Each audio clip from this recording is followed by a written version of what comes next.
Hello everyone, welcome to Laurence Plays, and we're starting a brand new series this week. In this one, we are going to be playing some multiplayer Factorio, and this is completely vanilla because we've got a newbie along with us. Say hello, Jen.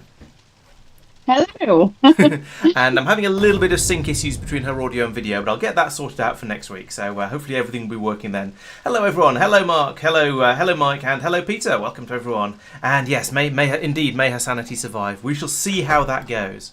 So we've ended up with. I should probably say we had a little bit of a look at Factorio initially when we first installed it. So this is not her absolute first time seeing the game at all, but it's pretty close nonetheless. We've not built anything. We've just sort of looked around the world to make sure the game actually runs on a laptop and that sort of thing. So we'll see how this goes. I've got things set up so that we can see either her screen or my screen, depending on who's being more depending on which one of us I feel is being more interesting at the time, and that's generally going to be her, I think, because she's the star of the show.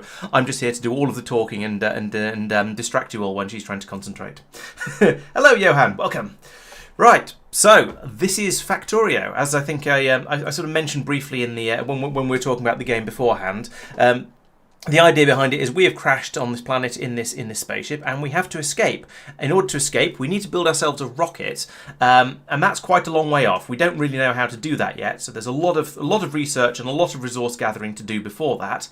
And so, yeah, do you want to get started? Do you want to just sort of see what you can work out? And if you need any, if you get stuck, then ask me or ask chat, and some of us may or may not be helpful, and we'll see how it goes.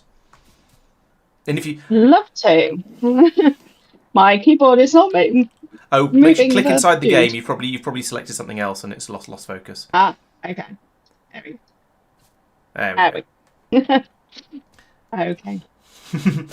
Right. Mike is claiming to always be helpful. I think we're just going to have to call him out on lies there. Hello, Sophia. Welcome. Yeah, you haven't missed very much. We've landed, and we're now just sort of thinking about running around in circles and trying to decide what to do. I'll just follow her around. Basically. Shall I? No, don't climb into the engine. That's a bad idea. Okay. Wait. So, gonna run around, or? Well, it's mostly up to you. I mean, I don't want to help too much because this is sort of all about what you're going to be doing. So you can go around. Yeah, you can steal the iron out of the random bits of ship that have crashed. That's probably a good idea. It's going to come in useful somewhere at some point.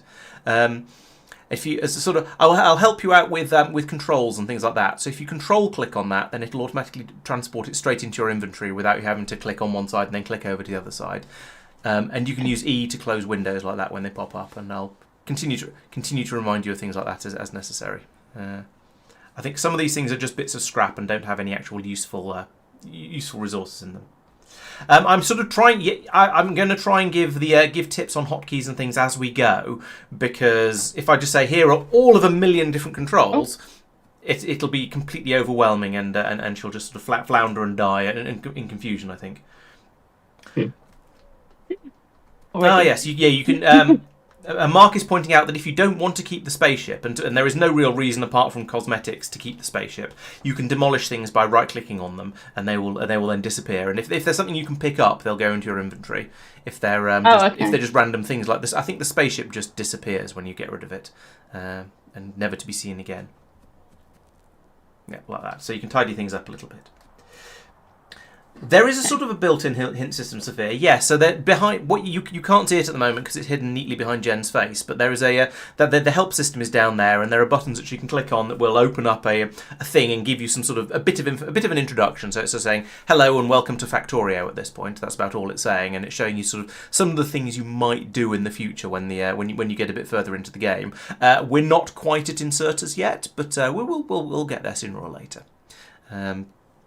Oh, boom, there's a load more new tips as well. So if you want to take a moment to read through those, then that's the thing. Yes, you are indeed watching Jen's stream. I've got it set up at the moment so I can switch between this is her stream and then this is my stream, and we've got apparently very different. The lighting looks very, very different to me, at least. I seem to be a much bolder green anyway. But yeah, so I can flick between the two streams based on which of us I think is being more interesting at the time. And as I say, I think that's generally going to be her because it's her stream. It's all about what she can do. So that's the point.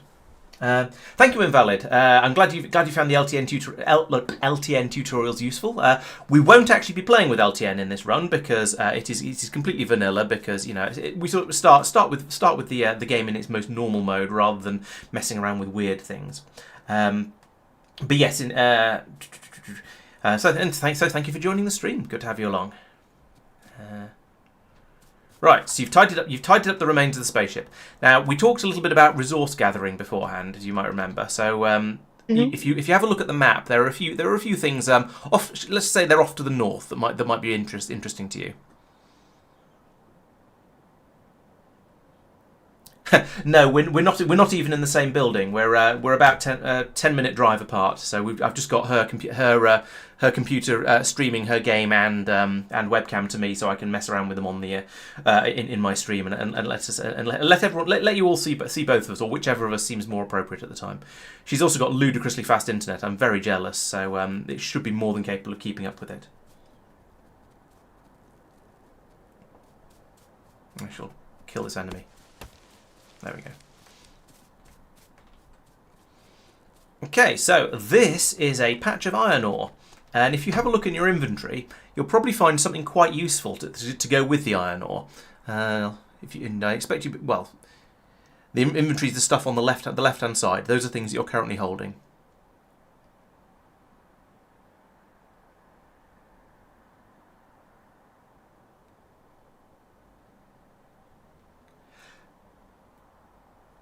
No, this is pure straight-up vanilla, Tristan. We are playing without any sort of anything in here to make things easier for us. We're just going to go. We may end up adding in some quality of life mods if we get frustrated with things. But for now, we're just sticking with completely vanilla, and we'll see how it goes. So how do I know Laurence?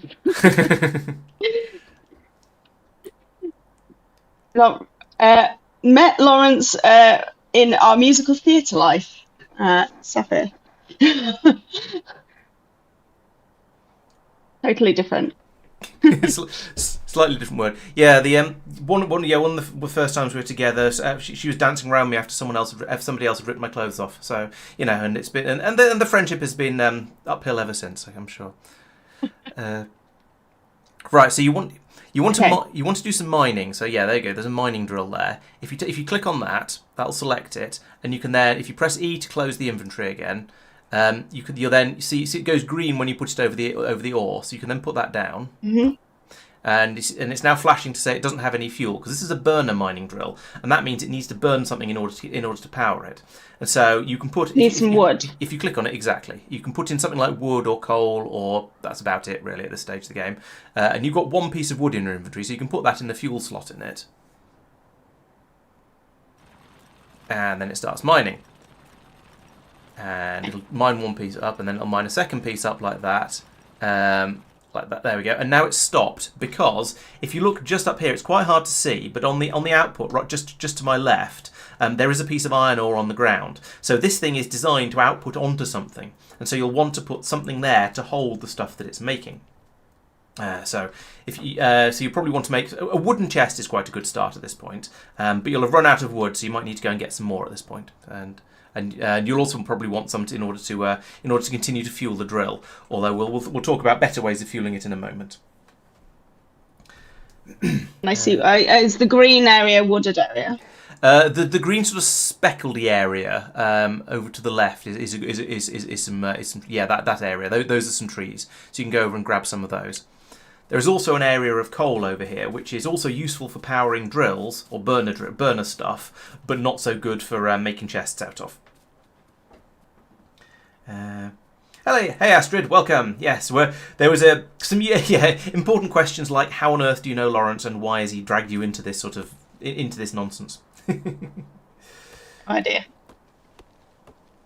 Yes, alt mode. I did mention alt mode a few days ago, the weekend when we were talking about the game a little bit. We'll certainly add that in at some point. Remember, I said if you press Alt, then it shows tips to tell you what's inside a particular machine. But at the moment, it's not so relevant. Tell you what, because I'm helpful, I'm going to give you my... I start with a... I can't reach you. I'm going to give you the drill that I started with as well, so you've got a second one. Because there is another resource quite close by that might be quite useful for you.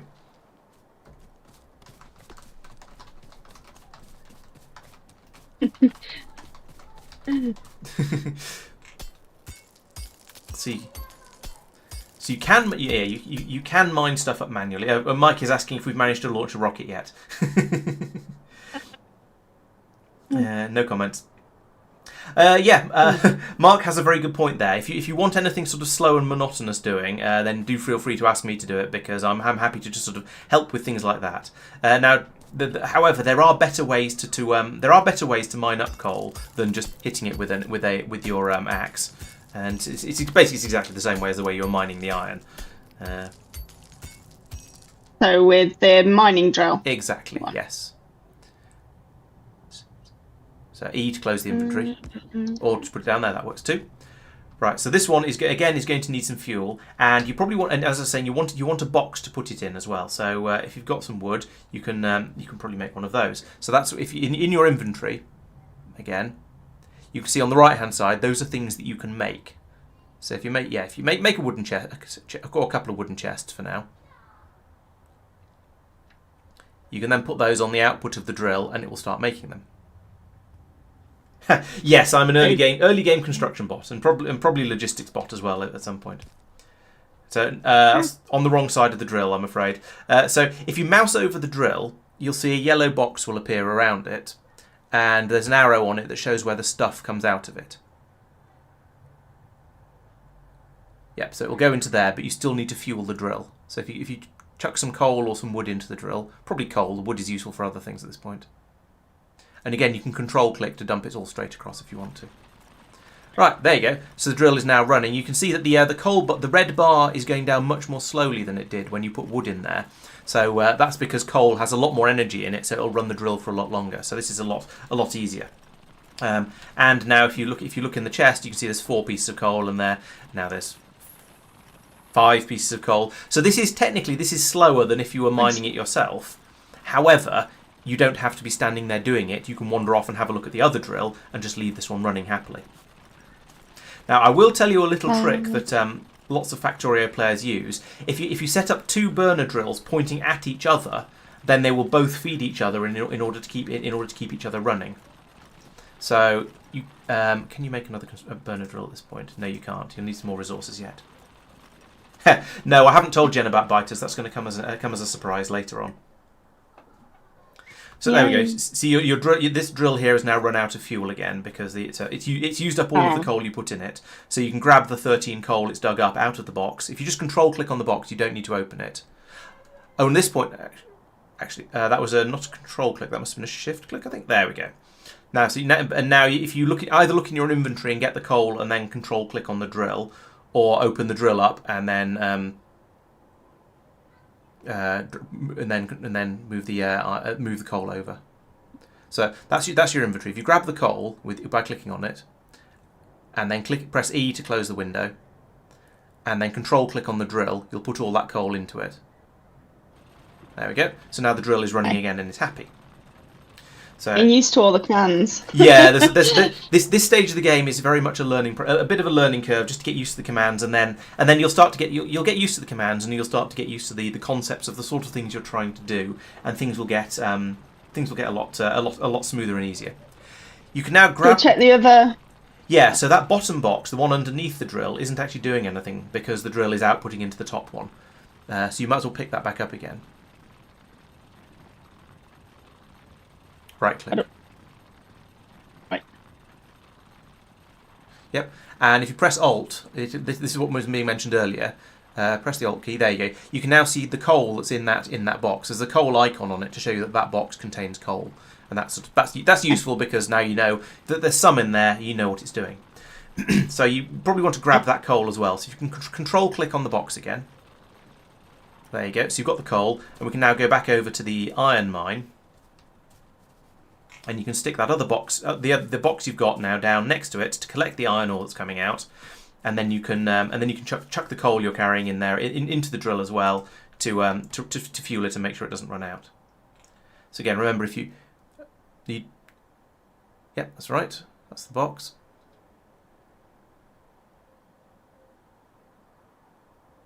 Should be able to just click on it. No, single click. And then E to close the window. And then... Yep, there we go. And so that's now collecting the iron ore you're making. So that's going well. However, the drill's run out of fuel again, so that needs topping up. Now the good news is having to manually fuel things and pass stuff around like this is very much early game stuff. So you have to do it at the moment because we've only got very, very basic technology. But the whole point of the game is automation, so we'll gradually get rid of the needing to do things manually. Okay. So the next step, and again, if you have a look in your inventory, you'll see there's one other building, for want of a better word, in your that you've actually got, that you've been given right at the start, and that is a furnace. And a furnace allows you to turn ores into actual metals. So you can it'll allow you to turn iron ore into iron plate. So you take that and put it down somewhere in the world. You can't reach all the way over there; it's too far away. There you go. There you go. And so now, again, is another thing that needs fuel. So if you click on it, you can see there are two input slots on the left-hand side there. There's that one that will take fuel, and you can put in, as it says, you can put in wood, coal, and you could put in solid fuel, rocket fuel, or nuclear fuel if you had any, but you don't yet. Those come later. And in the top space, you can put in anything that you want to cook. And if you and when you mouse over it, it shows you things that can be put in there as well.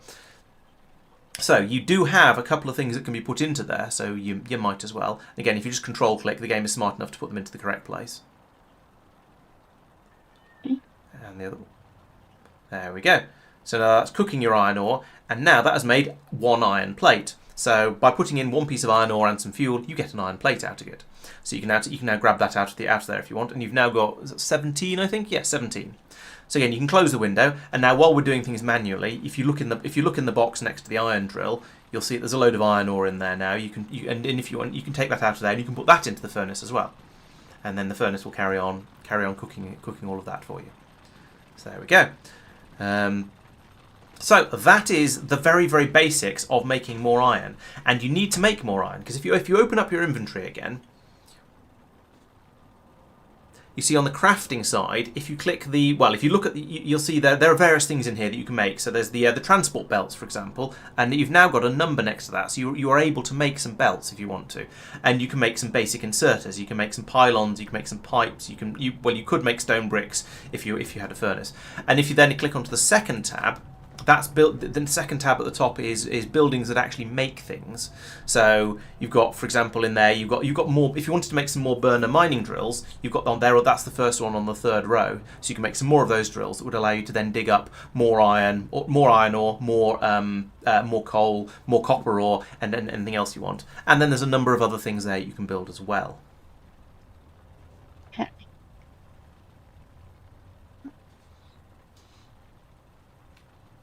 What do I build first? Well, you've got various different things running. Now, I'll tell you a couple of little tips that because they're not obvious. That furnace you put down, you could put it right next to the output of the mining drill, so that instead of it going into a box, instead of the ore going into a box, it goes straight into the furnace, and then the furnace will automatically process it. So if you demolish the box you put down and the furnace you put down. Yeah, that's right. Oh. You can now put the furnace back in again directly above the mining drill, and it will automatically output the ore straight into. I think you must have. No, you didn't select it. Press it. There.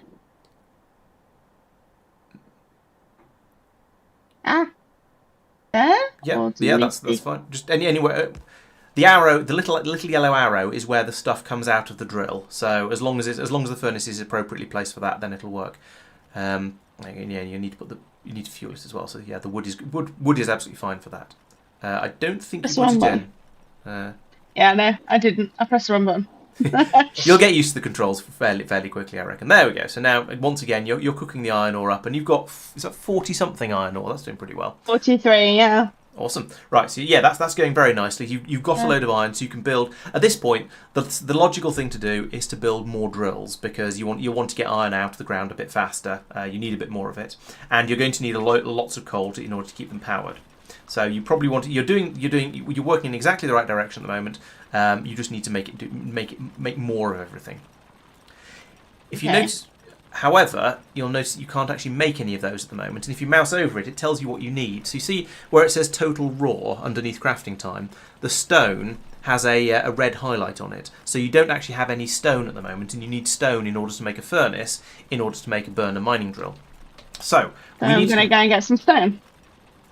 Yep, exactly. You need to find some stone.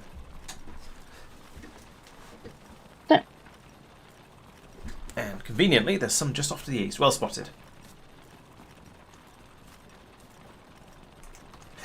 Exactly, Peter. Yeah, she's definitely onto it. At this point, you might as well just mine up sort of half a dozen pieces by hand, because it'd be nice, and you don't need a huge amount of it yet. So this will at least allow you to make your next drill. Yes, exactly. You're right, Peter. She's got the idea. She just didn't press the right buttons, and that's an important first step.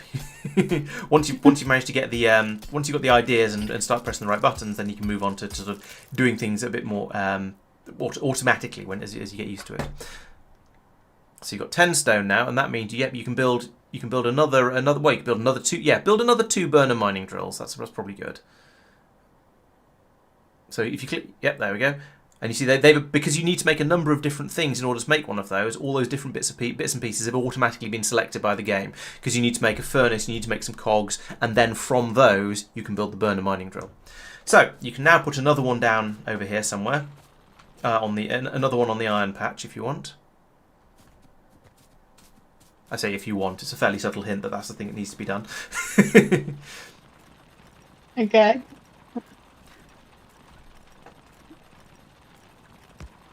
And I have another furnace because I started with one as well, so I'll place that down so you've got that.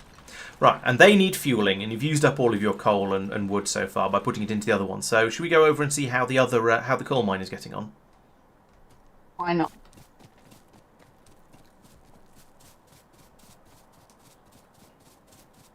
Why am I dragging this round? What's this? That's a mine. If you press Q, it'll empty your hand. There we go. Okay. You notice a lot of these keys are basically, when your hand is on W, A, S, and D, all of these keys are basically underneath your fingers, so it's very, very easy to select the key to press them without having to move your hand around. Right, so there you go. If you look at it, if it's run out of fuel, so we're gonna deal with that. But if you look in the box, there's 72 coal in there, so you might as well grab that. In fact, pick up the whole box that's that you've deployed, because we're going to get rid of that. Because I'm going to tell you a little trick that isn't enormously obvious. If you put down another mining drill, and because you've already put one down, you can select it. If you can use the what they call the sort of an eyedropper tool, like selecting colours in Photoshop. If you press Q when your mouse is over the drill, it'll select that, and it'll put another drill into your hand, or it'll select the drill from your inventory automatically without you having to find it in the inventory. So now, if you press R, it will rotate the drill. So you see the output is moving around, and what you want to do is you want to put the second drill down so they're feeding into each other. So have it over here. Yes, but rotate it, yeah, like that. Like that. Yeah, that's fine. I mean, you could put them directly in line with each other, but that's fine too. That will work. So now you need to fuel. Put some coal into one of them. And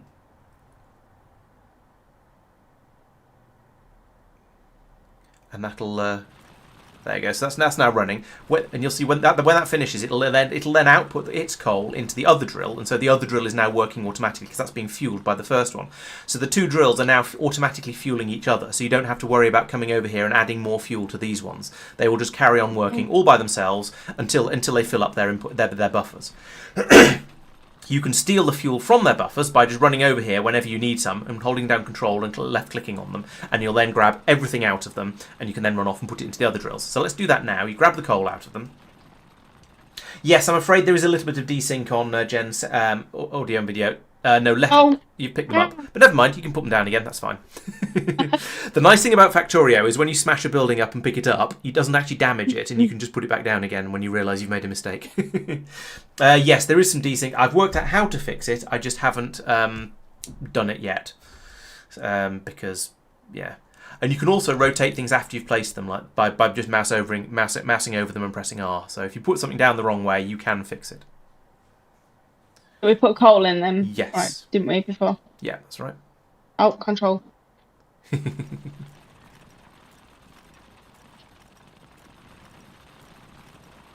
If you ever end up with something in your hand and you want to get rid of it, Q will dismiss it back to your inventory. Right, so those are working nicely now. You've got 32 in one and 2 in the other. So if this time you hold down control and just click and drag across them. Oops, sorry, I did it because I was seeing if something works. That was unhelpful of me. Okay, so if you click and drag across the 2 of them, control click and drag across the 2 of them, then you'll pick up all of the coal in all of them. And this means no matter how many of them you set up, it's relatively quick and easy to just come over and grab all of the coal out of all of them very quickly, and then run back over and chuck it into other machines on the other side.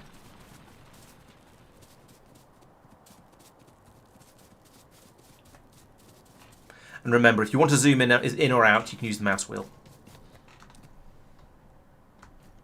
Okay, so you've got 3 buildings here that are needing fuel. So if you I'm just trying to remember the keyboard shortcut. It's control right click, I think. Yes, if you control right click on a machine, you will put half of what you've got in your hand into it. So if you grab the stack of coal out of your inventory,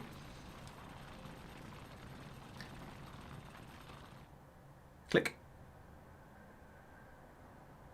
and E. And then if you control right click on any one of these buildings, you'll put half of what's in your hand into it. So it'll put 25 in, that's right.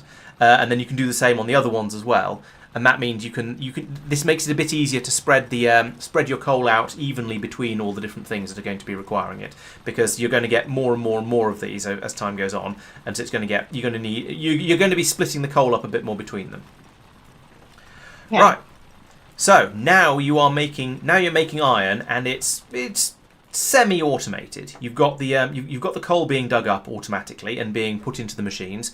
You've got the iron ore being dug up automatically and put into the furnaces, and you've got to supply fuel in all the things, so everything is running. So you're now making iron plates in a somewhat automatic way. You need to come over and keep topping the coal up, but basically it is now automatically making them, so you no longer have to dig it up out of the ground by hand. You don't have to put it into the machines. It's doing all that all of that for you. So now the next thing to do is to start making more stuff, and you can see that you've got a number of things in the crafting area that are that you can make, and at this point it's kind of up to you what you want to do next, what you think is going to be most useful. So, for example, in the first tab, the logistics tab, there are belts that can move things around. There are inserters which can pick things up and take them from one machine and put them in another machine, or put them in a box, or put them on a belt, or take them off a belt. Basically, they will move things around from one thing to another. You've got boxes that you can put stuff into. You've got pylons that will carry electricity around when you start generating electricity. You've got pipes that will move liquids around. There are lots of things in here. Okay. Now, I'm not sure whether the best thing for me to do here is to keep giving sort of vague suggestions, or whether I should be saying, do you want to have a look at the tips on the left-hand side, or whether I should be saying, do you just want to play with stuff, go nuts and see what you can make? Because there are lots of options over here, and I don't want to railroad you too much. I want you to sort of be able to explore the game a little bit by yourself, without me just saying, and now do this, and now do this, and now do this, because that's not going to be as much fun for you, and it's certainly not going to be as interesting for the stream. Okay. Let's have a look at the tips. Unfortunately, I can't read the tips on your screen because the text is too small, and I don't get them because I've played it before, so I've dismissed them all. Here it was. Additionally, Alt mode, as we were talking about earlier. So yeah, this is what we were talking about. When you press Alt, it shows you things like, it shows you what in this case, the first machine, it shows you what that's making. On the drill, it shows you where the output is. On the box, it shows you what's in the box. On the research lab, top right, it shows you what research packs are in there at the moment. So it's basically showing the contents of it. On the machines at the bottom, it shows you which fluid inputs and outputs do what. So looking at the boiler, the one in the middle, you've got water in that one. You've got water on the bottom two, and because the little blue arrows are pointing in both directions, that means they're both inputs and outputs. So you can use that to pass water straight through along a line of them. But you've got steam only coming out of the top of it. So if you try and put steam in there, nothing's going to happen. But you can take steam out of there and put it into something that will take steam. So yeah, that's the alt mode, which gives you a bit of additional information. So that's quite useful. This is you. It's telling you about Q, yes. So Q, yeah. We've covered that. Oh yeah, and getting things out of machines and putting stuff in machines. Yeah. So we've kind of gone over that. Yep. These are the critters you're saying about. Yep, these are things that Biters. Mike was trying to warn you about. Oh. Yeah, so... Okay. yeah, I hope you're not insect phobic. Oh yes, and you can shoot the other type of enemy as well, trees. Okay. Whoa. Yeah, circuit network. We'll come back to this in about 2 or 3 weeks, I think. That's probably a little bit more than you need to. I mean, technically, it might be something you can play with, but at the moment, it's actually no, it isn't even something you can play with at the moment. I don't know why it's told you about that so soon. That's way above your pay grade at the moment. Okay, so you mentioned the inserters as well. Yeah. Transport belts. Oh, thanks for the sub, Invalid. Much appreciated. The advantage of me watching Jen's stream is that I notice the notifications when they pop up on there. Thank you very much. Oh yeah, Peter is being unhelpful.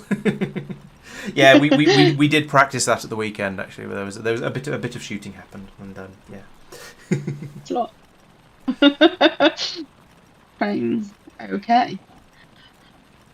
Right. Trains again will happen later. Oh, logistics bots will happen a lot later. Don't worry about that. And ghost building. Ghost building might be vaguely useful for you because whilst you don't have any actual construction bots, you do have me. So if you put down some ghosts, and I'll probably come along and build them. Okay.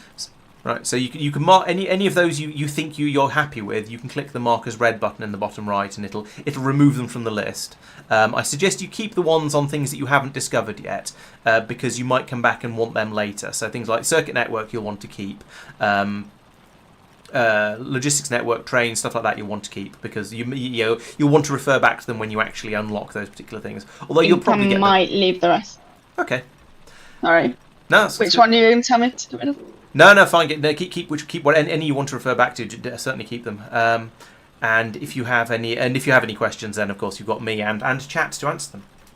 So No Guard is asking what our goal is today. Automating red science would be nice. I feel like that is probably achievable. We shall see how Jen gets on with it. But yeah, I think we'll. Let's call that a goal. We'll try and do red science tonight, and we'll try and do green science next week, and we'll see how long we can keep on doing one science pack per week for. Oh, okay. Oh, yes. If you click the teacher's mortarboard hat above the mini map on the in the top right, that opens up all of the tutorial things again. So you can get them back if you want them. And for anyone who's curious, this is what it looks like on my screen. There's a few, in my game. There's a few more of them because I've presumably unlocked absolutely everything by this point. But let's have Jen back because she's more interesting than me. Okay, so that's mining stuff. So we need to build something else now? Yes, definitely. My usual tip for Factorio is if you don't know what to do next, try and work on the next science pack. Now at this point, science pack, you're going, what's a science pack? So there's a few other things that need to be done first. But in order to get a science pack, you can find the science packs in the third tab along, the intermediate products. And there is a thing in there there you go, that red beaker thing, flask at the bottom. That is a science pack. So your goal for today is to start getting machines making those automatically without your help, without you having to help them. So they should, in order to get them to the point where they would just keep running. Okay. So there are a few machines you're going to need for that. You're going to need a lab to process the science packs in. You're going to need assembly machines in order to make those science packs, which you don't have yet. You don't know about those yet, so you'll have to make them by hand. And you're going to need electricity in order to run the lab. and you're going to need. So you're going to So that's basically that's about it. You're going to need electricity to run the lab. You're going to need a lab to do the science, and you're going to need to make some science packs in order to get that to work. Yeah, you can call them science potions if you want. I do tend to call them science packs, possibly because I've been playing so much space exploration where they are where they're no longer juice bottles. But yes, we shall see. Okay, Invalid. Well, thanks for sticking your head in, and thanks for the sub as well. You go off and try and help yourself feel better. And if you want to drop into the stream later, then do feel free. Feel better soon. Okay, so I need raw materials of at least wood for the electricity. You need, if I'm reading that right? Yes, you need for that in order to make those pylons. You want the small pylons. You'll need wood and copper. The orange plate just to the right is copper. So you're going to need both of those. Okay. Is that the best place to start, or would you make something else first? You will need to get some copper. In general, so yes, that's good. Okay, the pylons will transport electricity, but they won't actually produce it. So we need to look for some copper, which is over there. Yes, the game is kind enough to give you some small starter patches for each of the resources you're going to need. So it's it's nice to you like that. Now, in order to dig up the copper, you don't really want to have to do that by hand, do you? No. Because that's slow and annoying. And you're going to need to smelt it somehow as well in order to turn it into plates. So in order to do that, this is a problem you've already more or less solved. At least you solved it for iron. So hopefully it should be fairly easy to do the same for copper. And so I'm going to throw you in at the deep end. Well, the still slightly further away from the shallow end than you were before, and see if you can work that one out for yourself. Okay. You're also still holding some coal in your hand, so you're not going to put that away. And that was Q. Yes. There you go. Yes. You will indeed need a drill. And we'll need a drill. So to get a drill, we need... You could pick up the ones you've already put down, but I wouldn't recommend it because iron is useful. So you'll want to make another one. Okay. Can you remember how to make things? Yeah, there we go. So we will need more stone. Yes. Which is over there.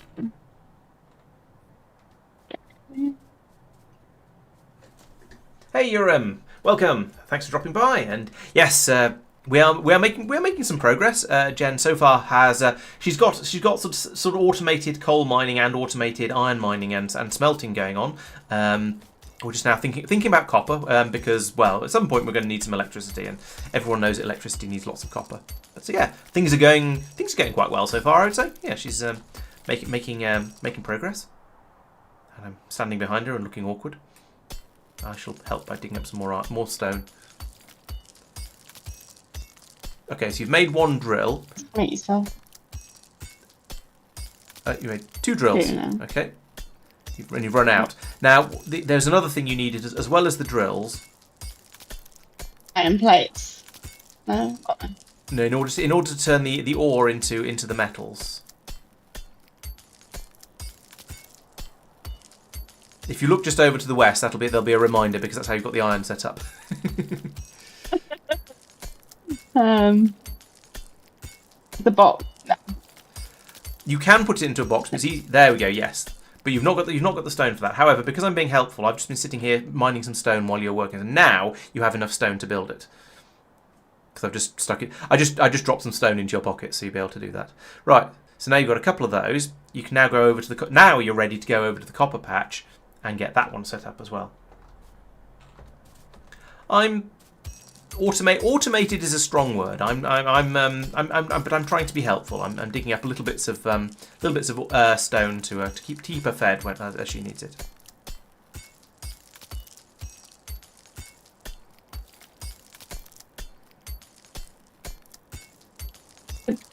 This is a slow process. Too as well. No, because you can't burn copper ore as a fuel. They need to be these will need to be hand fed with fuel. Tell you what, I shall go over to your coal mine and grab the coal for you because you're going to need that in a moment. But no, you'll need to put them. I was going to say you need to put them next to each other. They don't have to be next to each other, but they can't. You can't have one feeding directly into the other because that won't work. They don't understand that you can't burn copper ore as a fuel.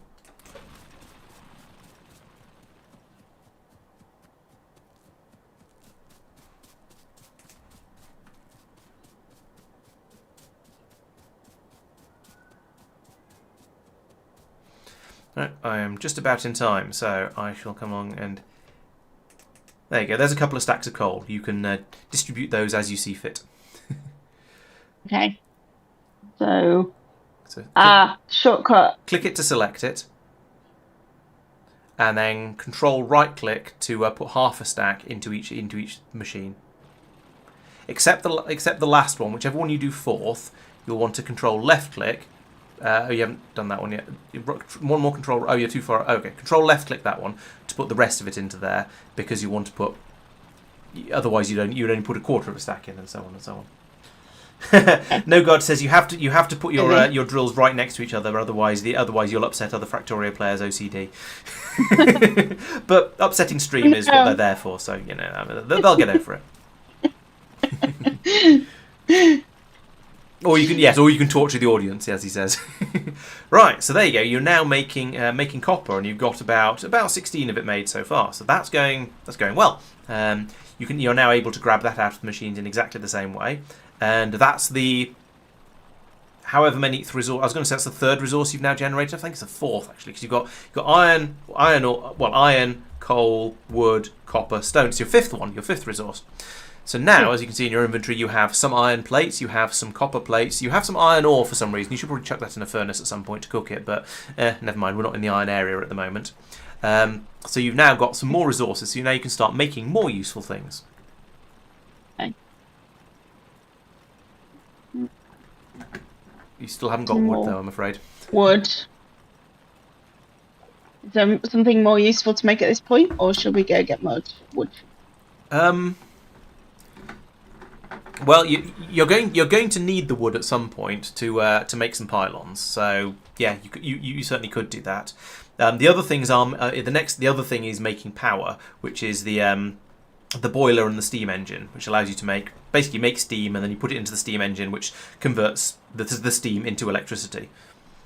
And those are going to require lots and lots of iron. Okay, shall we go get wood?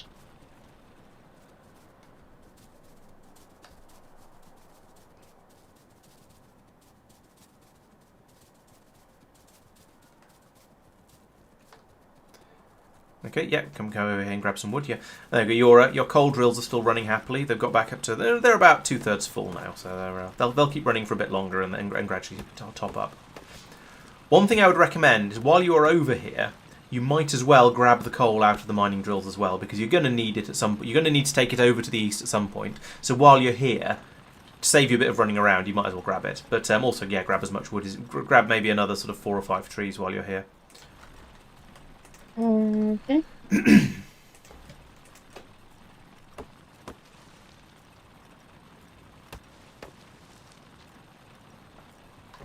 fact, I'll be helpful as well. Yeah.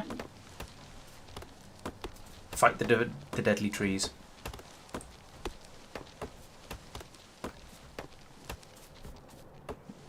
Although trees aren't entirely bad, they do absorb pollution that your factory gives off. So yeah. They've got that going for them. Right, that's probably more than enough wood for now at least. So I say grab the coal before you head back over, and then we can then you can think about getting some electricity. What was the control click and drag across them? So if you control click on a building, you will take anything out of it that it's ready to give you. If you drag across, then it'll do all of the buildings you drag across. So it's essentially just easier than control clicking on everything individually. The game has had a lot of sort of helpful little things like that put in there. Do I need to run back over there, or can we build it wherever? So what do we do? You can build anything wherever you like. In fact, actually, yes, building power generation over here would be a good idea. So, but at the moment you can build stuff wherever. You are going to need more iron. Oh, you can make some pylons. Okay, make some pylons. Have a small number, a handful. See what seems like a good idea. Good number to you. Okay, so you've got quite a lot of pylons. Okay, that should be fine. No, that's fine. You'll use them up. Don't worry about it. Okay. So that'll allow you to transport your electricity around, but you still need to generate it somehow. And yes, can you imagine how electricity might be generated based on sort of your not real world knowledge, basically, of the sort of stuff we've got around here? How might we turn the sort of resources you can see in the world into electricity?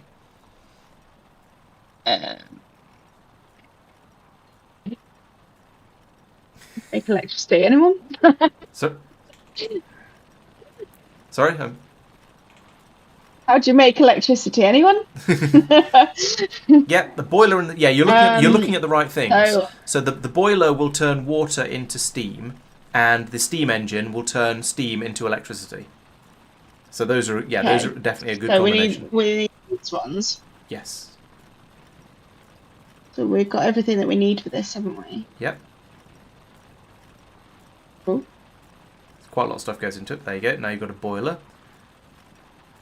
But we need more iron plates for that. Yes. Fortunately, you've got a system making some iron plates for you, so you can go over and investigate those. And you'll probably find there's quite a lot over there. Shall we do that before we drop the boiler, or? Might as well. Yeah, you've got plenty. You've got a lot of room in your pockets. You've used up one row out of 2, 3, 4, 5, 6 out of 8. So you've used an eighth of your storage space in your pockets so far. You have big pockets. Okay. I need to go back to the iron ore? Yes.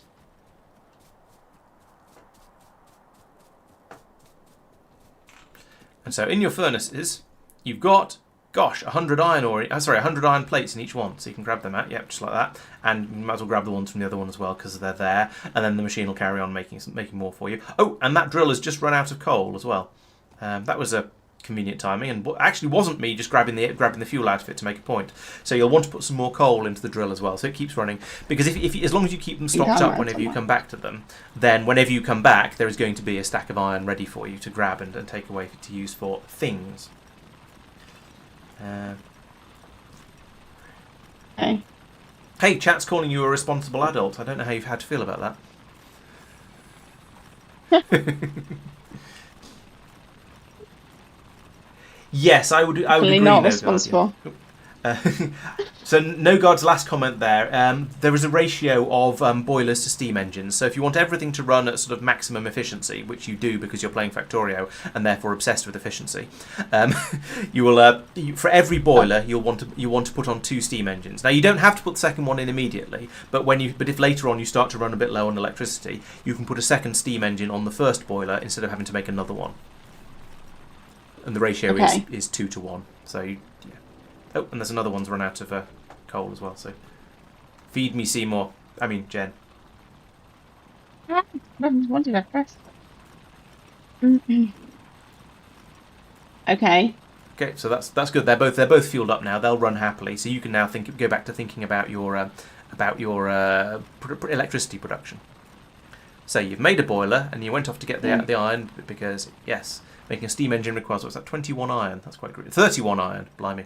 31 iron, yeah. So aren't you glad you've got machines doing all this stuff automatically for you, and you're not picking up every single piece out of the ground by hitting it? This is why we play Factorio. Right. So there is one more thing that we haven't covered yet for making electricity, and that is so we've said you can boil the water, but we haven't actually got a way of getting the water yet. Okay.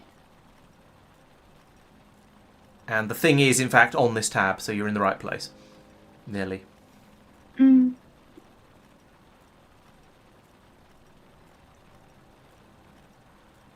Oh, one of these? Yep. So you click on that, it'll make one of them. That's a slightly more complicated recipe because it needs green circuits and pipes and stuff, but it'll just pocket craft the whole thing. Right. So now you get to try and link all of these things together in a way that'll make electricity. So you'll need to find some water first in order to boil it. So have a bit of a look around. Your mini map shows you several pocket patches of water. Now that would be a good one to go for, I think, because it's close to the coal, which is a little bit, it's possibly a slight giveaway, but that's going to be useful later. Mark makes a good point. I should make you do the maths yourself to work out that it's a 2 to 1 ratio. Yeah, maybe I should. Right, so here we have some lovely, pristine blue water. Lovely. Remember that, it won't stay blue for long. So you're going to need to pump some of the water out of the lake. And we've worked out what machine you need in order to do that. So if you grab your offshore pump. Yep. And there you go. You can see it's now showing you all the valid possible places you could put it. Okay. So that will now magically, in vanilla, conveniently, these things don't actually require power. This is now just going to provide water forever. And so you can now put the water into something. Yeah, Mark points out that the whole point of the whole reason everyone is here is so we can see some horrendously awful builds as you work your way through the game. Guys, thanks. So boiler. Am I putting it? Yep, the boiler takes in the water and turns it into steam. So. I mean, it shows you on the tooltips show you. Well, that's with Factorio. Most buildings you can put down however you like. However, if they require fluids, you have to connect the pipes up correctly. Those pipes are not connected up correctly. Pipes here aren't. Yeah, so you'll need to pick the boiler up and put it down again in a way that makes that connects the water output of the pump to the water input on the boiler. Right click and hold to pick things up.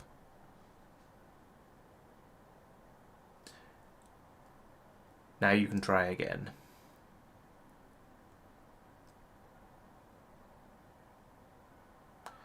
That's the steam input on the side of it. So you need to rotate it.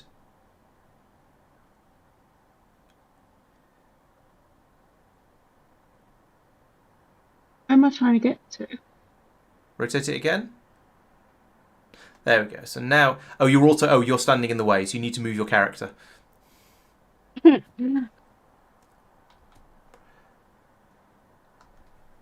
I put it here? Yes. However, I'm going to help you a little bit because there's something that you haven't noticed that is a slightly subtle thing. That the sticky output of water there is going to get in the way of placing the steam engine down. So I'm going to move your offshore pump for you. If we put it there, then it'll be a bit easier to line things up. Okay. Actually, no. Take it back. Let's put it there. It'll give you a little bit more space around it. So now stick the boiler in and make sure it's the right way around. You want the steam to go off to the right, so there's room for the steam engine. To the right. Hey Andros, she's got my help to keep her going and to point out to her when she's not lined the pipes up again. You see? Are they still not? You're still not. I'm afraid you've turned Alt mode off again. So if you press Alt, it'll make it a little bit. There you go. So you see now you can see the various different inputs and outputs. So you pick the boiler back up again, and then place it down again, and we'll hopefully get it in the right place this time.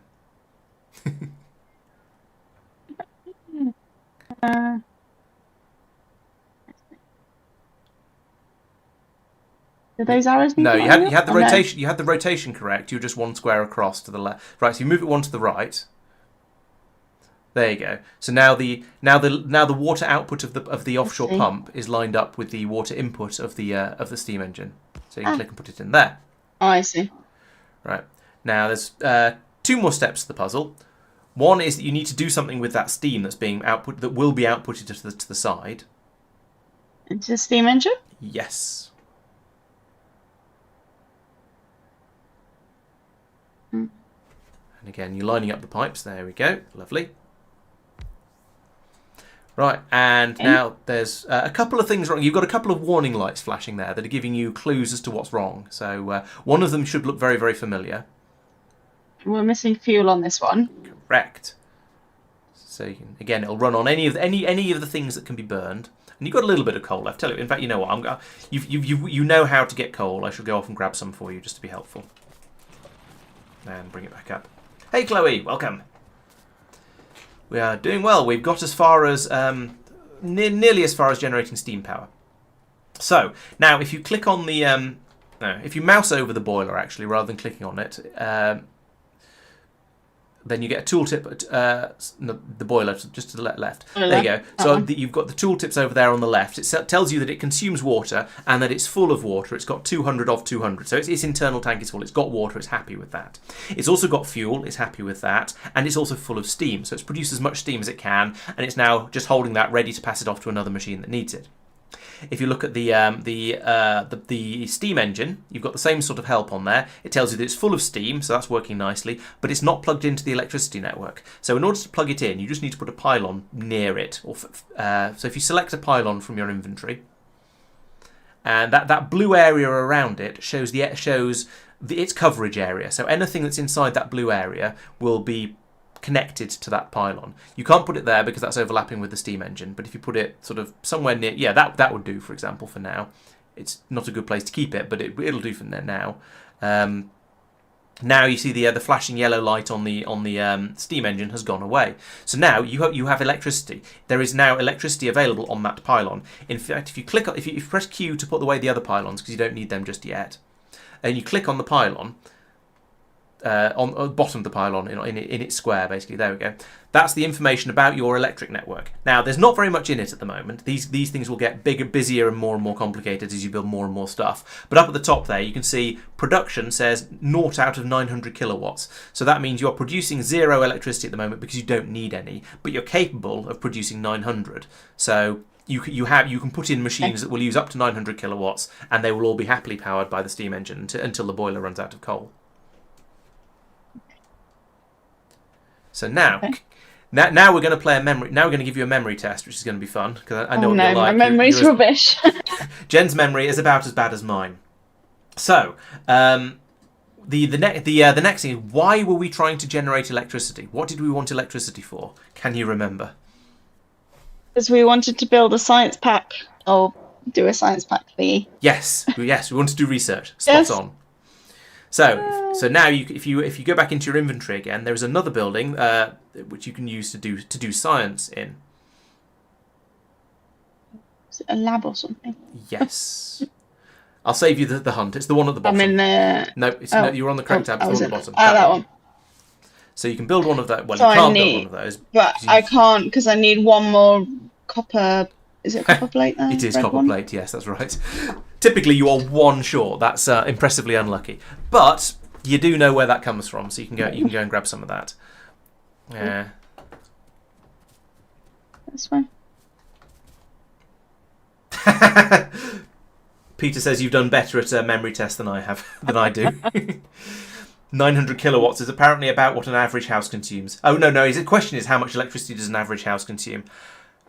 Ooh, that's a good question. I think you probably use about 1 kilowatt an hour on average, but it's going to be very, very spiky. So if you turn heaters on, then you're going to be using 3 kilowatts. If you're running a tumble dryer, then that's probably going to be most of 3 kilowatts. But if you've just got a few lights on and maybe a computer, then you might be down to maybe half a kilowatt or something like that, especially if you've got a laptop. So this steam engine here is capable of providing enough electricity for somewhere between 300 and 900 houses. It's quite powerful. However, a lot of the machines we use quite a lot of power, so it's not quite as good as it sounds.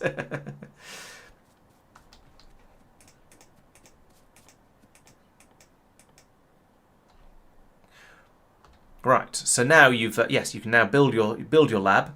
There'll be quite a lot of pocket crafting going on here, but that's normal. I guess a lab is complicated, so you have to make a load of cogs. You have to then make a load of cables to allow you to make a load of circuit boards. You then have to make some more cogs to make. For some reason, it requires transport belts as well, so you can't make a lab without making conveyor belts. I guess that's how it transports the science packs around inside itself or something. Who cares? It doesn't matter. It's just sort of game logic. But it will then, boop, there you go. You've now made a science lab. Oh yeah, moves the science lights around. Yeah, that's probably about right.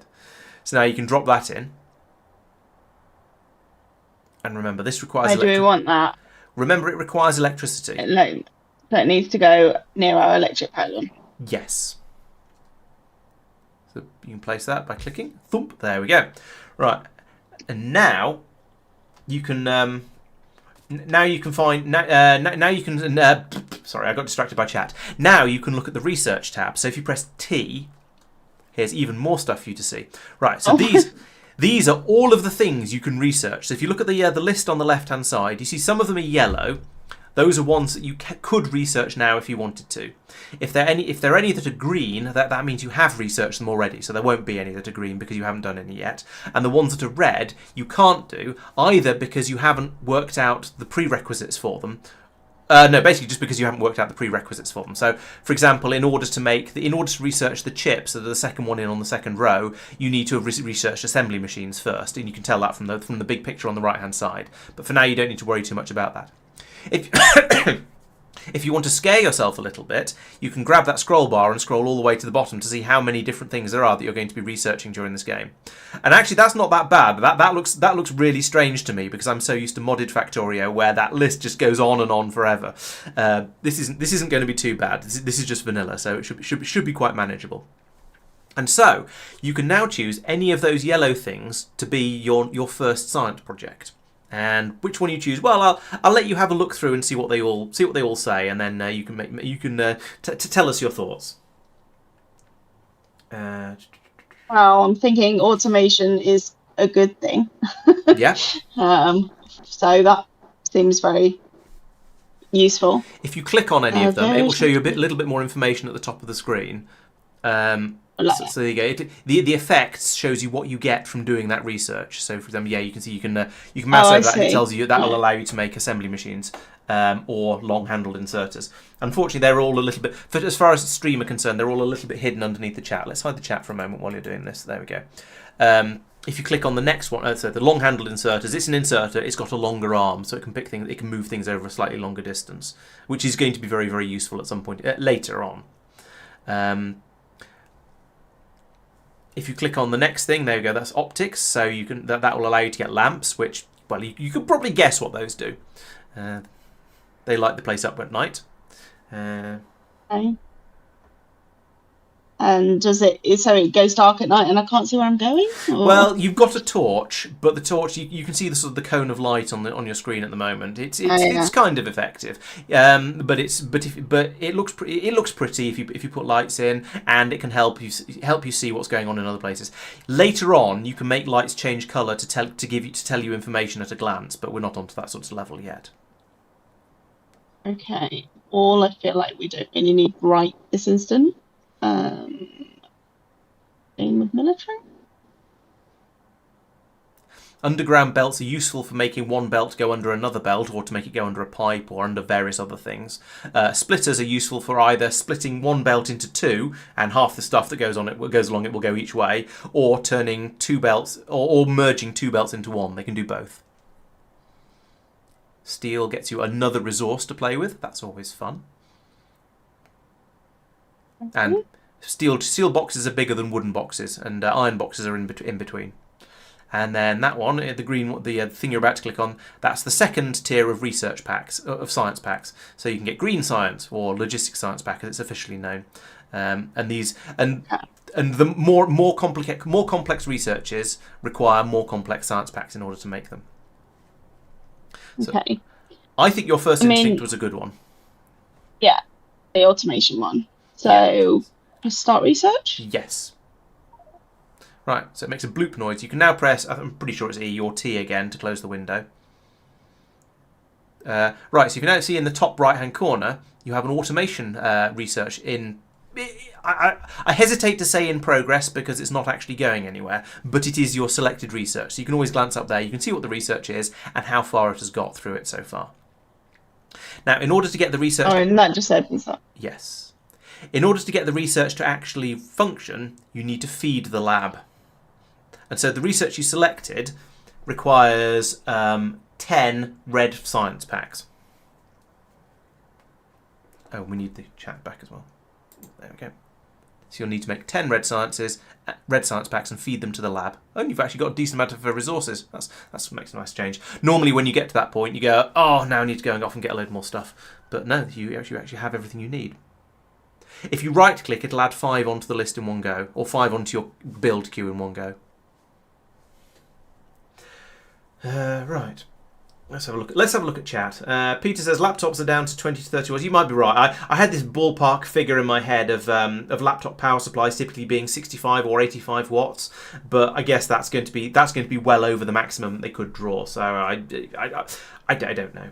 But I specified laptops because I realised halfway through saying that if you had a load of light and a desktop computer, you might actually be over the 1 kilowatt. I was suggesting a fairly average amount of power to use.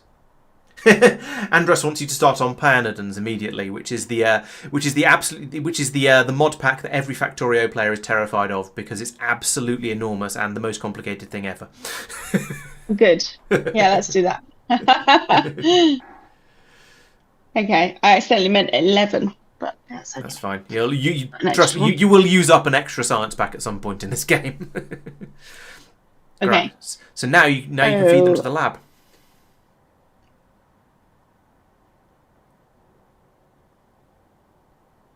Drop them? Yeah, put them in the same way you put things into anything else. So either control click on it, or you can open it up and put them in manually.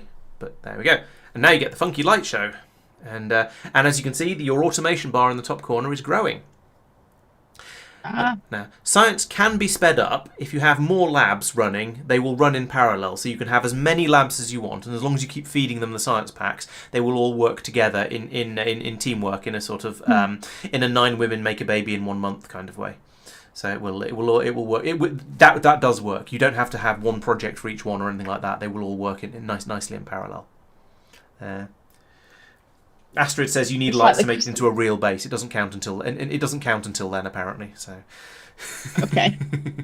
Bear that in mind. Okay. So yes, you are making. Yes, or you can. I mean, normally I say you shouldn't ever have to wait for anything in Factorio, because if you're waiting, you should be off doing something else, getting things set up for the next step, whatever that next step is. However, at this point, I mean, you could put in some more iron on copper mining. You could run around and gather some more resources. Those are probably running around and grabbing all the resources out of all of your mines and smelters is probably a useful thing to do, and just make sure everything's running nicely. If you get the coal first, then you can make sure that all your other machines are still fully supplied.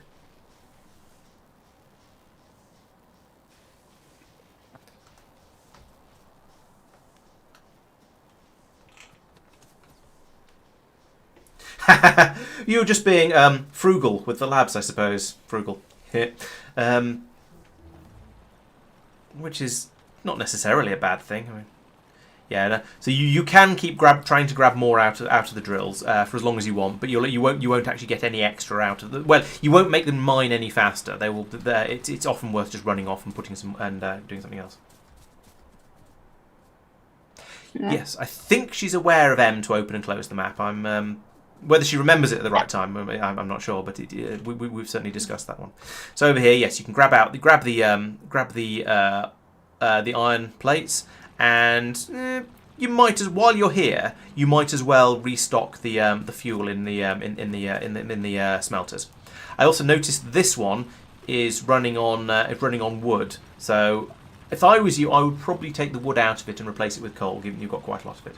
Hey Tiger, welcome. Oh, and thanks for the resub. I don't think I said that a few minutes ago. Thanks for the resub, much appreciated. How long are you on now? 5 months. Nice. Good to have you around. Oh, 9 months for frugal as well. Thank you. Oh no, that was the last stream. Still thank you, but the thanks are still fully valid. But yeah, just a little late. Ah, your research is finished. You might have heard a bimp bomp bomp noise to announce it. I think my Factorio volume might be a bit low because you're louder than everything. You're much louder than the game. No, that's graphics, Laurence. Let's try turning that up a bit. Yeah, that seems reasonable.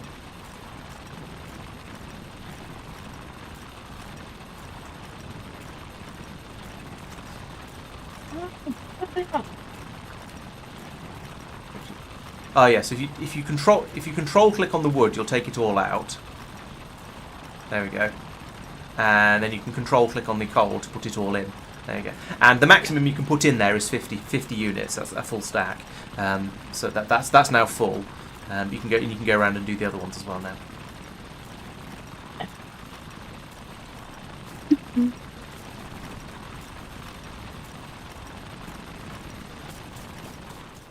Am I going the right way? Yes, you just need mouse wheel to zoom out and you'll get a slightly better view.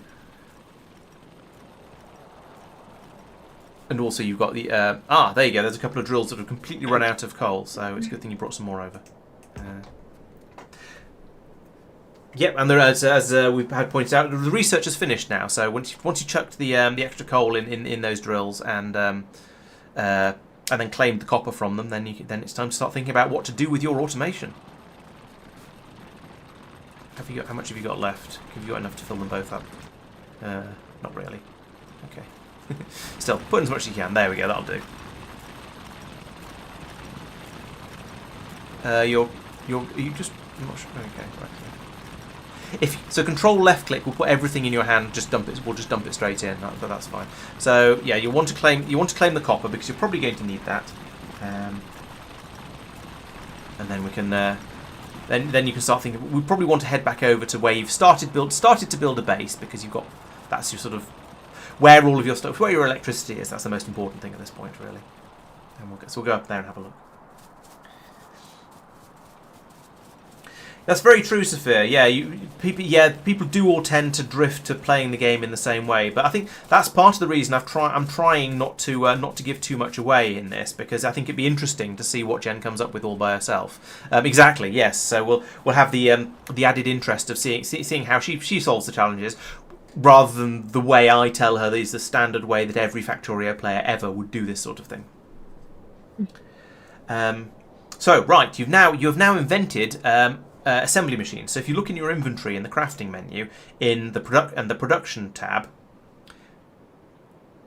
you'll see there's one that's highlighted down there. There you go. So you've learned how to make assembling machines. So they take a certain amount of stuff to make. You need 9 iron plates. You need 5. I'll just put it on my screen so I can read it. 5 iron gears and 3 electronic circuits, and that will allow you to make an assembly machine.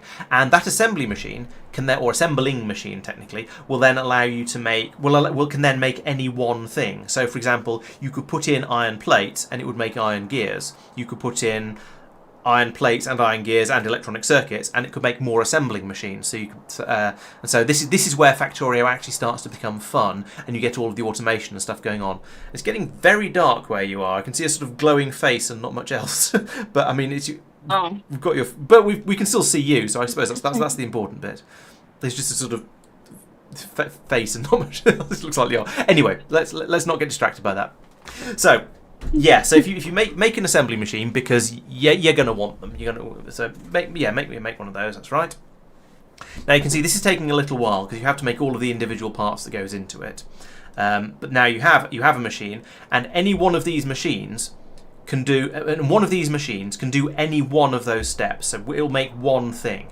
So you can't just throw in iron and copper and tell it to make assembling machines, because you need to have made the cogs, you need to have made the wire, you need to have made the circuits. So there's this sort of a chain you have to go through.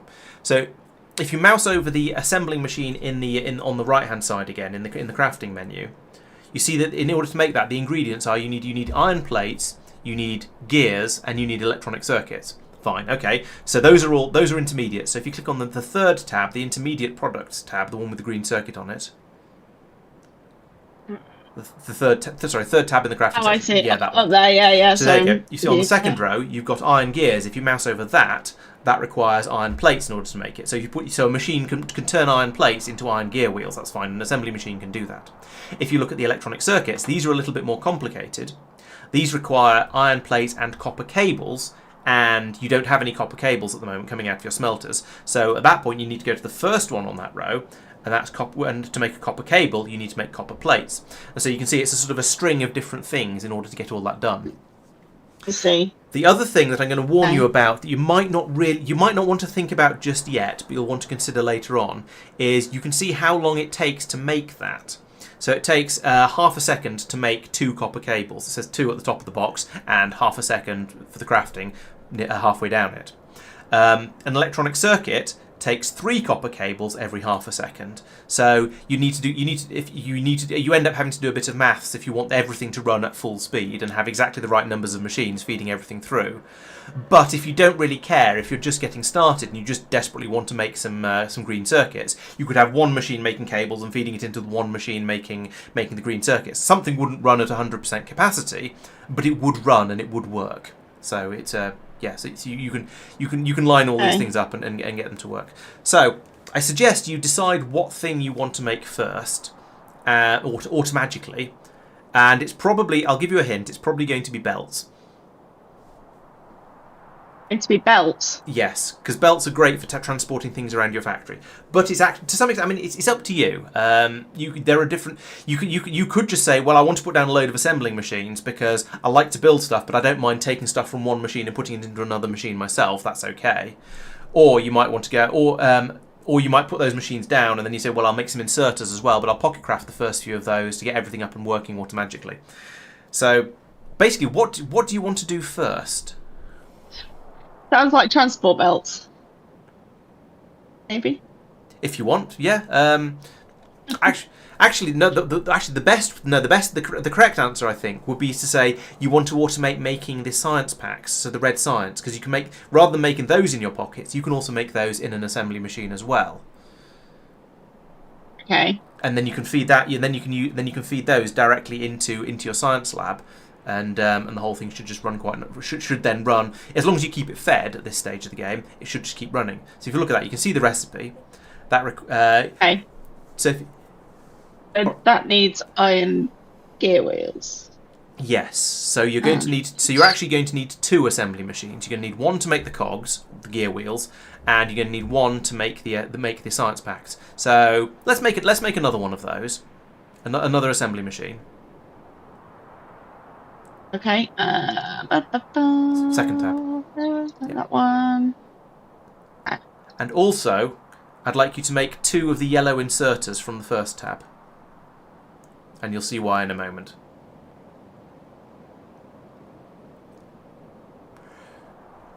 Okay, so if you put now, so the inserters are a thing that you can put down, and they will pick a thing up from one side of them and put it down on the other side. And they are capable of taking things in and out of machines. So if you put one of your assembly machines next to your science lab, but with a 1 square gap to put the inserter in, then that machine can make the red science packs, and then you can have an inserter, take them out of that machine and put them into the science lab, and then you don't have to do that. Oh, I only want one. Do I want one? What do I want to? Oh, thank you, Gabrielle. Yes, we're doing reasonably well. I think we're doing well between us. We've got the factory is coming together quite nicely, and thank you for calling me an exceptional teacher. I appreciate it. So you need a 1 square gap. So you move it, it jumps from square to square. One. You seem to be having trouble. You seem to be having mouse problems. That's slightly I'm just. I'm trying to work out. Okay, that's fine. Yeah. Do I keep going across, or do like?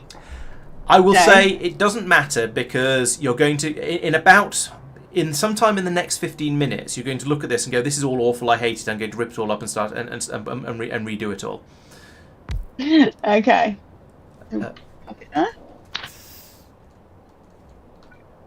You've that's a 2 square gap. Oh. Sorry. 1, 2. So there. Yes. So now you can put a yellow inserter in between the 2 and make sure you point it in the right direction.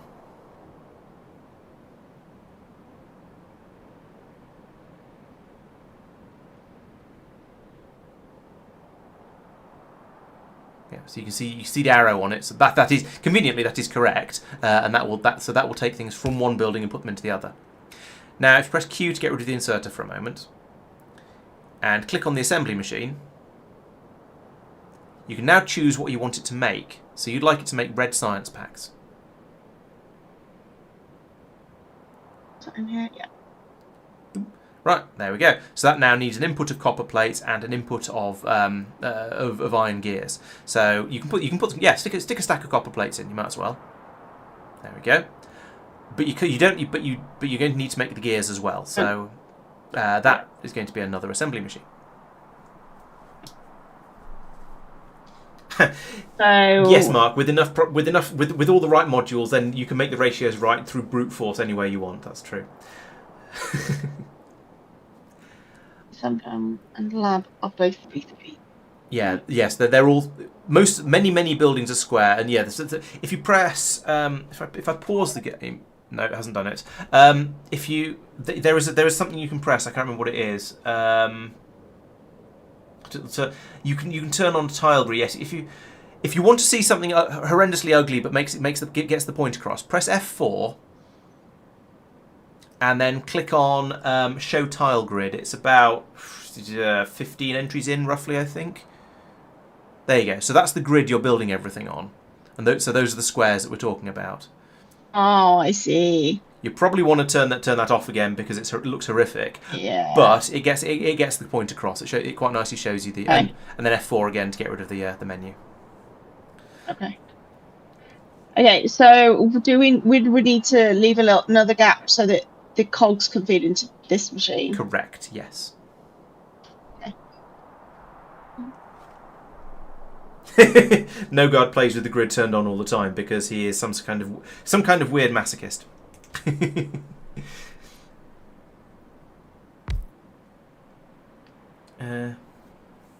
Yes, Teletron is quite right. We have now hit automation. Magic is happening. We are doing things through the magic of automation. We're not actually because nothing has power, but in theory we've started to automate things. So have you put that? Is this the wrong way? How do you tell that this is the wrong way round? So can you see? I feel like it needs to go from that one into that one. No, it is the correct way round. You can see the arrow on on it, the yellow arrow. So there's a yellow line on the side it picks up from, and a yellow arrow pointing in the direction it's going to put down in. Right, I see. Yep. Okay. Nice. And this now all needs power. Yes, that's correct. Remember, so we need to put some more pylons. Correct. And remember, there's an easy way to grab things if you've already built one. Mouse over it and press Q, and you can grab another one of those. Now, pylons are weird because they're tall and thin, so you have to be in their square. So you have to mouse over the bottom of them, and then press Q to select the thing you've just moused over. And there you go. Now, see the cable that's going between them. If you move it a bit further away, you will see that the cable breaks a bit further, and it's broken. So that means those won't be connected. The cables need to be connected like that in order for it to work, and you need to have the coverage covering all the things. So where you were putting it before was a much better place. I just wanted to show you that the cable would break if you tried to stretch them too far apart. I see. Yeah. So you can't put it there because that's on the assembly. Yep, that'll do. That'll power. Right, it doesn't get the end machine at the end though, so you're going to need another pylon for that one. And you're going to have to move a bit closer because your arms aren't that long. There is a mod that allows you to reach absolutely anywhere on the screen, but we started off with the game without any mods in it because that seemed like a good idea. Does it matter if I put it a bit further away? No, a bit further away means you've got more coverage for anything you put in the future. So yeah, that's what I was thinking. Yeah, that's absolutely fine. Like that. Yep. And then Q. Right. Yeah. There is one little bit you've forgotten here now. Actually, 1.5. And the icons on the machines are a bit of it. Will give you a clue. Yeah, there isn't one on that machine because there's no recipe. Correct. So you need right, because I haven't told it that what I want to make, exactly. Which is iron gears. Yes. So there you go. And now you need to feed it. No, you want iron gears, not copper gears. Oh. It's okay. It won't let you put the wrong thing into it. It's fine, but you need to put some iron in. Right, there we go. Now it's making iron gears, and if you close that window, you will see the inserters passing them across as they're made. I mean, you can see the machines animating. There's arms moving back and forth on the top of them. That's how you know they're working, because they're doing a thing. If there's an animation happening, then the machine is doing a thing. And so now those are working. You are making cogs. Those are being then also turned into the red science packs, which are being put into the lab. So yes, it is all working. That is going nicely. Yay. No, we haven't even got Squeak Through added. No, we're just playing completely vanilla at the moment. However, we might add more in the future. Now, have a look over to your left because a warning has just popped up for you.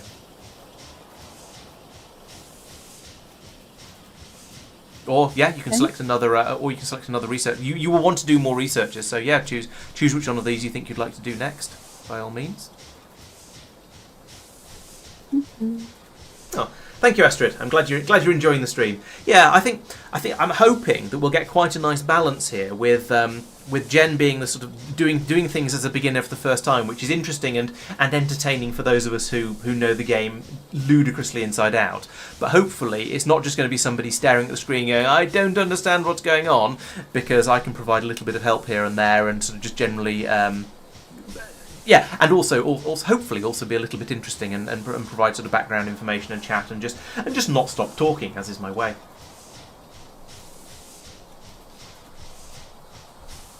So you're having a look at the researchers again. What do you fancy? There are different some researchers will immediately give you a thing, like the logistics one you're hovering over at the moment will immediately give you underground belts and splitters, which is nice. It's just straight up that. Whereas the electronics one just unlocks other stuff. So, for example, that would if you did research electronics, you get better inserters, you get solar power, you get circuit conditions, you get faster automation, those sort of things. But most of those will require. But all of those will require you to do further research and perhaps develop other additional stuff as well. So there's options. Is that more useful long term to speed up automation? Well, you're probably going to be doing just about everything. Well, you are going to be doing everything eventually, because the game is finished when you've researched everything, in my opinion. So it's sort of, from that point of view, it sort of doesn't matter. So if you think something's going to be useful right now, grab it. If you think something is going to be useful later, whatever.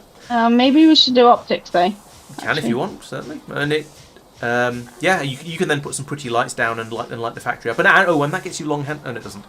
So yeah, that'll get you lights, and it will also then unlock lasers and solar panels later. So those are things you could then be able to research in the future. So it needs to be done.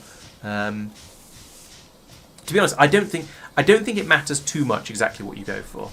There are a couple at some point I'm going to strongly encourage you to do, but at the moment it doesn't. We haven't got to the point where that's become a crisis yet, so I wouldn't worry about it too much. Okay. If you look over on the left-hand side of your screen, you'll notice that there's something that requires your attention. Ah. Yes.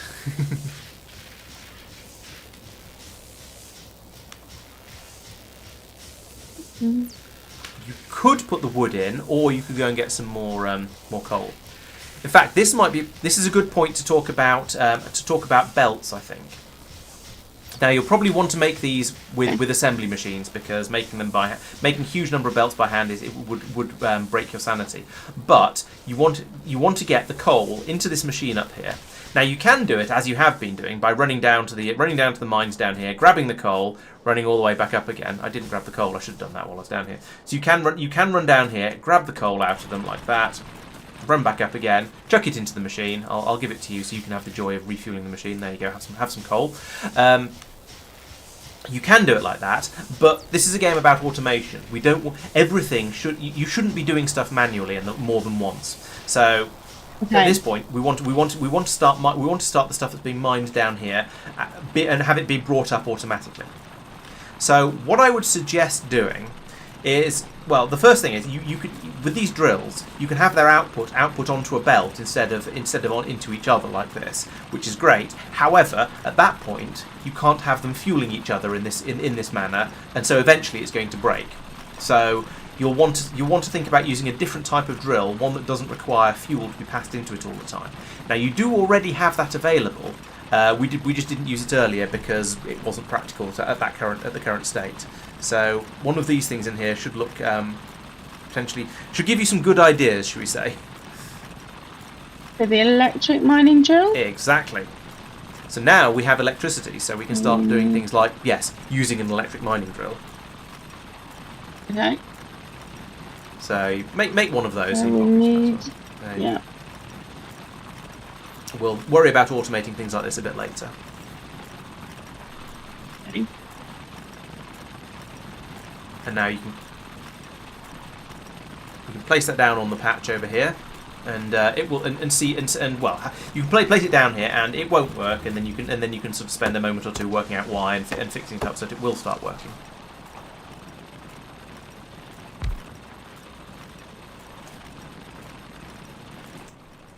That needs electricity. Correct. So we need to run a pylon Can we just drop a pylon here, or has it got to connect to what we've already It's got to set connect, up? so the electricity will not jump from one network to another. So you'll need to put a pylon in down here, and then place them, run a series of them all the way up. So I'll give you another tip here. If you get the pylons in your hand and you put one down by this drill, and then you click and then you click and hold as you put it down. So when you click to put it down, don't release the mouse button. I advise you to put it right next to it. Yeah, that'll do. Yeah, so click and hold, and now just run north. Wrong button. E again to close it. No, you haven't clicked. Come back. You'll have to come a bit further south. So you've got the reach. Right. Okay, that's fine. So no, behind it, where you were putting it before. Yeah. So click and hold. Right, and now just run north while still holding the mouse button. There you go. It'll automatically place them down at the maximum distance, so it's easy to do relatively long power runs. So you've now linked that back up. You've now linked that up. So now the electric mining drill is now, well, I'd say it's now working. It has produced a piece of coal and dropped it on the floor in front of it because it doesn't know what else to do with it.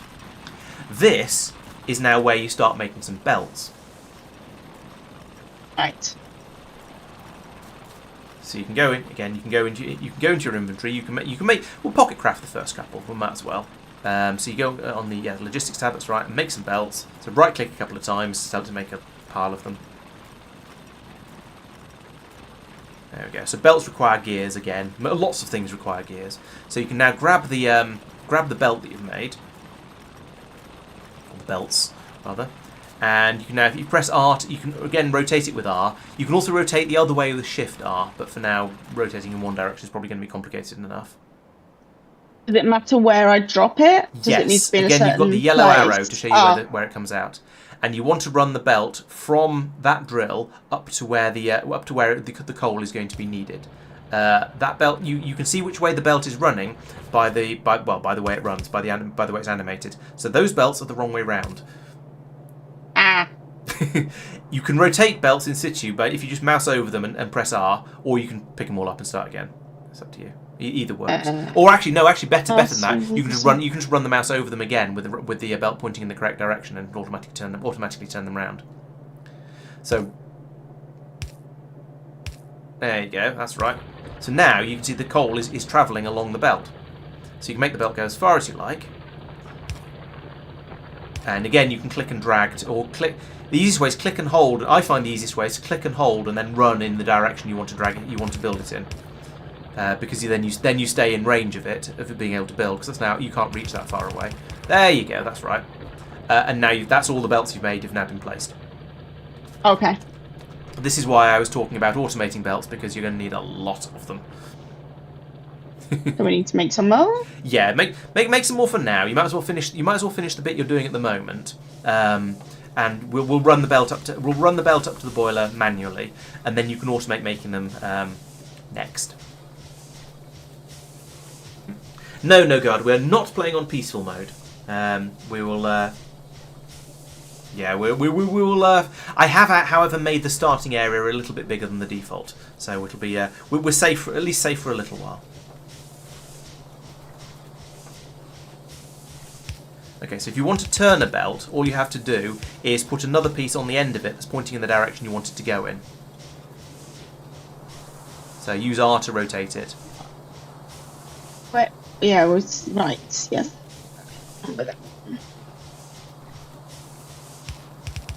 No, on the, well, I was going to say on the end of it, but if we rotate, I'll rotate the piece of belt here at the end to point towards you, because you put it next to it rather than on the end. But if I do that, then I can rotate the belt, and the coal comes over towards you. So now you can continue running the belt, but you will need to remember you will need to put an inserter between the belt and the boiler. So leave a 1 square gap in order to make sure you've got some room for it to put the fuel in. Negotiations will not commence that soon. Is that a 1 thing gap? It is, but you're next to the steam engine, not to the boiler. Ow!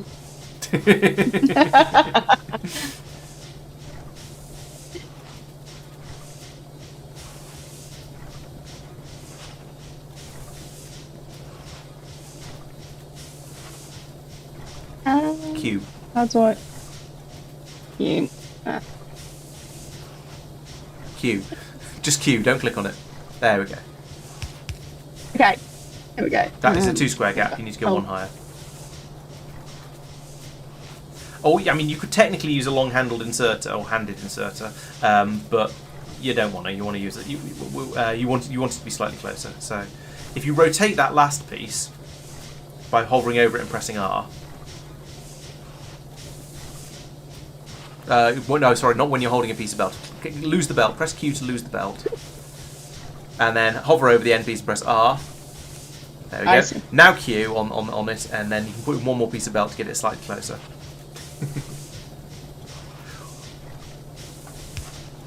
Right, so now now you need an inserter to put it in. Now I'm gonna give you another tip here. If you use a burner inserter to load your boilers, if you ever have a power crisis, you don't have as much of a problem getting things up and started again. So I recommend using the black burner inserter to load it rather than the normal yellow inserters.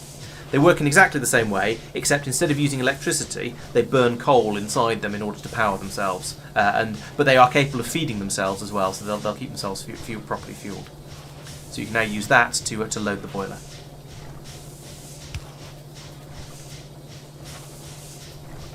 Okay. No, it's pointing in the wrong direction. So again, you can mouse over it and press R. You've got it unloading the coal from the boiler onto the belt, and again. Yeah. I shall tidy up after you as well. Right. So now, now that inserter will ensure that the boiler never runs out of fuel. Well, as long as there is coal on this belt, that inserter will ensure that your boiler never runs out of fuel. Okay. So now you don't need to worry about loading it manually. It will just keep going for forever. Now, at some point, you will eventually use up all of the power you're generating, but for now, things are absolutely fine. This system works. It's now. I won't say it's completely automated because you still have to manually feed the copper and the iron into the 2 assembly machines up here. But the rest of it is automated. You've got the fuel being brought in automatically. You've got the to power the electricity. You've got the machines making all the bits and pieces for the science packs. That's all working completely in a completely automated way. So, I've hinted that there are a couple of things that are not automated yet. That I would suggest would be the next thing to automate, and to basically bring the rest of the supplies up to the level you've got to with the coal. Do you want to just these ones? Exactly. Yes. So this was the iron plate. Yep. Yes. So we need to automate bringing the iron plates to this machine. Exactly. Yes. This is the point where I was saying at some point you're going to go, oh, for goodness sake, I don't want to build all of these belts in my pockets. I'm going to set up some machines to do it. This may be a time when you want to do that. Right. Basically, every time you go, oh, for goodness sake, do I have to do this all by myself again? That's the time. That's when you think, oh, actually, oh yes, I should be automating that. That's the whole point of this game, and that goes for absolutely everything in the game. There is almost nothing in this game that you can't automate in some way or another. You need to make a machine to build the belts. Yes. Nearly everything is made in an assembly machine or an assembly machine. Okay, so we need some more. So we need more assembly machines. Yes. Okay. Yeah. So there are a few other machines to process things that you'll find. So, for example, there's the furnaces. They are not assembling machines, but they still transform one thing into another thing. But basically, most things you make will be done by assembling machines, and there are a couple of others that you'll find. But most of the time, things are done by assembling machines. Okay, Peter. Well, thanks for joining. Have a good sleep well, and thanks. We'll catch you another time. We will, of course, be continuing this next weekend. Next week, same time, same place. Assuming Jen doesn't absolutely hate it and goes and says, "What the hell have you dragged me into?" We'll be carrying on. Oh, chat spots. Sorry, I closed. Yes, I closed the chat overlay because we were looking at researchers. Sorry about that. There it is.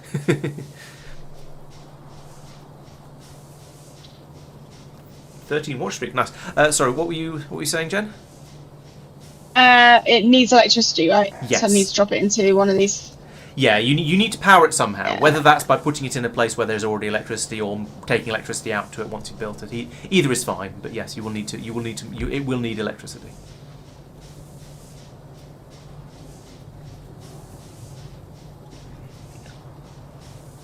First tab, yeah. We need iron plate and iron gear wheels. Yes. Oh, okay. So can we? We've got a machine making gear wheels. Can you get that? You can indeed, and here as well? fortuitously, you placed it in exactly the right place to do that. The upside of stealing all the gears from the machine that's already making them is that the machine is already there. It's already making the gears. You can just pass them straight across. The downside is that at some point you might find that one machine making gears is not fast enough to keep up with the machine making red science and the machine making belts at the same time. So you might need more machines in the future. But for now, it'll work absolutely fine. Especially as you're not actually doing any research at the moment. So yeah, close that. So yeah, there you go. I need one of these. Yes, and you'll need to make another one of those because you don't have any. Eventually, you'll have machines making all of these things, and you'll go, "Oh, I'm running low on yellow inserters. I'll go and grab 200 of them, and then just go and then go off and put them in wherever they're needed." So remember to make sure it's pointing in the right direction. Yeah, there we go. Good. Right, so that is now going to... Oh, you need to put some iron plates in there as well. Iron plates. Oh. Silver ones. Or grey ones. There we go. Because it's red. Oh, I see. That makes it sound actually makes sort of sense. It's red. Right, that has now stopped. It's made 12 of them and stopped. That's because that's how many there's room for in its output buffer. If you wanted to make more than that, which you do, you will then want to have it be... You will want to be taking them out of the machine and putting them into a box. And that will allow it to carry on and make a much larger and carry on running until the box fills up, and that'll allow it to make a much larger number.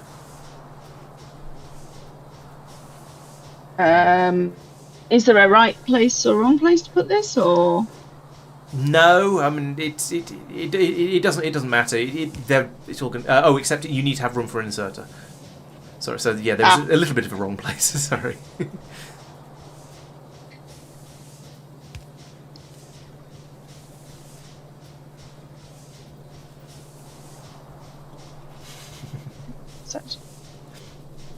Oh no, what were we missing? We need more iron plates. Always the way. You will find in Factorio you always need more iron until about mid-game, at which point you always need more copper. Excellent, okay. But you know where to get that from, and you're working towards automating it, so just go and grab some more. There's probably a decent chunk of it over there somewhere. Which place?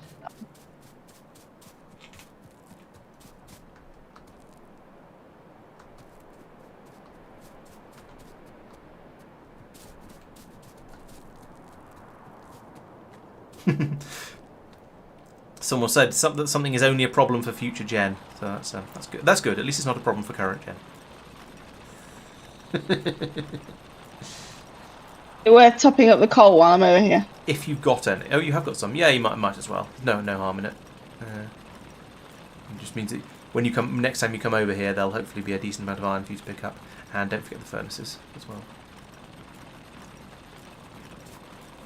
Or up to you. Oh, sorry. Yeah. No, it doesn't matter. It'll probably be alright for a little bit. Forgot about that bit. Oh yeah, no guy points out you could stick your you could have stuck the random iron ore that you're carrying with you into the furnaces and just to get it out of your inventory and get it cooked up. But yeah, do that next time. Next time you run out of iron, which will be in probably less than 5 minutes. Okay. Ooh, but burning questions here. Sophia is asking about your previous gaming experiences, whether you've got any PC or console gaming experience before now. Not a lot, and years and years ago is the last time I kind of played anything. So yeah, I'm quite a newbie, which is why I'm still getting used to all the controls. Yeah. I mean, I think I last played stuff on the Wii and things like that. That's how long ago that's going back. Yeah. I think, for example, if we dragged Beth in, she's a bit more of a gamer. So she plays a fair amount of first-person shooters. So she's reasonably sort of used to the way that the WASD and the hands on the keyboard and controlling things. And but she didn't want to play Factorio. So yeah. We need more electricity. Yes.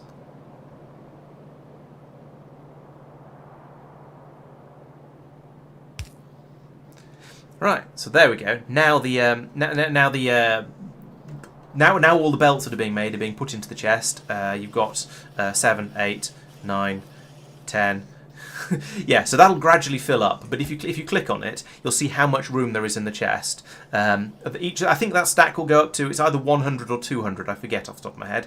And so then you can get 1 or 200 into each stack, filling up that chest. And there's 16 stacks, 16 stacks in there, so you could get about 1600 belts in there before it'll fill up completely. So it'll just carry on running rather than you having to worry about the machine's internal buffer filling up.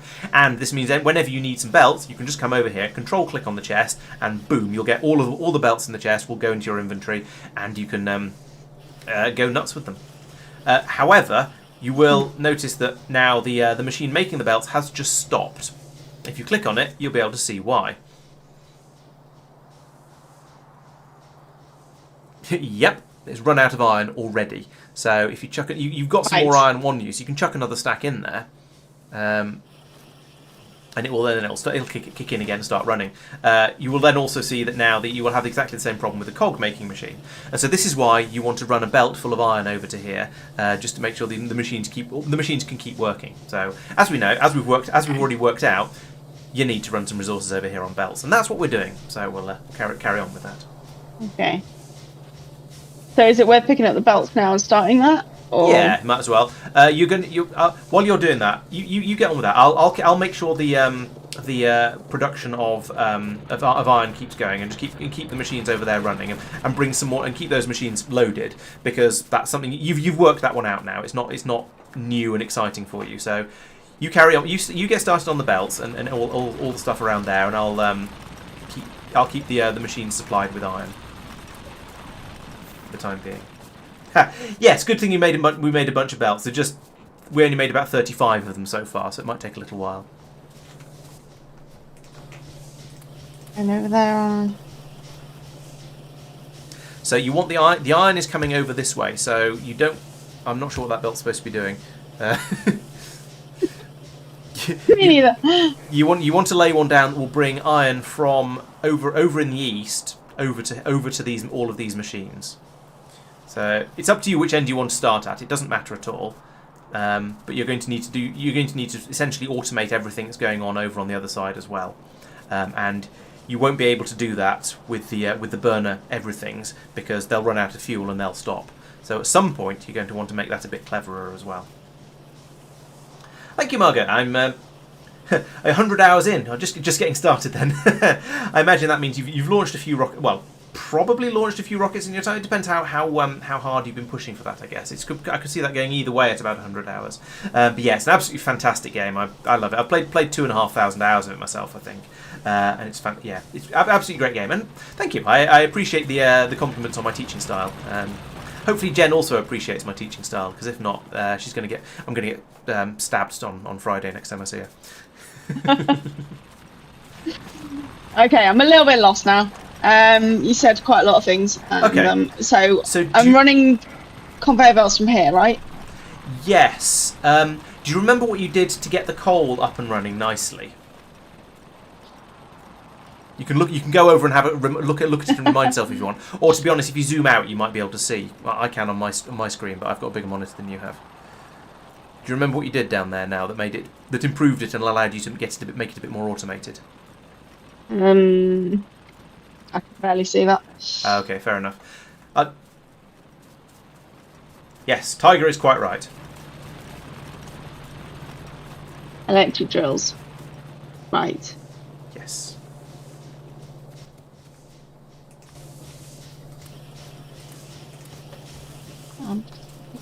Yeah, so you want some. Okay. Basically, you want to take. Yes, You want to take the system. yeah, you want to take the system you've got running at the moment and try and make it a little bit more automated. So it'll run all by itself.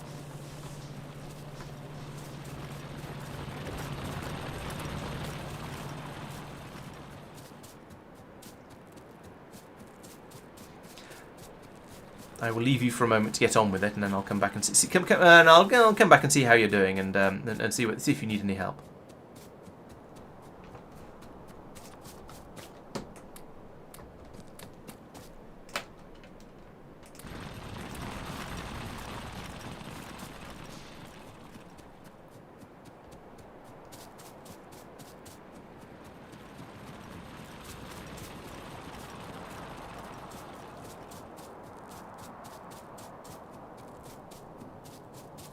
Yeah, so you could put that down anywhere for now. Somebody will probably cry based depending where you put it, but yeah, you stick it in wherever feels good.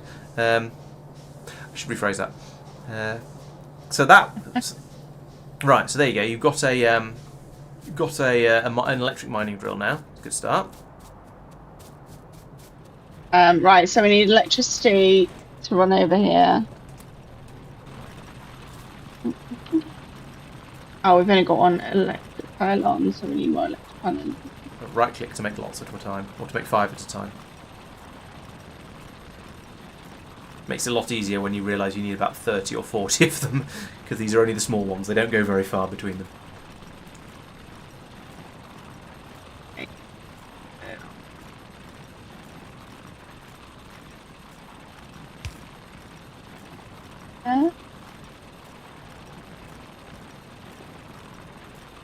Was this the control run? Is it control run? Click and hold and run.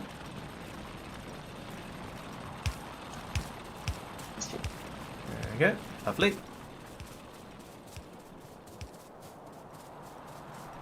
You moved your mouse as you were running, so it built the last couple off at a funny angle, and they didn't go with you.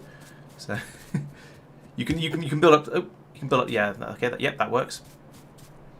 I sort of assumed you were going to link onto the one that goes down to the coal mine, but that's fine. That'll work. Right. So that is now your mining drill is now working. You are producing iron ore from without needing coal now. So that's good. Okay. What do you do with iron ore? Make iron plates. Yeah, correct.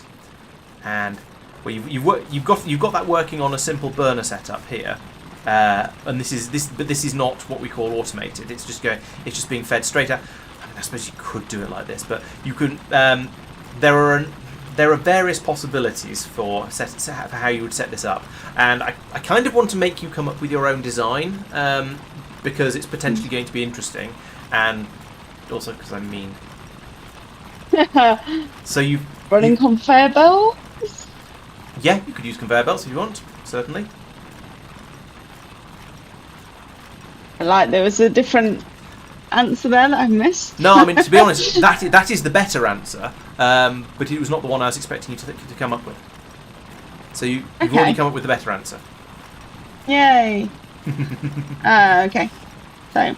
Right. So mining drills were a little bit weird. Where with every other machine you've played with, you have to, or most basically every other machine you've played with, you have to use inserters to take stuff out of them.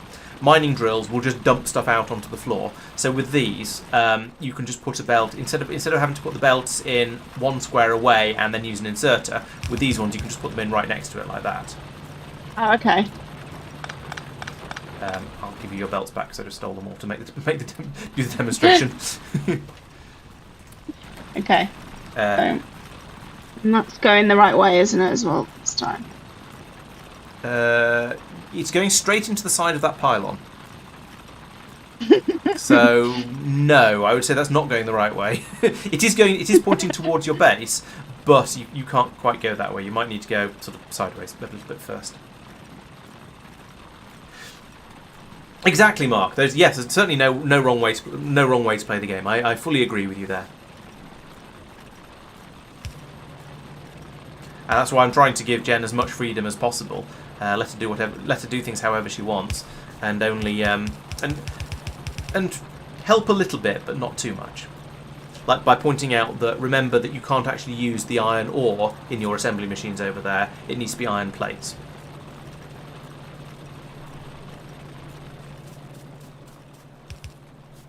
I need to turn it into iron plates. Correct.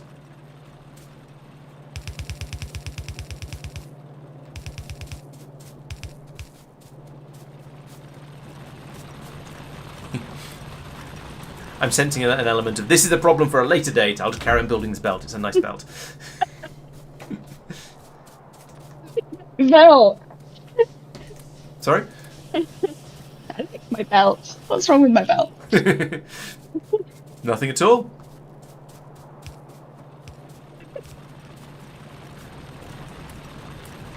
Can you go under pylons? Or am I just fucking this right up? So, one of the research projects you have available is logistics, which will get you underground belts and splitters.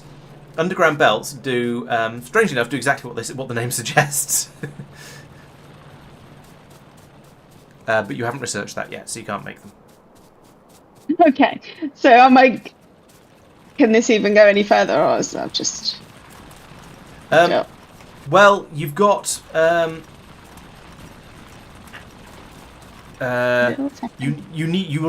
can't put the iron ore into your assembling machines because they don't know what to do with iron ore. So it does need to be converted. I need another assembling machine. I need a machine to turn it into iron plate. Yes. And the machine that makes iron plates is not an assembling machine. It's a furnace. Is a furnace. Yes. Nice. Yes. And you can load those up with. You can load and unload those with inserters.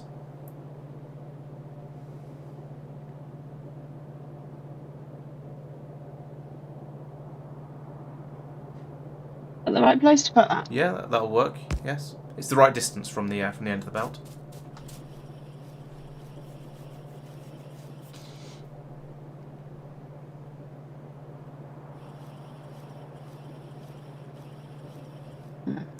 The other way around. Yeah.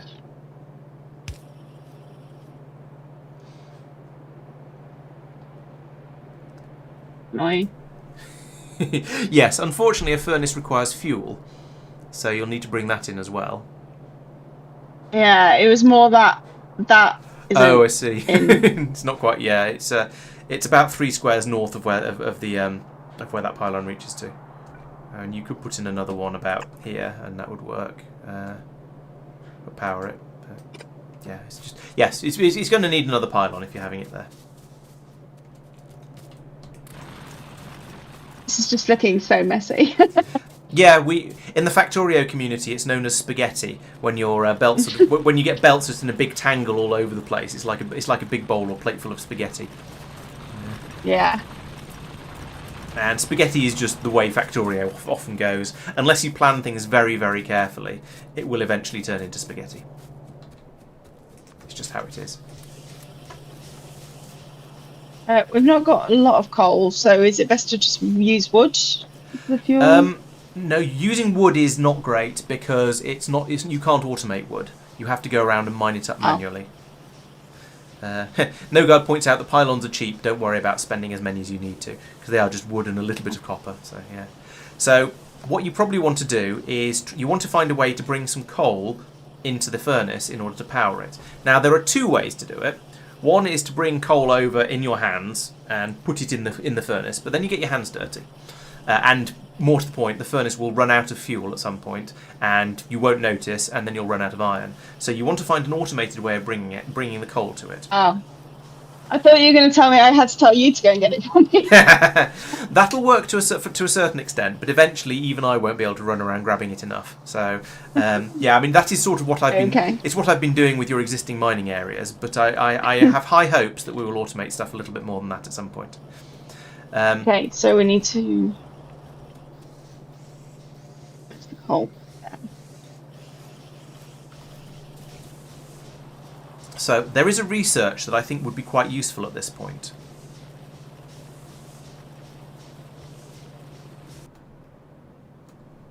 he says mysteriously. Indeed. You're spot on, Talamar. The wrong way to play Factorio is to not play Factorio. I fully agree with you there. This is the only way to play it wrongly.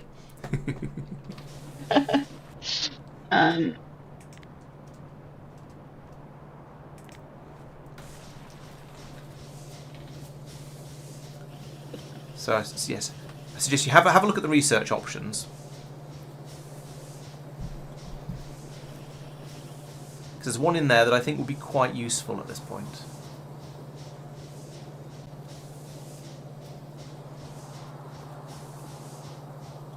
This Yes. logistics. Because that will get you splitters, and that means you can take a belt of stuff that's being brought to one area and you can split it so it can be taken to multiple areas. I see. So the coal that we're sending over here, we can also split and take it over. Exactly. Okay.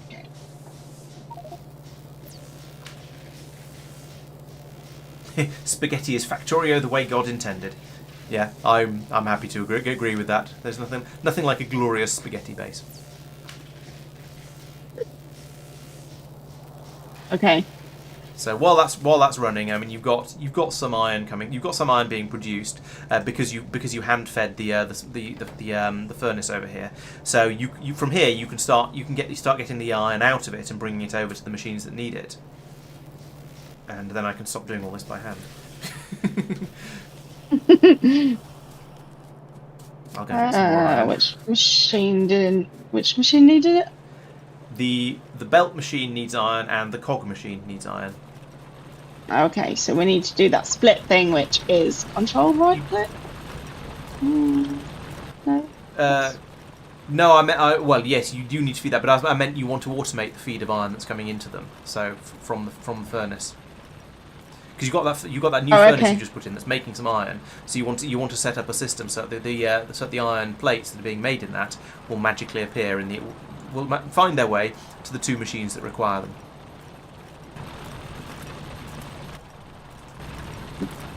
So we need the splitters first, or am I? You don't know. You don't need the splitters for that bit. You need to get you've got iron over here, and you want to get it to over here. How do you get things from A to B? Pick them up and drop them. How what else you're do you looking get for, things is from it? A to B? How did you get the iron ore over to this furnace? With the belts. There we go. But I thought the belts wouldn't go under the pylons. I'm very confused. They won't, but you can, but the pylons are only taking up a relatively small amount of space. You could run something. You could run a belt across there like that. Well, like something like that. Oh, okay. So you can go round the pylons. You just can't go. They can go under the cables, and they can go round the pylons.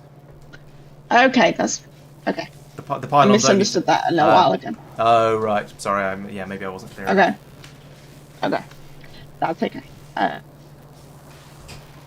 Did I?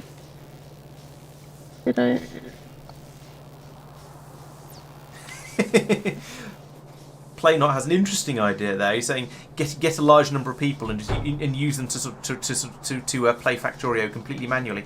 Didn't one of the really big Factorio players do that? I think it was the humble the what's name Brit. It's not humble Brit. He's something else Brit. He's not caffeinated either.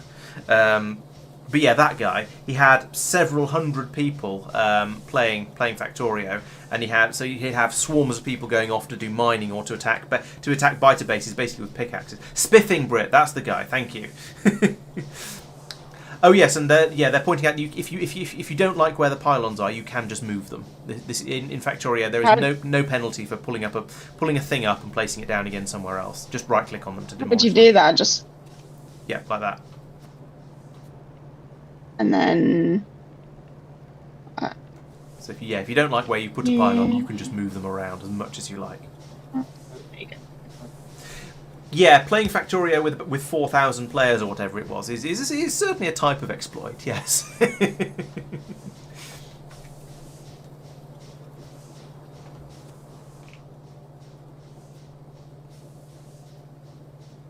I need a gap this side of the furnace for the inserter? Yes.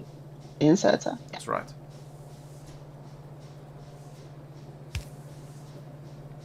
Will that reach? Yeah. Yes, yeah, that's in the right place. Now, both of these machines will require the iron. You don't have to end a belt.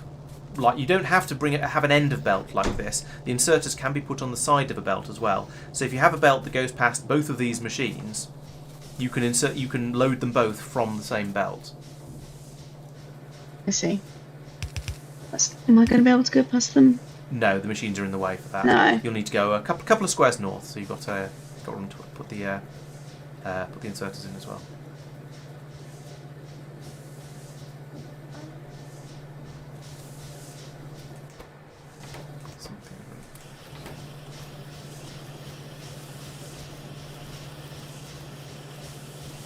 Oh. What did I do? Undo it.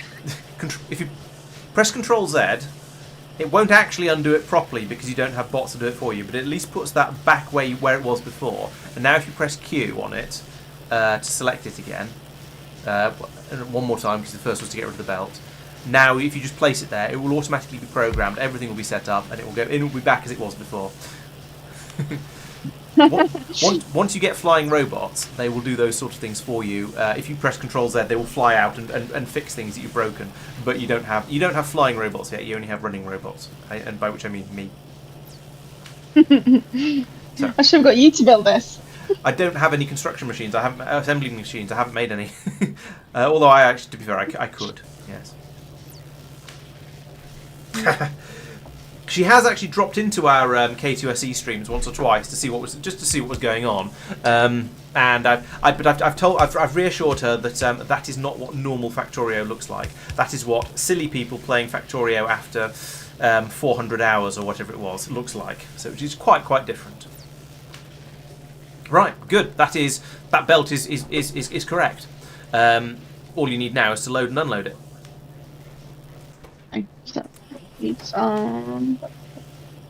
It's more than I. Yeah, if your question is, do I need more? The answer is probably yes. It doesn't matter what the question is about. The answer is probably yes. You probably do need more. Making a bunch. Yeah. If you remember, one thing you can do is once you've worked out the sort of things that you tend to need quite a lot of, if you ever seem to be running a little bit low on them, then you can just have your character pocket crafting some while you're away. Now, if you move that first inserter one square to the right, it will be able to reach. Sorry, it will have power. It's just out of range of the pylon where you put it. There we go.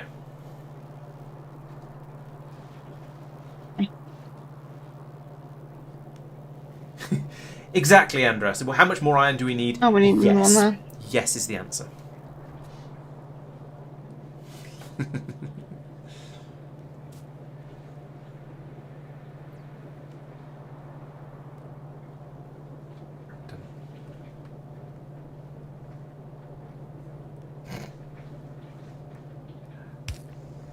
no, I thought that was going to be out of range of the inserter. I didn't look at it properly.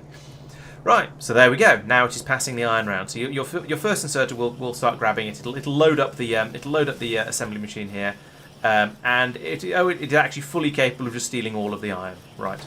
So the theory is good. It is working. Have I got that wrong way around? No, it all looks right. So it's just piling these up here. Sorry.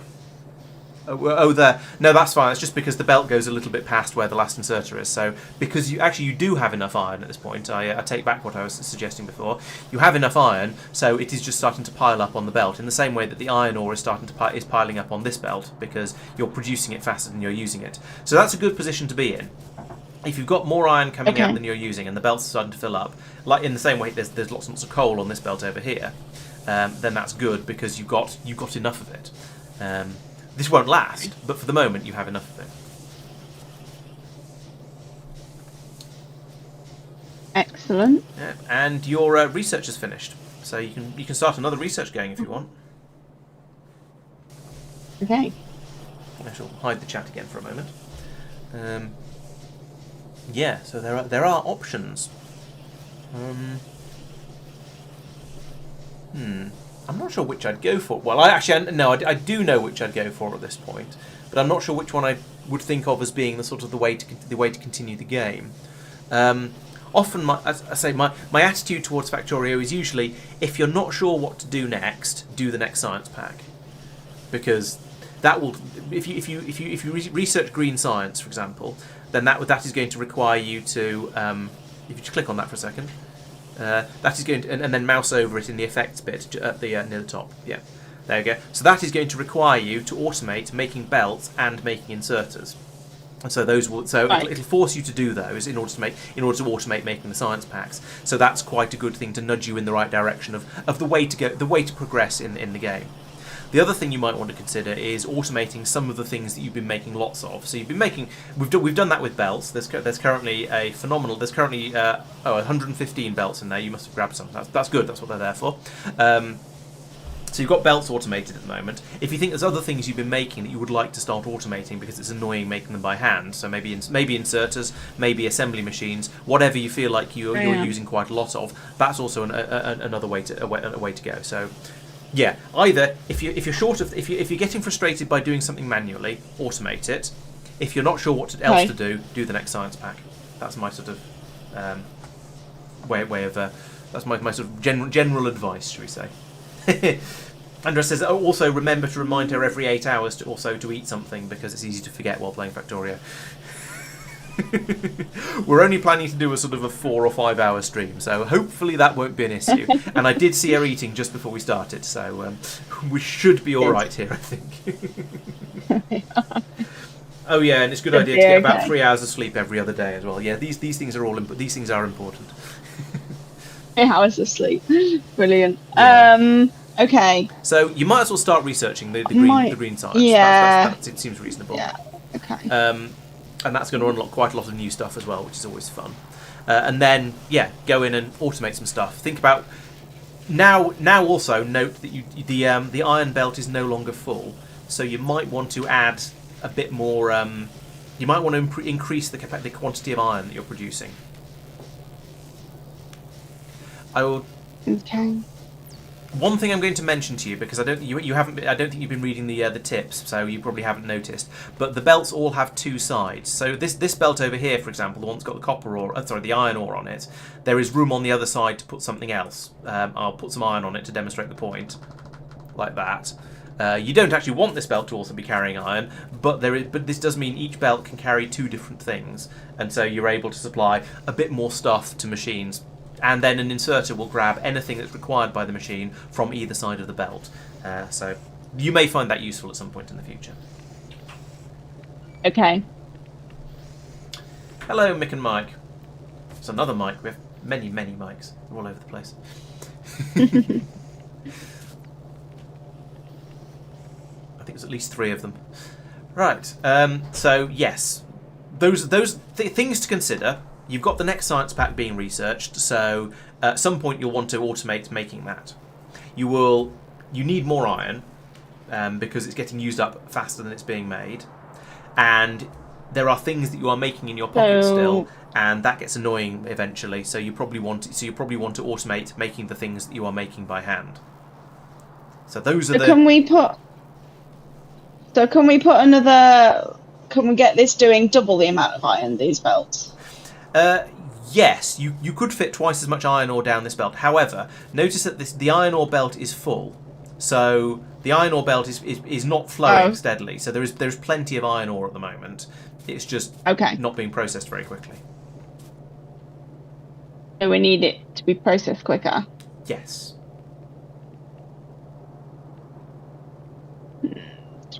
2 furnaces? 2? The second one would be a start, yes. 20 of them? Yeah, 20 would be fine, yeah. And the thing, it depends how far ahead you're looking. The thing about Factorio is you're always going to realise that there's always going to be some part of your factory that is running too slow.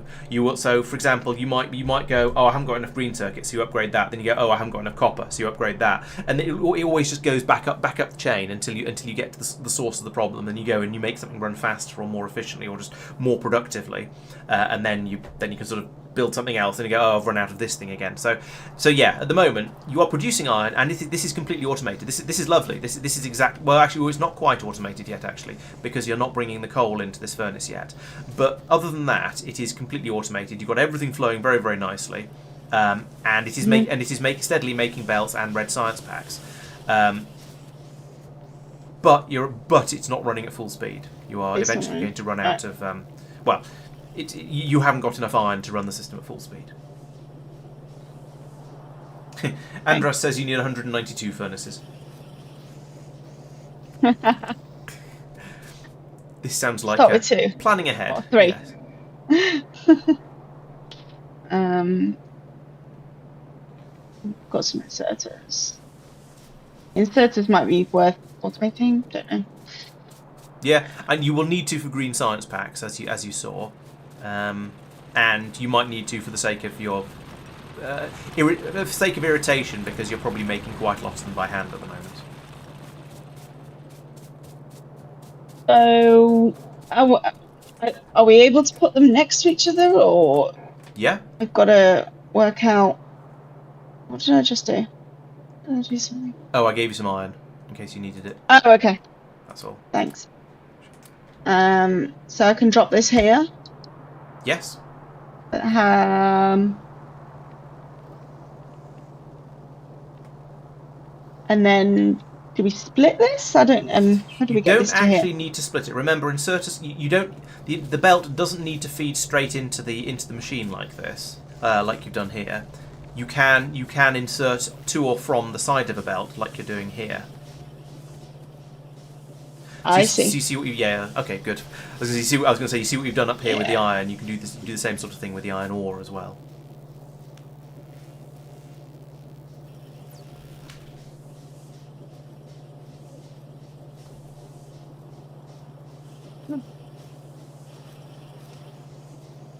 You don't need to program furnaces. They will just cook whatever you put in them.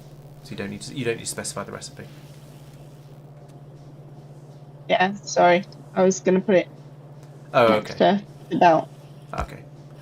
Leave room for the inserter. If you press Q on the one, it's a lot easier to grab something by pressing Q on the one that already exists. You can also put things onto your hotbar. I would suggest putting the right. So if you open your inventory, I suggest you put the belts on your hotbar and the inserters on your hotbar, and probably the pylons as well, because those are things that you'll be using a lot. So if you click on How'd you put them on a hotbar? So if you click on one of the belts, so you've got it in your hand, and then click on the hotbar at the bottom, next to where it says 1, there's an empty space. Down, all the way down to the bottom of the screen. Yeah. Click there. Down there. Yeah, so click there with the belt. So let's put that into there. You can now press Q to get rid of it again. You can do this, and you can do the same with the inserters, with the pylons. You could do it with the furnaces. You could do it with basically anything that's in your inventory. You can put onto the hotbars down there, and it'll allow you to grab them without opening your inventory. I have to admit, I don't use the hotbars very much myself, because I tend to just use Q on stuff in the world. But it does work, and it is very, very useful. Okay. Right. Thanks, Mick and Mike. Yeah, finishing space exploration with the archaeological victory was a hell of an undertaking, shall we say? And it was mostly Tristan and Mike who did the hard part of it at the end, I have to admit. But yes, I was very impressed with us that we managed to get to the point of finishing it. Yep, got the quick bar up, Radek. Yeah, you're quite right. That was definitely a good idea. I tend not to use the quick bar all that much myself. It's a sort of a habit thing. I tend to just grab stuff from in the world, and I'm gesturing at things with my mouse, but you can't see my stream, so it's not particularly helpful. But yeah, I tend to just grab things using Q from in the world, and most of the time that's okay. I think part of the reason I did that is because in space exploration there is so much stuff that it's not practical to keep everything on your hotbar. Whereas in vanilla, it kind of is, because there's a lot fewer things that you need to worry about. You're thinking about fueling them, aren't you? So do you want to try and think of a clever way to do it? I've given you a hint about this already in the last sort of 10 minutes or so. I don't There's know. a lot to take in. It is a lot to take in. That's why I'm sort of tempted to be a little bit helpful. Because you have this belt over here. Yes. So we can do coal there. But how do we get And coal? if you look down here at this corner, if you put a piece of belt like that, then do you see how it's drawn it? You've got one belt feeding in on the left-hand side of the belt and the other one feeding in on the right. And that means you know that anything that comes in from the left-hand side is going to go onto the left-hand side of the belt. Anything that comes in from the right-hand side is going to go onto the right-hand side of the belt. It's not going to mix the two together. So that means if you put... I'm explaining... I think you've already got the concept. I'm just explaining how to do it in Factorio now. If you feed coal in along here, then you can have then you'll have coal on the other side of the belt, and then it'll go into both the machine. Both things will go into the machines. None of these pieces of belt I put down here are actual real pieces of belt because I don't have any because I've given it all to you. You'll need to place that yourself. They're ghosts. So I see. So I can do another set of coal coming over this way and then into this one. Yes. What have we just researched? What did we just research? Green science. No, we're researching green. We're still researching green science. But if you scroll all the way to the bottom, you'll see logistics. Yes. And what did logistics get us? Stuff. It's the last one in the list. Splitters and splitters. Splitters. Yep. You're basically there. You've got the right idea. I'm suggesting that one of those things might be quite useful. Good. Excellent. So how do we use our research? Sorry.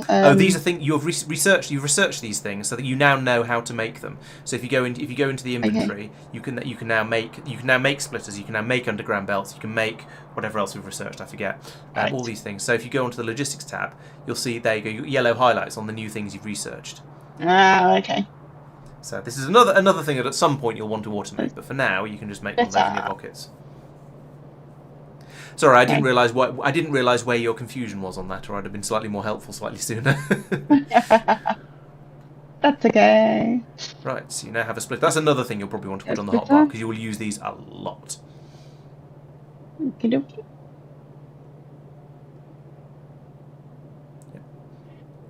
Yeah.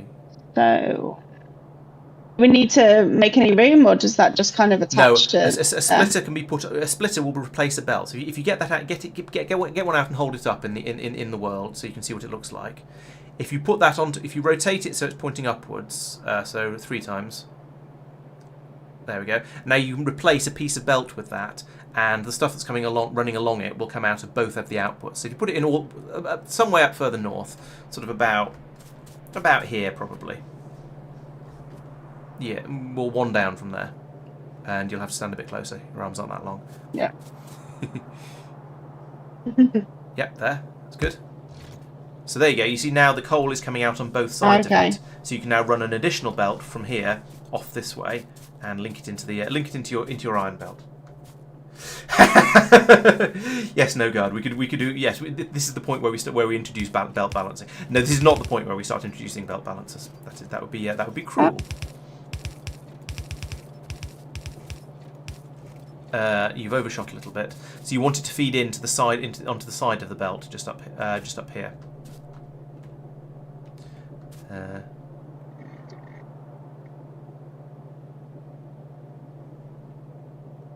If you rotate, yeah, that's right. Yep. And then just place one piece.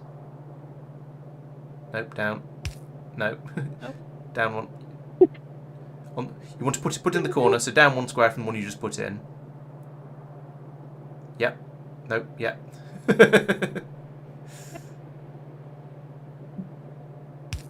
And then a horizontal piece going into the side of the other belt, and it'll form that T-junction again that we had before. Like that? Yes. Or... Yes. No. Oh. Yes, like that. There you go. So now you've got one belt that has both things on it, and if we run up here fairly quickly, you will see that the inserter is now loading in the coal as well as the iron ore, and you're now cooking iron in your second smelter. Excellent. Now it is at this point it's just going to hoard it all for you, but it is producing it. So that's the important thing. Okay. So that's hoarding. It's hoarding iron plates that you need for your science. So you want to get them out of this machine. You want to get them out of this smelter and put them somewhere useful.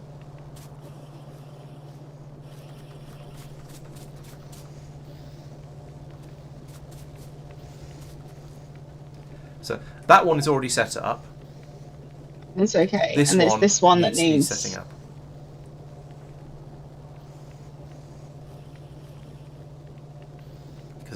Because it's not at the moment. It's filling up with iron plates, but it's not doing anything with them. So we need to do. We attach that to there. Yeah. That's what I'm trying to do, and then it'll. Yeah, you can just chuck it all onto the same belt. That'll be absolutely fine.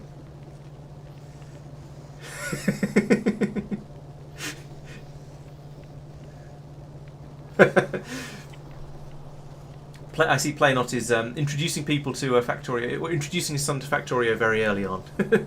Yes, at this stage of the game, nuclear is probably not necessary. I will happily agree with that.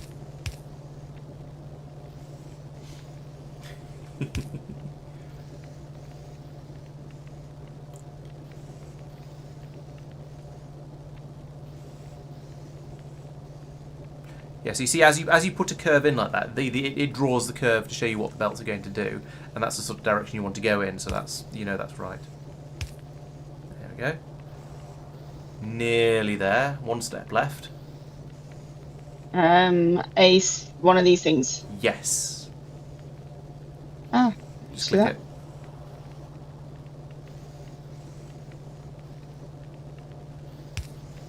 Great.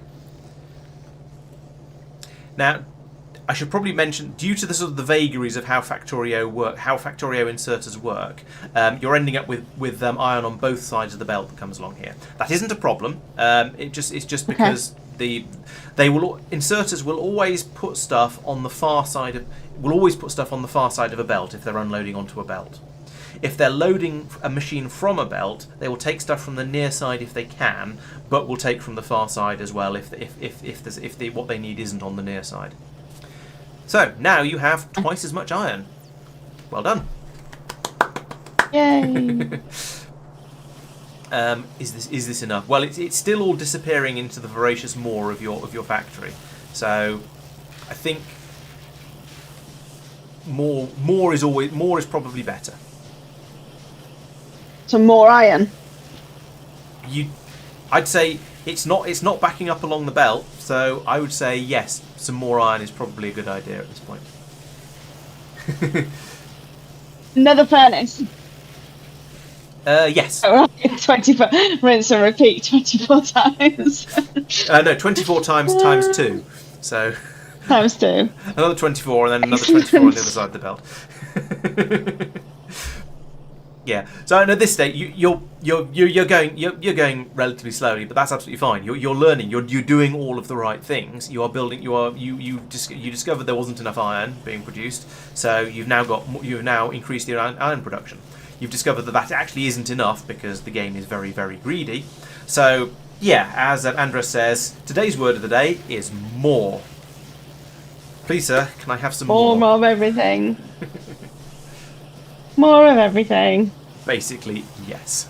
Now, if you want to automate a different step first, like you think, oh, I'd like to have the inserters, then sure, you can do that if you want. But I think at this stage, you can probably still pocket craft them fast enough that it'll be to keep up with the rate that you're building the furnaces at. So if you set your pockets building half a dozen of each, or a dozen inserters and half a dozen furnaces or something like that, then when you come back, when you get back to it, when you've finished making things, you'll have, well, no, the construction can go on while you're going off and making sure you've got all the stuff you need. However, I'm pretty sure you're about to run out of for something else. Yeah, I'm almost out of. Hold on. Almost out. What's that? Oh. That's the research finishing. Bonk, bing, bonk. Okay. Yes, the factory must grow to meet the demands of the factory. You're quite right, Andres. It is all about just more. Always more. I think stone. Is it stone that we're Correct. almost You have on? run out of stone. Yeah. Okay. And this is because we never bothered to set up any sort of automated mining for stone, because we didn't need, compared to everything else, compared to the amount of iron we've got through, we've not really needed very much stone. We've just needed it to make the furnaces and the burner mining drills.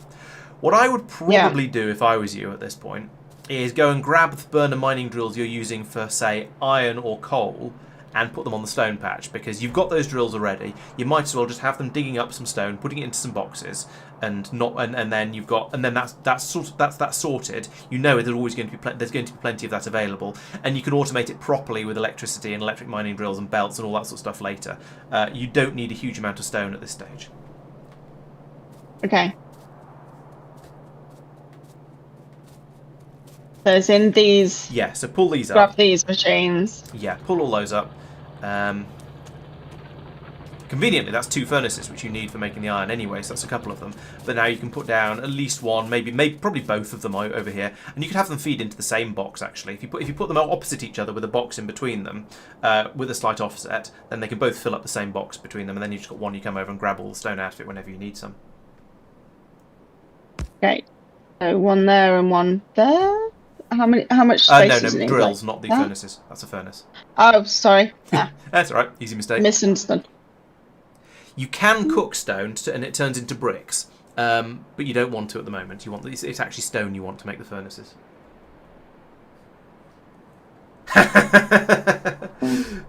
Gildarth says, "Well done for not trying to move things over a long distance with an enormous long chain of inserters." I might have dropped hint. I may have dropped an excessively strong hint about using belts. I'm not sure. Now remember, you want these to both feed into the same box, so you want to align them so that the outputs of the two are going into the same square, and you can then put a box in that square. You nearly, yep, there we go. And now stick a box in between them and fill them up with coal.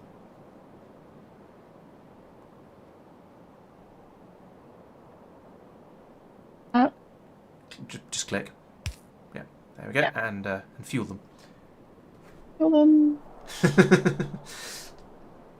We've only used. You say that, play not. You're maligning her coal moving. What's name? She's only used 74. Well, actually, if we count the mixed belt, she's used less than 100 belts to move that coal around. No, sorry, 114 belts to move the coal around. That's a lot less than 2,500. Okay, so that is doing its thing. Yep, so you've now got, the box is filling up. You've got 12 stone in there, 13 stone, 14 stone. If you grab that, that'll allow you, along with the extra furnaces you picked up from the iron area, that's going to give you enough to be getting started. You can put in another, you can probably put in another 4 or 5 furnaces with that, which is a bit more than you're aiming for at the moment. Have you made? You might as well make another 6 or 7 inserters while you're thinking about other things, because they will. If you wait until you need them, you'll be a bit annoyed because you'll have to wait. So if you set some inserters building while you wait, while you build, then you're that'll do. Oh, was that a 5? No, maybe another 5. Right click it. Have plenty. It's not like you're gonna want them eventually. Right, and now you can start putting in and maybe make another sort of couple of furnaces as well, probably. How many have you got? 2. Yeah, make another 2 or 3 furnaces, and you can get all those set up as well. Source your coal locally and support local miners. Yeah, we'll be doing that at least while the miners carry on working for us. That'd be good. Yeah, we were expecting some wonderful spaghetti as the factory starts to grow. At the moment it's only doing well. There's only really iron being brought in, so at the moment it's not too spaghetti. But I have every confidence that it will turn into some sort of horrendous tangle at some point in the future. I don't need any space in there because I can run a belt. Correct. Yep. Yeah, you can run the belts down either side of your build chain. That'll work fine.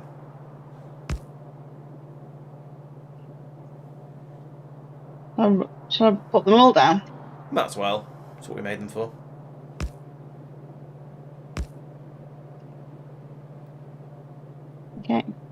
And you're almost certainly going to find you now won't have enough iron ore, but then that's that's the next problem to up the chain, as it were. So, yeah. Yep, they're down. Now what do you do with them?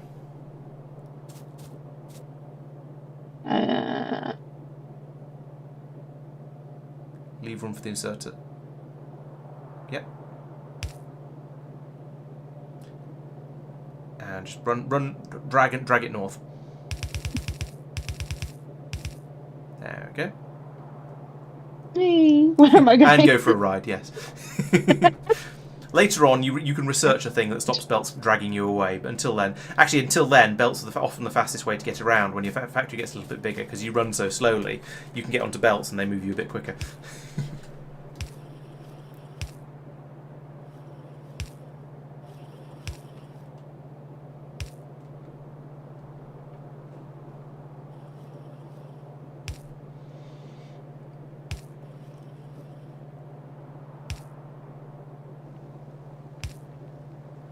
Oh, no. Something nice about you being a perfectionist already for the belt with the inserter placement. Got to keep the patterns nice. Okay, so we need fuel. Power, but yes.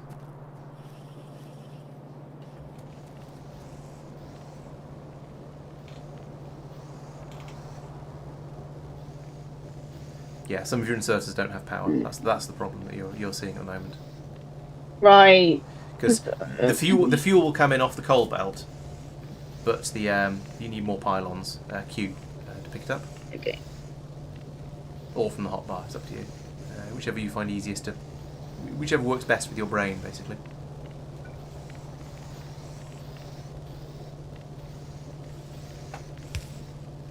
It's not going to work, is it? No, you're going to put one on the other side as well, unfortunately. Which is a little bit untidy, but it'll work.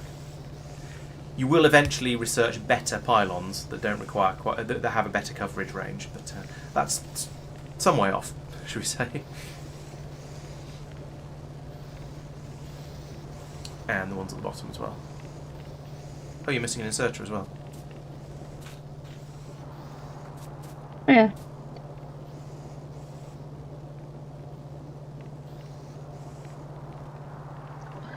Really hard to see where that's going. Yeah, that's true. The coverage is very hard. It is rather hard to see over the top of the grass. Yeah. The problem is there's too many different colours of terrain, and they all sort of just. What works in a desert doesn't work so well in a forest, and I've quite deliberately started us in a fairly wooded area. Now, can you see a problem with this? It's working, but can you see something that is a bit not quite as good as you would like it to be? Okay, Mark. Well, apart from the spaghetti that's going. No, the spaghetti's fine, but your furnaces are going to stop running fairly soon. These furnaces are out. Yes. Or no? Can you see what they've run out of? Yes. Ingredients. Yep. So at this point. Oh, nice. Mark has been carrying on with our K2SE run where we didn't quite finish off all of the we didn't quite finish the spaceship victory, so he's been leaving the research, getting the research working nicely, and we're at 91%. Lovely, thank you. Right, so yes, the problem you're having here is there is not you're using up the iron ore in your smeltery faster than it's coming in along the belt here, and it's only coming in along the belt here quite slowly. Because there is only one mining drill at the other end of it. Right, so we need another mining drill. I would say you need more than one more mining drill. But yes, basically. Lots more mining drills. Yeah. Probably, I mean, if you put in another 3, I think you'd probably be alright for the time being.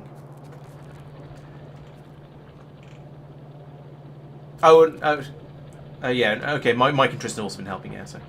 Sophia says another 50 mining drills. No God says the factory must grow. Basically, yes, if things are struggling, you need to make it bigger.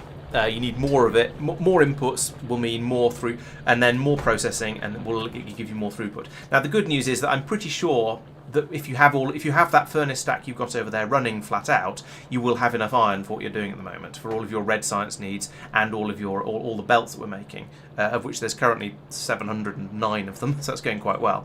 But yeah, some more mining drills over here would be a good idea, I think.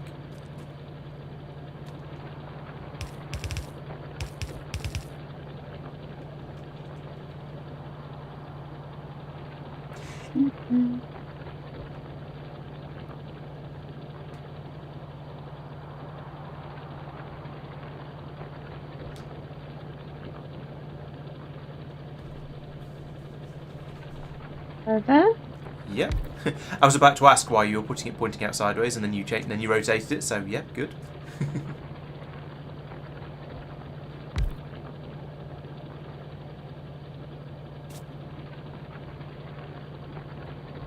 You put them right next to each other, Yes, or you do you can. need to leave a gap?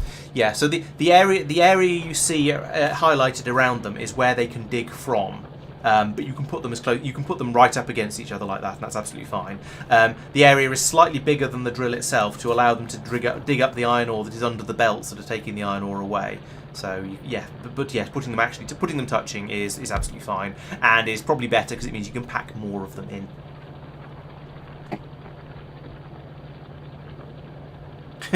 Oh, Tristan's been causing minor issues. Oh, I dread to imagine. Maybe he's crashed a spaceship or something. Gildarth says you should fill the iron field completely with drills because then you won't have to come back for a bit longer. I mean, technically he's not wrong, but yeah. So there we go. Now you've got 4 times as much iron ore being produced. It's going down. It's running nicely down the belt, and and if we follow the belt along, we'll see that once we get back to the other end, the smelters will start. Well, the iron is just starting to arrive, so the smelters will pick up speed, and more. Yeah, there we go. We've got 3 of them running now. Once that one's finished loading itself, we can get a 4th one running, and a 5th. You see, there we go. So we're getting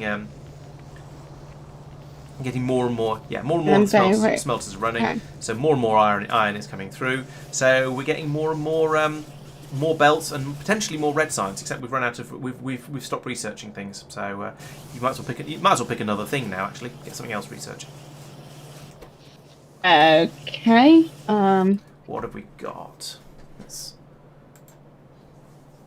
We have we've got gun turrets, walls, machine guns, electronics, and steel. So notice under each one of these boxes it shows you what science packs you need in order to research that thing. So the first 5 just have a red science pack under them, so you can do those at them already with the red science that you've already researched. The next 3 have a green science pack under them as well, and that means it needs red and green science packs to be fed into the lab in order to make those. So that means those ones you can't do at the moment because you're not making green science. Okay. So do we need to start making green science, or would you suggest we do one of these first? Both. You've researched green science, which means you are now able to start making it. You know the recipes, but there's no point in leaving your science lab idle. So you might as well do something else as well while you're waiting. So maybe I'm thinking electronics. If you want, yeah. I don't have a strong opinion at this point. I'm going to let you choose whatever you think. Now, if you click on them, you can see over on the right hand side what sort of stuff you'll get from doing that particular research.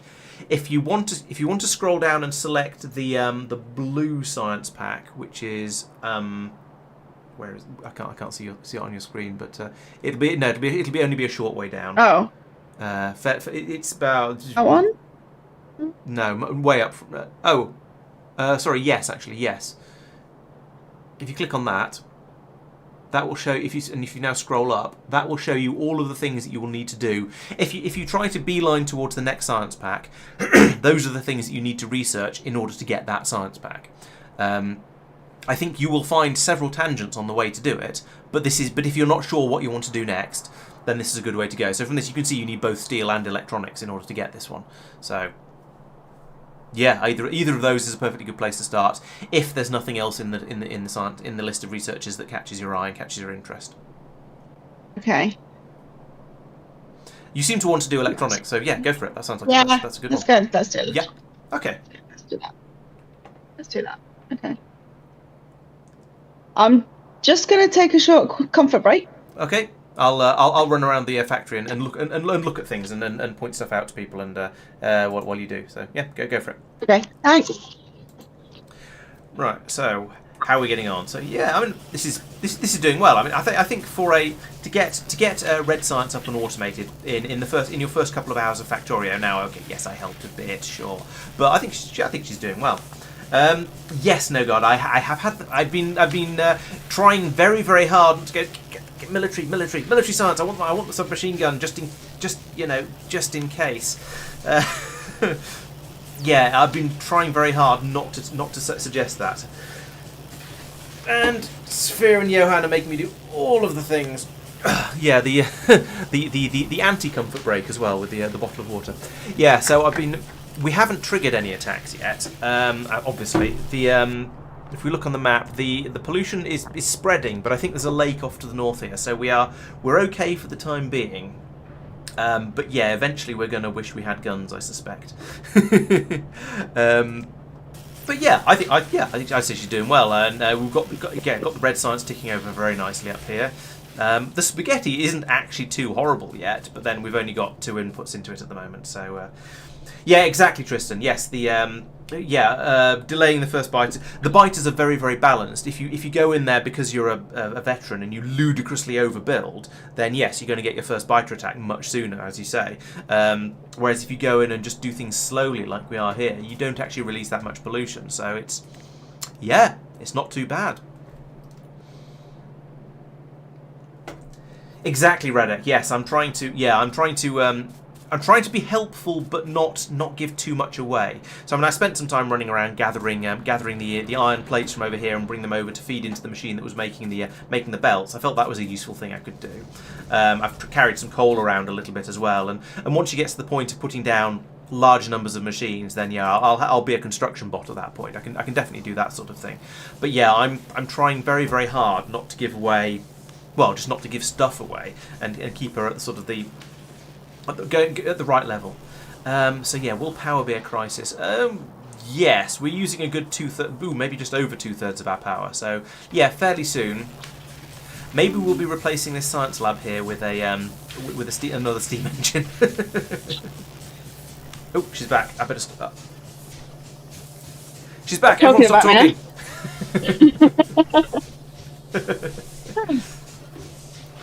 Yeah, it's an important. Getting the right level of help, I think, is an important skill, and I'm trying to be at the right level. We'll find out how.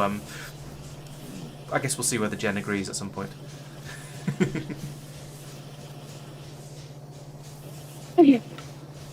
Oh yeah, yes. Once she starts copy pasting, then I'll be a construction bot for her. Oh yeah, that's a good point. We should probably explain how copy paste works.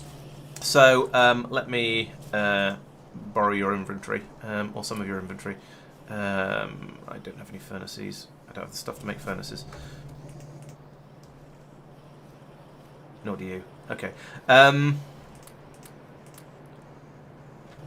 just going to build a couple of things for purposes of a quick demonstration.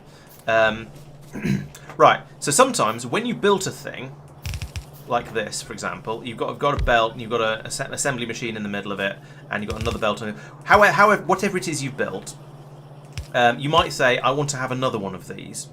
And you can copy and paste stuff in Factorio. So if you press Control-C, you'll get a copy icon. You can then select a load of stuff, and then you can paste in a second copy of it like that. And just again and again and again. And this allows you to make really big chunks of factory very, very quickly. Now the downside is, it's just put all of this in as ghosts. You can see that's why it's slightly faded out. So none of these machines, apart from the ones I put in initially, none of them are actually real, but it allows you to plan things out fairly quickly. You see I can run straight through them like this.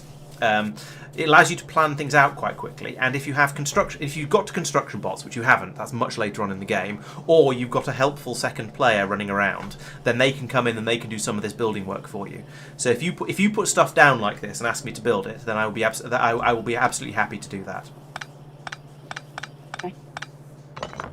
So once you get to the point of where you want to build the same sort of thing several times over, that could be very, very useful for you. At the moment, you're doing sort of things kind of one at a time, so it's not so big a deal. But in the future, you may well find that it's just a massive time saver because you can get me to do stuff for you essentially. Okay. All right. So, what do we need to do next? We need to... Yeah, your iron supply is doing very nicely. Were you going to automate green science? Or set green science? Yes. We were going to set green science up. Right. Okay, so we need a lab and a building machine. No, you don't need another lab. You need to feed it into the same lab. So one lab needs to have both the red and the green science packs in it in order to do science. If you feed red into one and green into another, it will not work. Okay.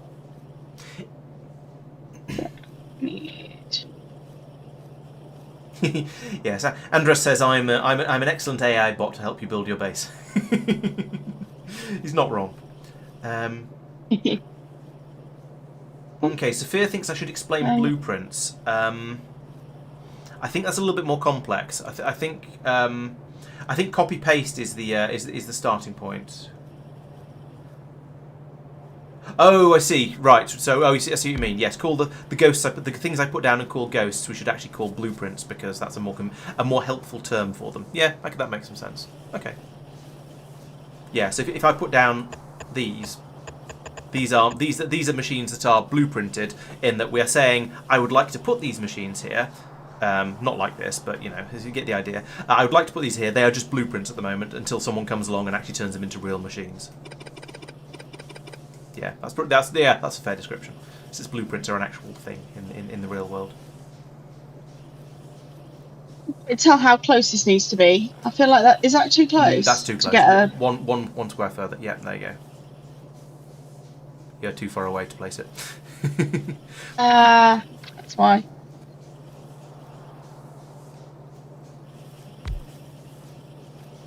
Yeah, that'll work. Oh, but you're so used to doing E, and I forgot I've got one here. And it needs to go. You want to put the science packs in the research lab. If you put it one to the left, then you've already got power. Oh. Yeah. Tristan is suggesting that you're too used to having the far reach mod installed because you're trying to put things down out of reach.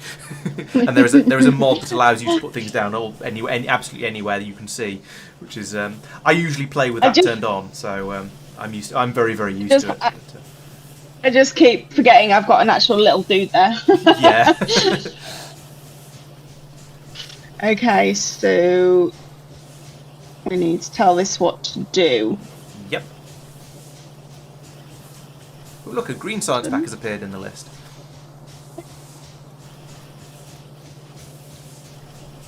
Item ingredient shortage. We need more inserters. Oh, well, this. Yes, so you want to automate the building of those, and then that'll, if you can feed the way the Factorio science packs work, because it's a game and they've tried to make it sort of helpful for beginner players. The idea is that when you're trying to make a new science pack, it will encourage you to automate things that you probably should have automated by that point. So this is the game's way of telling you that I think you should be making belts automatically. You should be making inserters automatically by now. And if you're not, start doing it and you can keep some of the overflow for yourself because you'll find it very, very useful.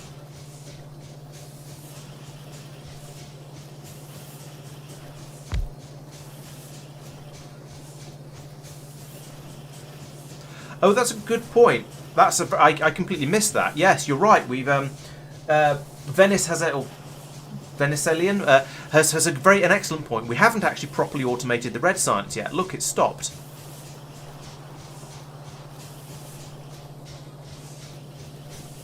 It's not got copper plates. Mm-hmm.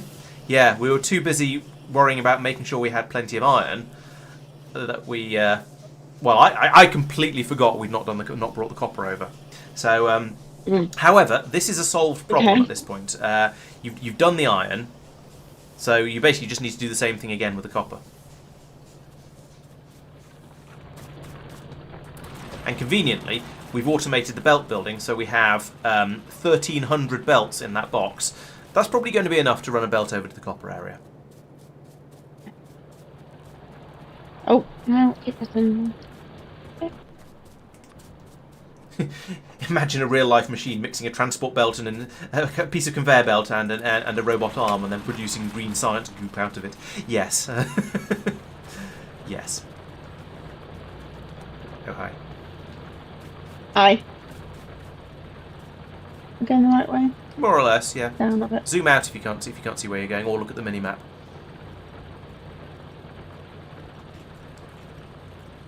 I can zoom out a lot further than you can. Is there a setting I've changed? I can see the copper patch and the actual factory at the same time. Now, granted, I'm standing half. Oh no, actually no. It is about the same. You're just standing further over towards the copper. I wasn't. I hadn't zoomed all the way out. No. Fair enough. Okay. That's all right. So, do we need to do what we did with the other one and get the electric drills going on? Yes. Would you like me to run power down there? Because you worked that one out, so I can do that while you're setting up the mining patch. You get power. I haven't got wood. Let me get some wood.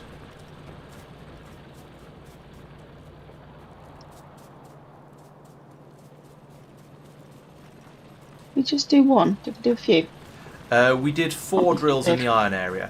Now, you need more iron than you need copper, but there's no harm in having too much of it. So, and 4 isn't actually all that much. So it seems like I'd say set up the copper to be about the same size as the iron, probably.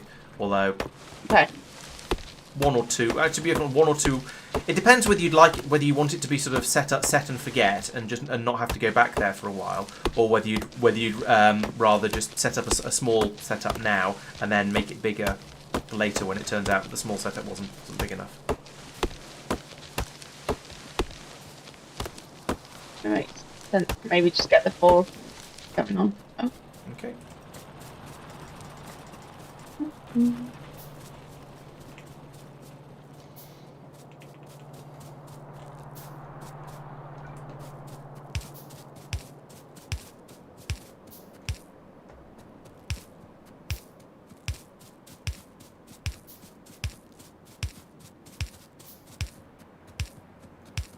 I've got the power.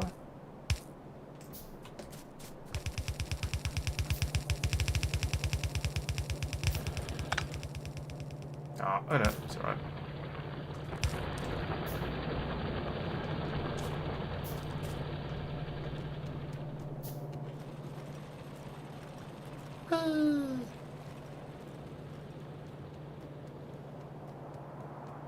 Remember, this is ore, not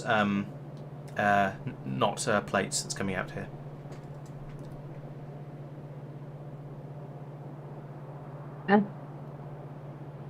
So we need an ore machine first, or? Yep, it needs to be. At some point, it needs to be converted into plates because you can't feed ore into the.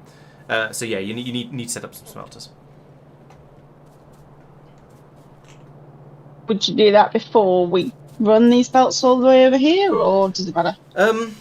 Around here is probably okay. It's up to you. It's your factory, really. You've got all the resources you need. You've got electricity around here, so that's fine. They've got the copper ore coming in. You probably don't want to build it actually in the copper patch itself because that'll get in the way of putting in future mining drills. But whether you do it right outside the copper patch, whether you do it way over here, it's up to you. There are probably advantages and disadvantages to both. But I want to give you reasonable freedom of expression. Yes, you're getting my game sounds regular rather than Jen's because that seemed easier to set up, and I thought it's probably going to be similar enough. But yeah, occasionally that's going to lead to some weird artifacts, like me placing a load of power lines down and then suddenly appearing.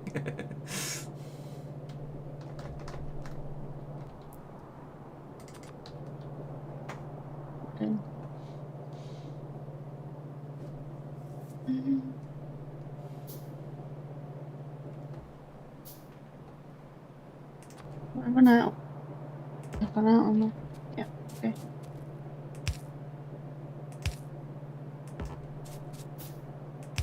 Let there be light.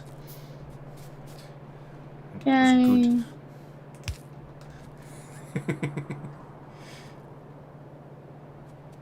There's also a mod that builds lights into every single pylon. Makes the pylons a bit more expensive to build, but every single one automatically just turns into a street lamp. But we don't have that because we're not playing modded, as previously discussed.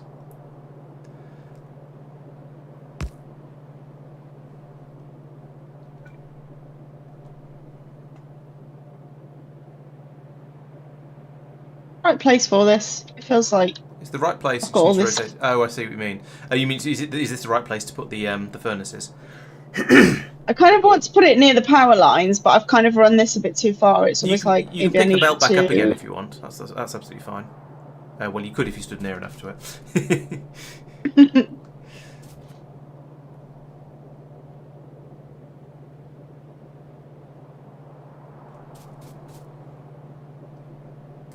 I'll move that lamp because it's kind of in the way of where you're going to be building, I suspect.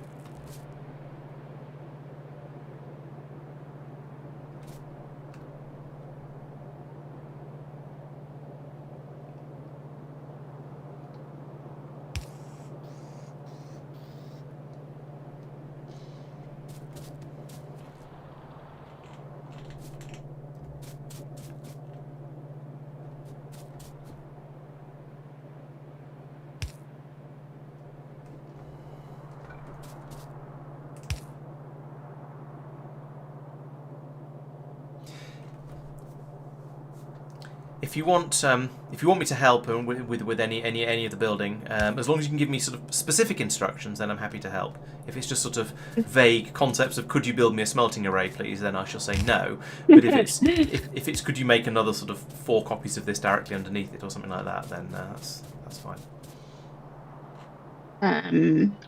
Yeah, that's a good point. Radek says you can look at the way you built your iron plate smeltering system if you want some inspiration on how to set this up. Yeah. Because that's working nicely. Yes. Can you repeat this sort of layout, but with tidier electrics over here, please? Okay, so you want sort of something like, so so you had an input belt going down the side like this before. Oh, I don't have any belts. Let me go and get some belts.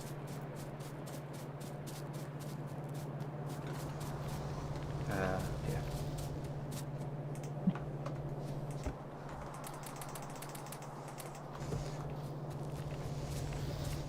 We're going to need some more smelters as well. Right, so we had a belt coming in like this. I'm not sure how long it was, don't really care. Oh, and I'm going to need some stone for some smelters. We need more some stone, yeah. Yeah, it's alright, we've got a machine. We've got a couple of drills that have been making that, and I refueled them a little while ago, so there's going to be... there's 700 in the box. That should be plenty.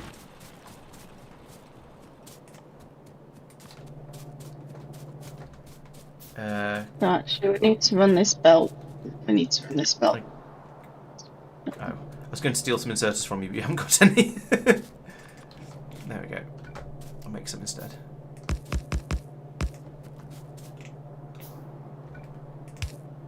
The biggest danger of asking me to do stuff like this is it will probably get a bit overbuilt. It'll be made somewhat larger than is strictly necessary, should we say? Because I've been playing Factorio for long enough that I've got into habits, should we say? But I'm quite happy to knock something together like this for you. No. And we need a belt to take this up to. Okay, so that's a sort of. I think that's roughly what you asked me to build. There's some problems with it. It's not quite finished, rather. So I'll let you sort them out. So we need. Oh, I see, Venice. Yeah, that would have made sense. Yes, I should have made Jen copy paste and then just built whatever she put down. That would have been more reasonable. But oh well, I built this now. It's not. I don't feel that's too dissimilar to what she had up here. They are functionally pretty much the same, so I don't feel too bad about having done that. So we need to get coal over here. Yes, we do. So.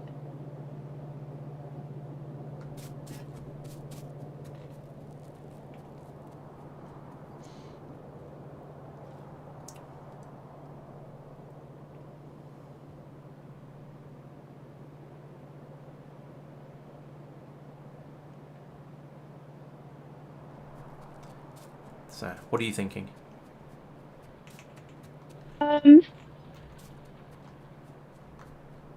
Thinking, can we run a belt from here over there? Yeah. Do we need a split? Are you thinking Do we need a split? You can't, if you want a single belt to feed multiple places, then yes, you need to use a splitter. You could also put in an additional mining drill. You could, but you also, or you could just hope that the one you've got is producing enough coal and run another belt from there. You could put in an additional mining drill feeding onto the same belt and split it afterwards. So you've got 2 drills feeding everything. There are lots of options. Hey Doopy, Okay. I'm not sure she said. She's still playing and hasn't gone, this is awful, I hate it, and rage quit. So I think she's enjoying it at least a little bit. Yeah, I think my brain's going, what? But yeah, I'm enjoying it. Good. That's what's important. It's working out the best way of everything. So like, as I say, whether to use another drill now or do a splitter or what. I feel like, how is the coal getting on there? The belt is full all the way back to the drill, so that means that you know that it is being produced as fast, at least as fast as it's being used. If you take a look, if you zoom in a bit and have a close look at the belt, you can sort of see how fast the coal is moving on it. So the yellow marks are moving at the speed that the belt can move at. The coal is basically stationary at the moment. That is, so essentially the coal. There is plenty of coal at the moment, but if you start using more of it elsewhere, that could change. Yeah. No God says just build it. Fixing things later is easy. But which bit am I building? The splitter. It's up to you. Just build whatever you like, and build one. Build one of them. Yeah, just build something. Build a splitter first, perhaps. Yeah. Okay, let's do a splitter.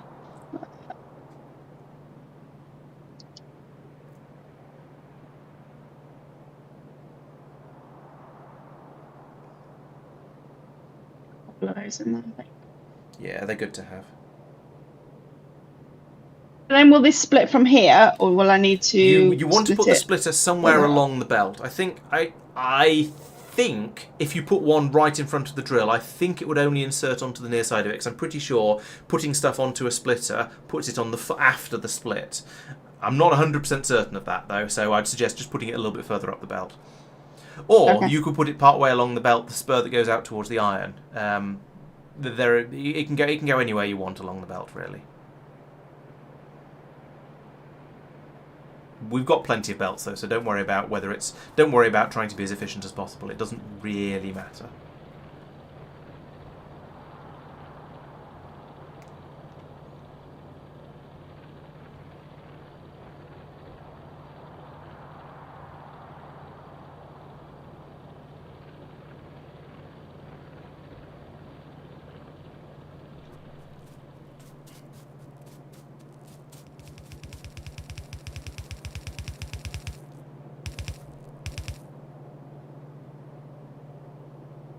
Doing this right way. Yeah. Yes, you are.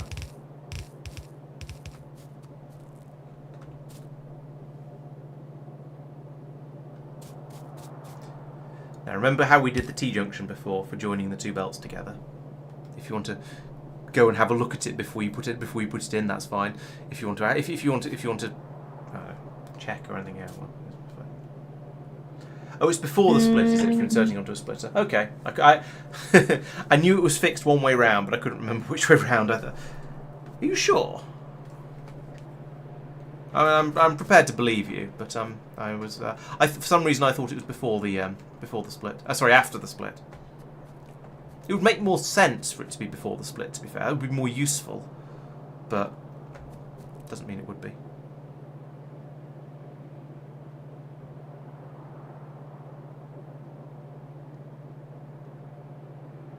Again, what am I trying to achieve here? I'm like taking this down here. I still need something to come out this way, don't I? Because yeah, so it's got to produce it and then go that way. Yeah, we've got this set up with an input belt and an output belt, but the input belt can take two things.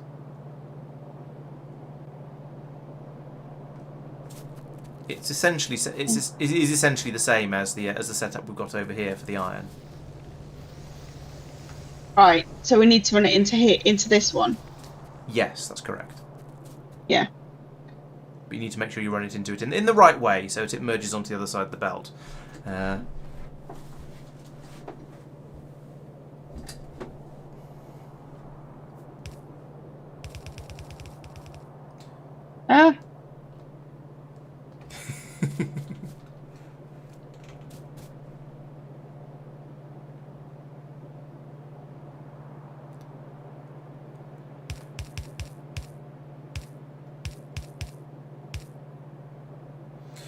Right, what you've done now technically will work, as you can see. It is working, in fact.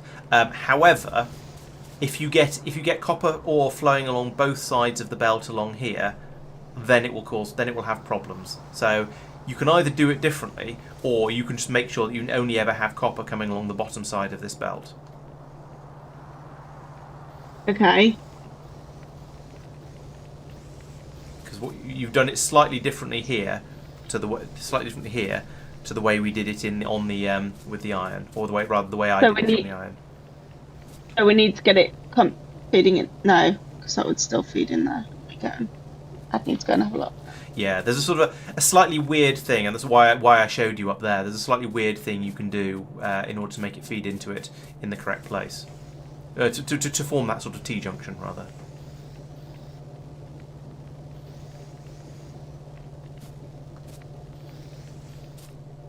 It's slightly odd here because of this a wiggle in the belt. So if I do that, if I do this, it might make it a little bit more obvious what the belts are doing. I stay so okay. We've got 2 and then 1.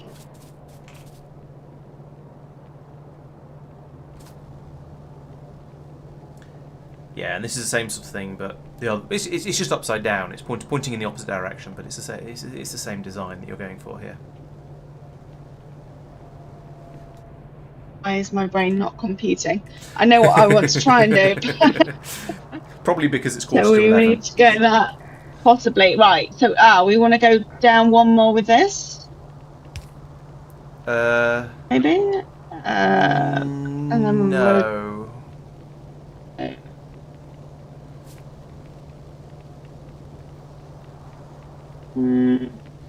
If you think about it, as you have this belt going down here, and you want to feed onto the two sides of it. So you want to feed onto the two sides of that belt rather than having the belt that comes across here and then feeding just onto the side of it. So you want to feed the two. Does that make sense? I don't know if that was a helpful explanation.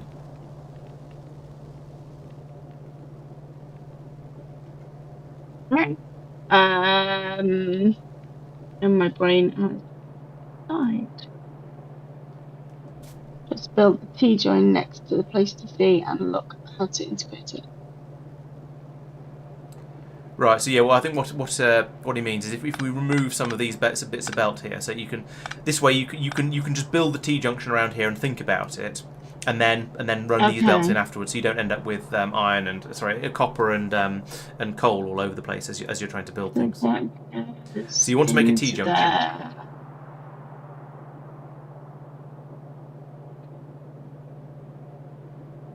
So we want. No, don't build onto the copper or the stone belts yet. Build onto the ones that are going into the furnaces, and think about how you want to set your T-junction up for those.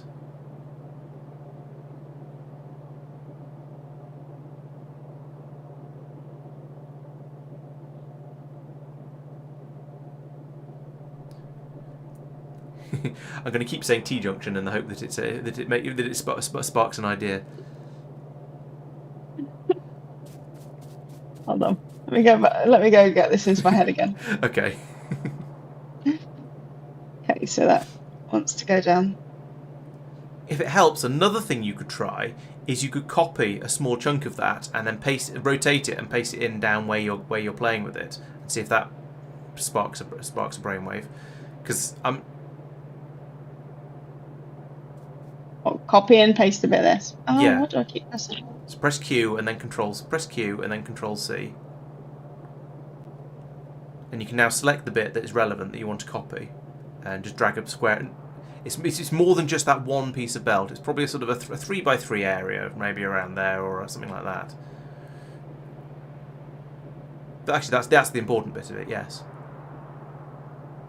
And if you press R twice, you'll flip that over to be pointing in the opposite direction.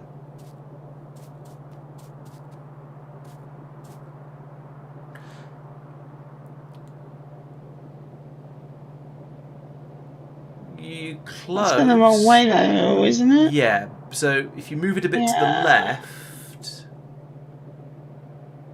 a little bit more. So you see, that way you're feeding two belts in, right. And one belt is feeding onto one side of the downstream belt. This belt that goes down here. And the other belt is feeding onto the other side of it, so they get half each. So I actually need to run it down this side of the pylons instead of this side. Yes, or you could wind it round with some horrible spaghetti. But you could, yeah, running it down the other side of the pylons would be better. So you put that there. You can click if you want. That's put a ghost in, and that means that some helpful person like me will come along and then place the pieces of belt for you. And you press Q again to get rid of it. Q to get rid of it. And then we need to run this one back. Where am I? I'm over there.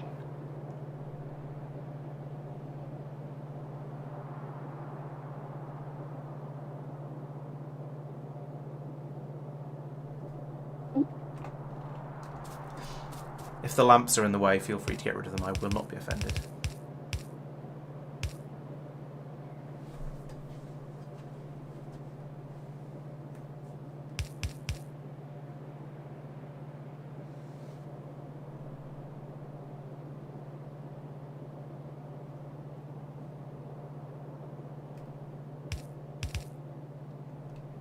Great. So now you have copper plates being made automatically. They're not being taken anywhere, but they're being made. So that's really good. Okay, so that's the next thing then. Get them taken somewhere. Yes. Okay, so we were getting them into the lab, weren't they? No, it was the machine that's making the red science packs. Red science packs, yeah. Okay, so we need to get it over there. Yes. Okay. Can we use this half of this belt to get it into there? Or is that... Technically, yes. It is possible. You wouldn't? I wouldn't recommend it, no. Okay. So, how am I supposed to get to there then? Because I've built across everything. There's another thing that you researched fairly recently. Actually, the other part of the thing is I said, hey, you know that thing you researched recently? There's another part of that. Underground. There we go. Underground yes. ones? Okay. Underground thingies. This is where you start to wind the spaghetti over itself like a proper plate.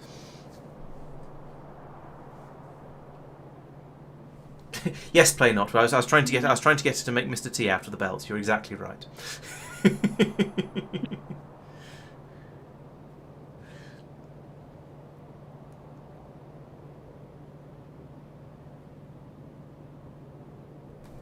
We're going to need a few of those. Shall I just make? You're going to need loads in eventually. So it's not like you're never going to have more of them than you need. Okay, so if I run it. Now the good news is the Factorio game engine is quite smart. If you drag a belt and it runs into something, and you've got some underground belts in your inventory, it will automatically just go underground and go underneath whatever you dragged across. So if you drag that copper belt straight up, it will go underneath the coal belt automatically because you've got all the bits and pieces you need for it. Okay. Right. So. I think there's a tip about that over in the things on the left, but we'll get back to those later. And you've run out of arms again. There we go. Yeah, good. There you see. So you've got an underground belt there automatically. You need to do it reasonably quickly because while you're dragging, when you get to the belt, it will go. It might load onto the. You'll put the first piece of belt. You'll put the piece of belt down adjacent to the other belt first. And then it'll be replaced with an underground belt. So if you're going too slowly, then you might end up putting some copper onto the wrong belt. But so far, you've been absolutely fine with that. There we go. Lovely.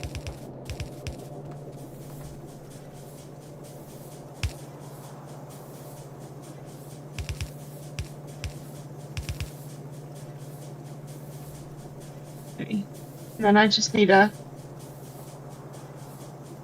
Yes.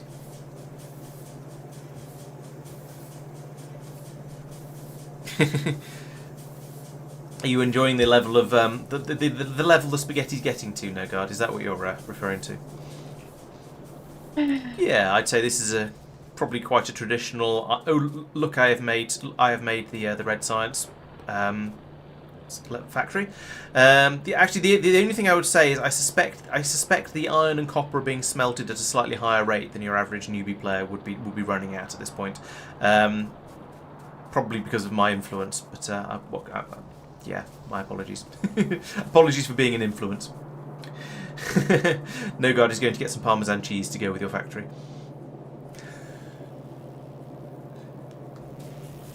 Why is that? So is that now? It doesn't seem to be very good. It's working. The factory, the Red Science machine is running. So there we go. It's a fairly slow recipe. It takes 5 seconds to make a. It takes 5 seconds to make one of these things, and these machines run at a speed of 0.5, so it's a 10-second build. So every 10 seconds, that machine will make a thing, as long as it has the inputs, and it has the inputs now. You've got enough iron, you've got enough copper. The Red Science is now properly automated. Hooray! Okay. Thank you for thank you for whoever pointed out that we hadn't actually automated Red Science when I said, no, oh look, let's think about Green Science now. Okay, so there is one thing I would bring your attention to at this point. If you have a look down on this belt down here, you will notice that it is no longer full. Oh, sorry, a little bit to the south. You didn't see my ping. A bit further south. There we go. Okay. That belt is no longer full, so at some point in the future, you may run into problems with a lack of coal. Can we put another drill next to this one? Certainly can. There's now another trick that you may find useful at some point in the game. Who knows? I may just be telling you this at a completely random time. If you click on a splitter, you will see that you can program them a little bit. So you can choose their input and output priorities. So you can say, if you're feeding into both sides of it, you can say take from the left before you take from the right, if it's available on both sides. And the output priority says send it out to the right before you send it out to the left, or vice versa. Again, depending on how much stuff you've got. These are quite useful. The filter in the bottom corner there, you could say send send coal to the left and iron to the right if you happen to have both of them on that belt. So you can control where different things go on the belts and have a bit of control over where, if you've got a mixed belt for whatever reason, you can filter out some of the stuff to go one way, some of the stuff to go the other way, and unmix them. Or you can say I think it's more important for my coal to go left than it is for my coal to go right, or vice versa.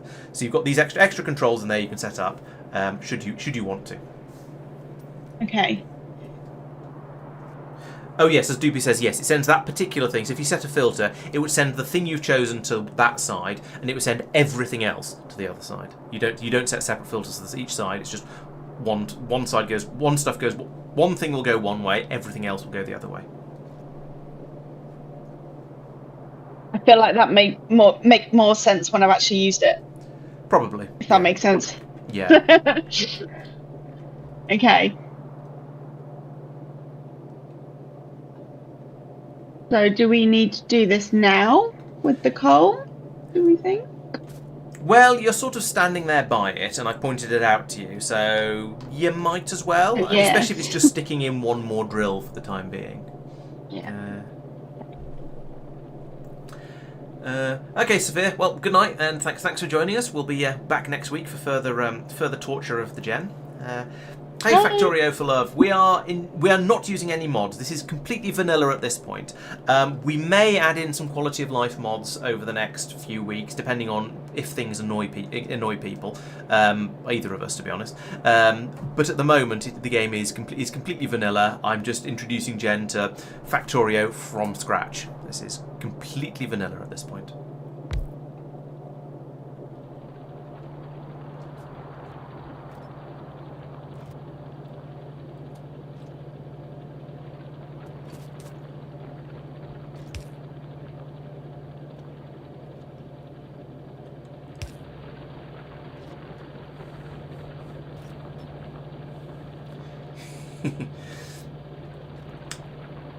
Yep, completely from scratch. Well, yeah. This is the first time Jen has ever played Factorio, other than a sort of a very brief here are how some of the controls work over the weekend. So she's a complete beginner to it, and now she's is now, I guess she's now sort of 3 or 4 hours into the 3 or 4 hours of experience in the game. So yeah, definitely getting started.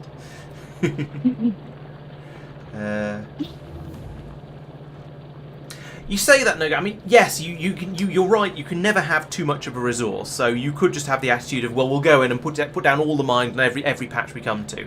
Yes, but there's an opportunity cost in that, because any time when you're putting down extra mines in one area is time that you're not spending doing something else. So yes. If you go out to a resource, certainly later on in the game, if you go out to a resource patch, you might as well cover it completely in mining drills. At this stage, it's not quite so clear-cut, I'd have said. 3,700 hours in the game. Nice. That's even more than I've got. I'm only on about 2,500 about it so far. But yeah, No God is right. There's no need to be too timid about it. If you want to chuck in half a dozen drills, chuck in half a dozen drills. It's not going to be an actual problem. You will use the coal up eventually. Hey, you say, Lauren, record scratch when you die. I find the noise that Factorio does make when you die is terrifying enough that I don't think it needs to be changed. It doesn't need to be made into something more shocking. It's bad enough as it is. Playnot, on the other hand, prefers to get to know his construction bots intimately and gives them all names and counts them in and counts them out of the robot bots, that sort of thing. Oh, Jen's looking at researchers. Yes, it told me that I'd finished the electronics one. Yeah, so starting up another one is a good idea. We've still only got red science, so you've got the you've got fast inserters are an option now, so that's another thing you could go in and research if you want. Let's hide the chat again for a moment while we're looking at these. So you've got fast inserters and filter inserters. So yeah, that is a thing that is available for research. Steel guns, walls, and gun turrets. Your other option. Yeah. Might be better with that one. Gun turrets.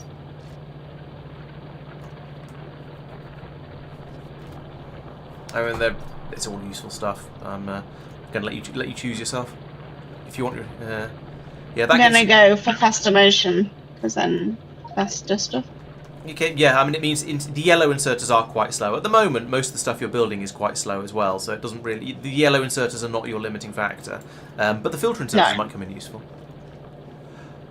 Oh, does my stream still say modded? Okay, sorry about that. Yeah, that's because I didn't update things properly after after we finished the K2SE, which was very, very modded.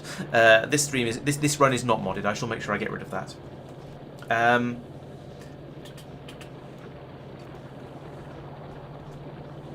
Okay. How are we doing with electricity? Okay, yeah, we're okay with electricity at the moment because there's quite a lot of idle stuff at the moment. No, biters are turned on and they are not passive. They are not in passive mode. At some point, the biters are going to find us, but so we're going as we're discussing when Jen ran away for a couple of minutes. It's not too much of a worry just yet because, well, we're building fairly slowly.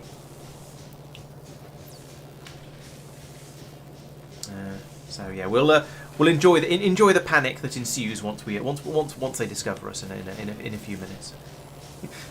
A little while. Next week probably at this rate. Pollution is currently acceptable. Look, we've still got blue water. It can't be too bad. No, pollution is okay. It's spreading out a little bit. In fact, I'll show you. There's a bit of pollution, but it's not too bad yet. Probably, we'll wait and see.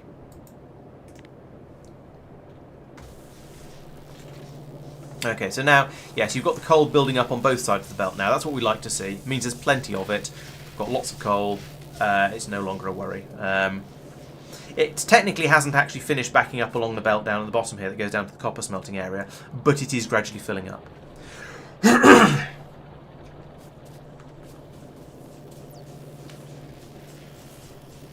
Yeah, I don't think the pollution's starting to get eaten yet. No red dots on the map yet. Yes, I know that Factorio for love. Yes, I know. Actually, we've told Jen about the magic ratio for for steam engines and boilers. Excuse me. Right, hopefully I can talk again now. Yes, we've told her about the magic ratio, but a science lab turned up in an awkward place. So we haven't actually needed a second steam engine yet. So at the moment it's kind of fine, but we'll probably get to that point soon.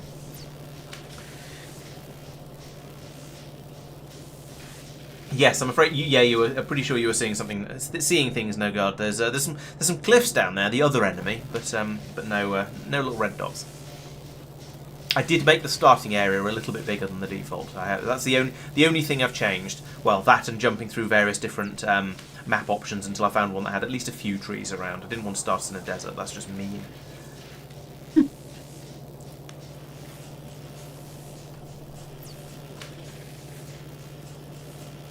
That's very true, Lauren. Yes, you're quite right. So, Jen, you look like you were being thoughtful.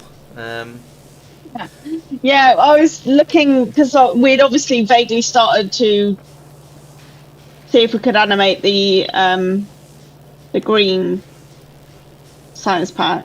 Yes. To do that, we need assembling machines for the inserters and the belts, I think it said. Yes, belts and inserters. That's quite right.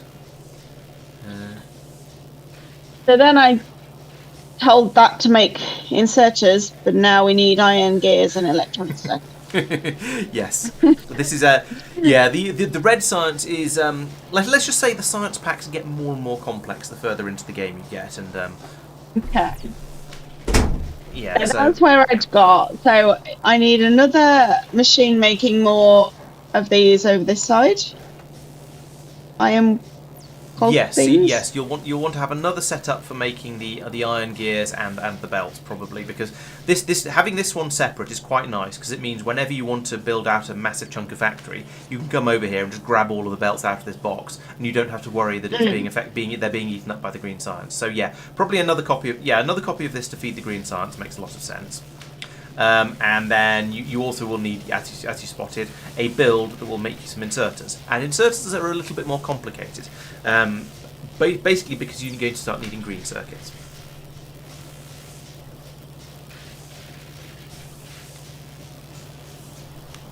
Why isn't it doing it? Let it not do that. I'm trying to copy it. Will it not copy these? So you should copy everything. Press Control C. Oh, I think I'm right. I'm doing it all there. Oh, no, you see. Yeah, Control C and then just drag a box across all the things you want to copy. I'm not sure what you're doing. You're pressing Control C because the icon's popping up, but then you're doing something wrong because it's going away again without selecting stuff. What did you do then? Did you? Because that should just be a click and I'm drag. pressing Control C. Yeah. Now click and drag. Click and drag, and it's not doing it. That's what you are some letting. reason. Are you letting go of Control C? No. Okay. So Or press Control C and then release the keyboard, and then drag across the bit you want to copy. Okay, I was holding it. That was what I was doing wrong. Okay. That's what I'm thinking. And then I'm thinking rotate. Oh no. Doesn't quite fit. You can move the inserter down on the inserter on the left down one. That'll be fine. Why is it a ghost one? Oh, Because it's you did a copy paste. I don't have the inserters. Oh yeah, we haven't automated those yet, have we? So can't I make it a normal one then, or? You can't. No, when you place something like that, it will only place it down as a blueprint. Later on, when you get construction robots, they will come out and build your blueprints for you. But at this point, think of this as a planning mode. So you can plan something out like this, and then either you or I will then go in and start placing the actual parts like this. Okay. I don't have any assembly machines. I don't have the parts for assembly. I need some copper.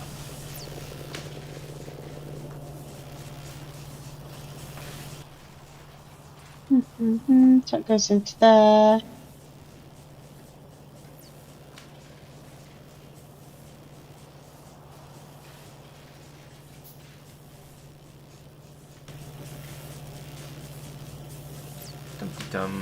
Pocket craft. We're not gonna have enough. Enough. Right.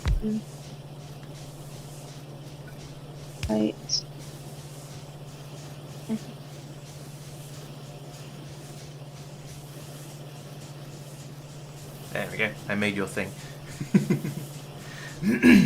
Okay, Gildarth. Well, thanks for joining. I'll catch you another time. Yeah, I think she's doing well. As I've been saying, I've been trying not to be too much of a good influence on her. Yeah, I think mostly I've been letting her get on with it, and I think as now we've got past the sort of the very basics of Factorio and we're starting to actually properly automate things. I think she's going to be more and more able to do things herself, and I'm going to be helping less and less. So yeah, I think things are going well.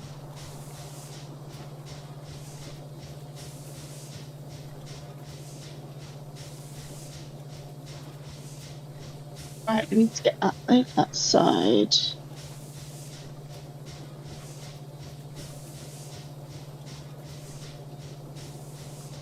The steam engine is really noisy.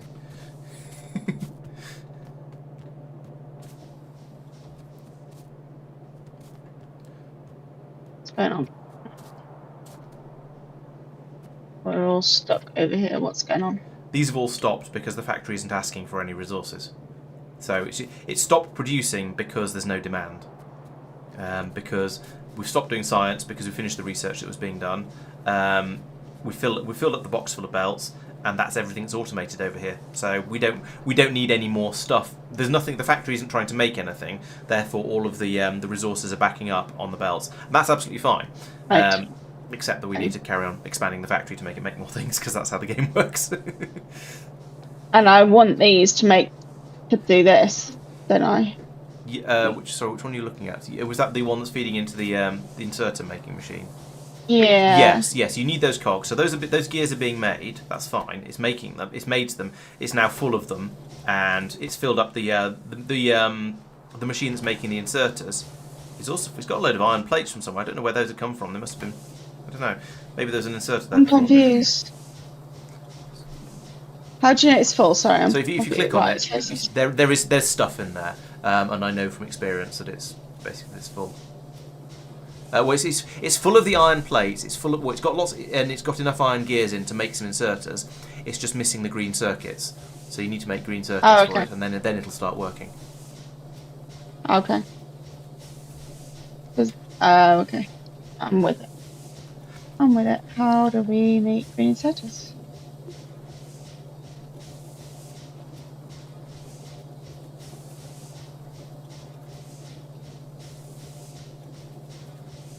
Iron plates. So we need to pick up some iron plates. Well, you remember you can't feed the machines by hand because that's not automated and will eventually stop working when they run out of whatever you put in them. So you will need to run iron plates round to to wherever you wherever you're making green circuits.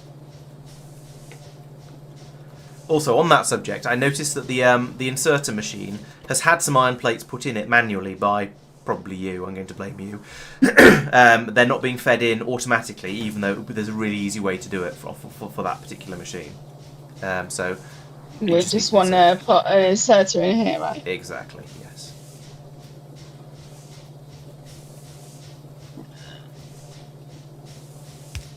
Yep, there we go. So now it'll be kept stocked with iron plates. That's absolutely fine.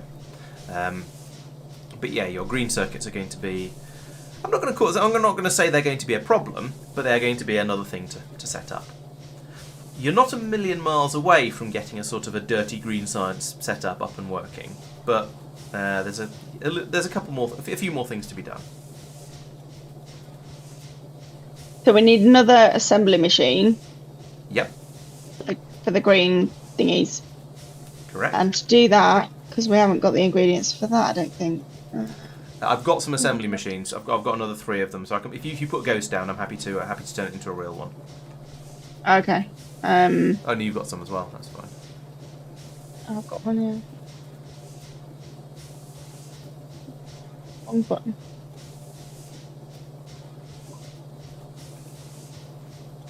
Can we go here? Then that'll feed, isn't it? Could do, yeah. Hey, Seelan, welcome. Welcome to Jen's Spaghetti Factory. I think it's going well. We've got Red Science completely automated. I'll just flick over to my view for a moment and show you how things are going. So we've got iron mining going on automatically, wonderfully over here with some electric mining drills. Copper, same sort of thing down here. Then we've got a little copper smeltery area in here, iron smeltery up here, coal being dug up over here. And then all that's being brought over to the central core area where we're generating some power. And we've got a science lab that is merrily making red science. We've got the cogs coming in here and the copper in from underneath. And we're currently working on getting green science automated as well. So we've already got a machine that's trying to make inserters, but currently it's only got the cogs and the iron plates in it. And so Jen is now currently working on making the green circuits to go in there as well. So yeah, it's going well. Again, there's the iron going in for the green circuits. Oh, definitely. You say started this game with a heaped plate of spaghetti. Did you see my K2SE factory? The bits of it, especially the bits that I set up and then modified several times over, they were full of spaghetti as well. It's not something that goes away in my experience. that might just be down to the way I build, but there's still always quite a lot of spaghetti. Even when you try and make lasagna, it still turns into spaghetti. I've never tried a ravioli factory though. Actually, maybe that should be on my list somewhere.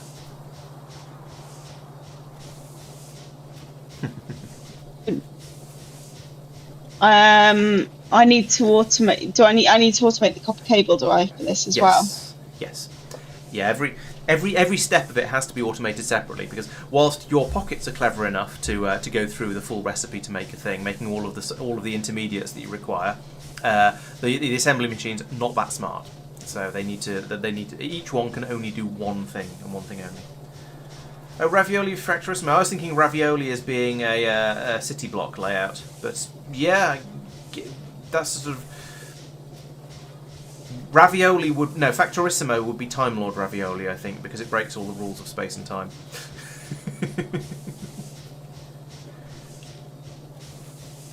Oh, and cheers to the follow as well, by the way, Factorio love.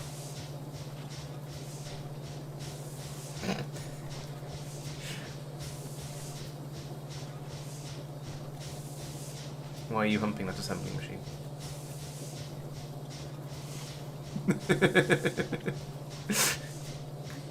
I'm sorry, was that an inappropriate suggestion? To figure out how to get the copper plates to the thingy.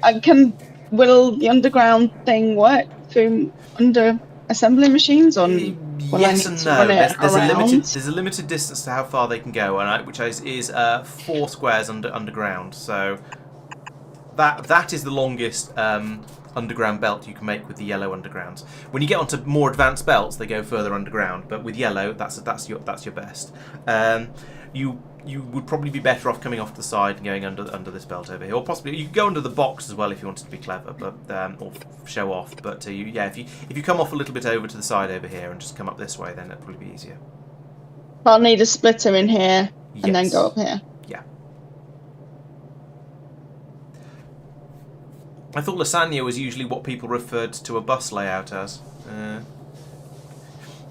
Yes, this is all just temporary. Where it's all it will only last until the heat death of the universe. I promise.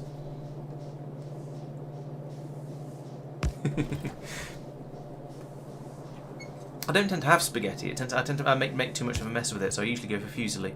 I don't know what a fusilli base would look like. I guess that's one of the ones where you have the belts going like this. This is a fusilli base, isn't it? Like that. I'm sorry, I'm making a mess in Jen's factory. I shouldn't do that. Tidy up after yourself. I have. You've run out of underground belts, so you'll want to make some more of those before you try and go underneath that belt. Otherwise, you'll have a mess. Oh. Gotcha. Oh yeah, Whistle Stop. That'd be a great example of meatballs. Yes, I haven't played it, but it is on my list of things I find intriguing and wish to investigate further at some point in the future. So yeah, I would definitely like to look into that. Now remember, you need to turn the copper into copper cables before you put it into the green circuit machine. That's a face of oh crap. Yes. Yes, it is. Okay, so I need to... I've got some more assembly machines here. You have those. Your need is greater than mine. Yeah, I like the idea of whistle stop factories. That seems like a lot of fun. I will get to that. It's on my to-do list, so I'll probably get to that sometime in the next 20 years. Yeah.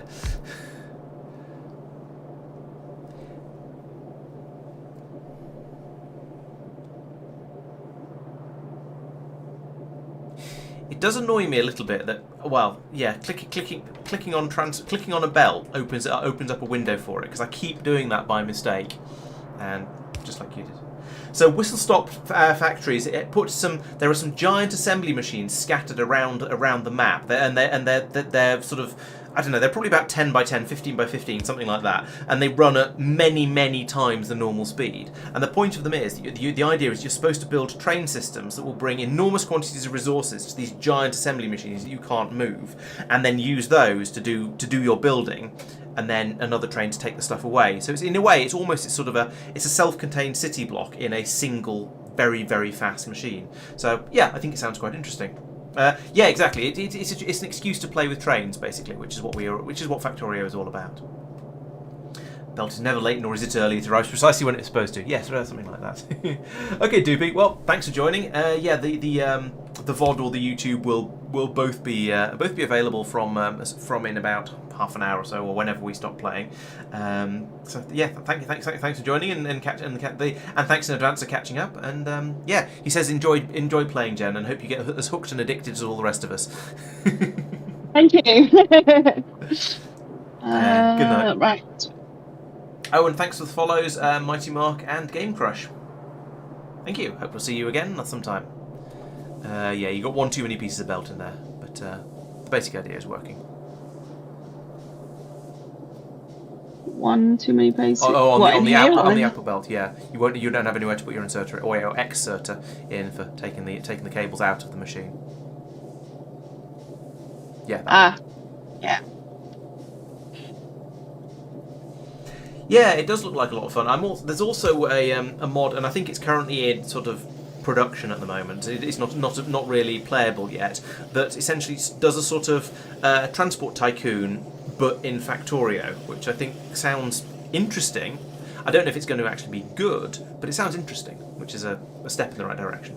There's also a number of other ones I want to play, like Ultra Cube and Floor is Lava, and so on and so on. So I'll get to them eventually.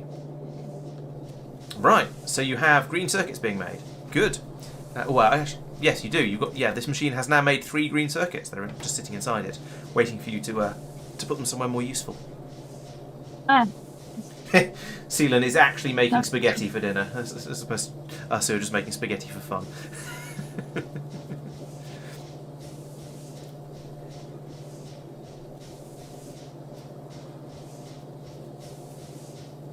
I know I need to get it into this machine. Yes. Can I feed it into here, or is that? Is it too close to the insert? The inserters can only put things on the far side of belts. You could put it onto the iron belt, if you want. Yes. You could certainly wiggle that in there, I reckon. And it would work. So I'll put another one in here, coming out into there. Oh no, the inserters will always put things onto the far side of the belt. So you can't put an inserter passing out from the green circuit machine onto the iron belt, because the far side of the belt is already taken up by the iron and it's full. So they won't be able to put any out there. They won't put onto the near side of the belt. I'm not quite sure why it's far side of the belt they put onto rather than near side. That's just how it is. But I'll need to run a new thing round here. That would be another way of doing it, certainly, yes. In fact, that's probably how I would have done it. Rather, you could. There are ways that you could get them onto this belt, but I think you're better off putting them onto the top one. Better off putting another belt going around the top, like you suggested. Oh, I've heard of freight forwarding. Yes. I don't know very much about it, but yeah, I've definitely heard of it, and also adding in. I've certainly seen adding in cargo ships as well. It's just an excuse to have more things that are sort of a bit like trains, isn't it? So you have trains, but then you also have ships, and you also have spaceships and rockets, and all the other things that we like to add into these games. It's freight forward. It's freight forwarding. So is that the one that's intended to get you doing freight being transferred through sort of multiple steps? And I can see what you mean by it being sort of a little bit LTN-esque, if so. That makes some sense.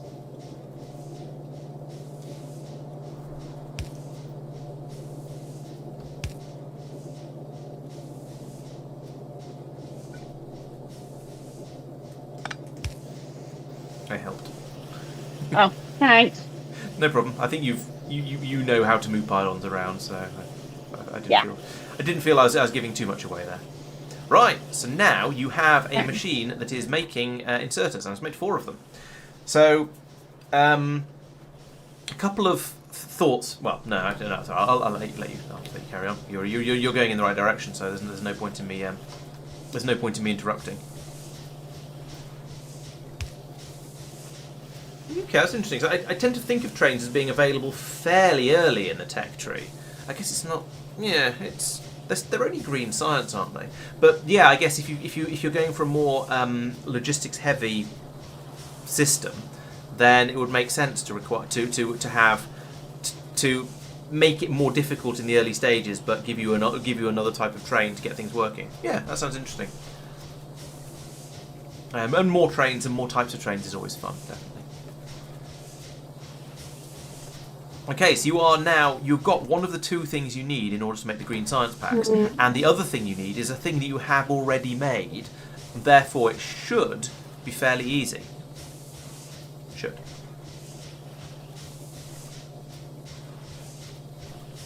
The transport belts. Yes. They're over here, and I'm not allowed to do it manually. Correct.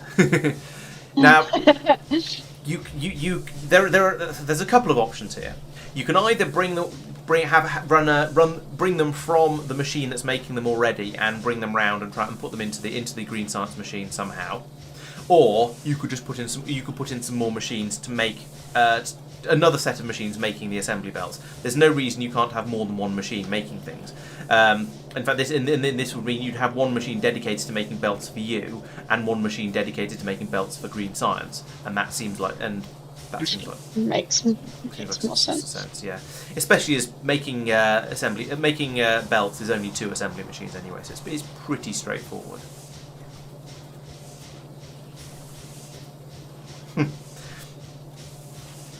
I'm just thinking about how I'd spaghetti it in if I was playing. And Yeah, that's just what I'm trying to work out. So I need it.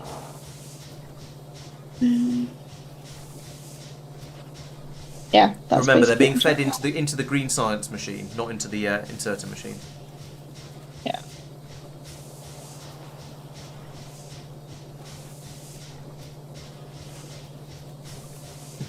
I'm tempted to sort of tell chat what I think I would do, but it's a bit too spoilery for you, so I probably shouldn't. Can I run one underground here to this one from the cogs? Yes, you could do that. Inserters can place This onto one? Yeah. inserters can place onto and take off from underground belts.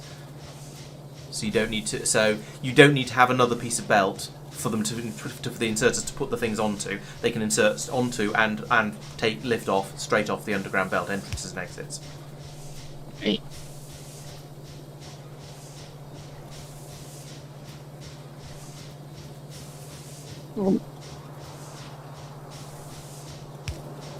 Wrong way around.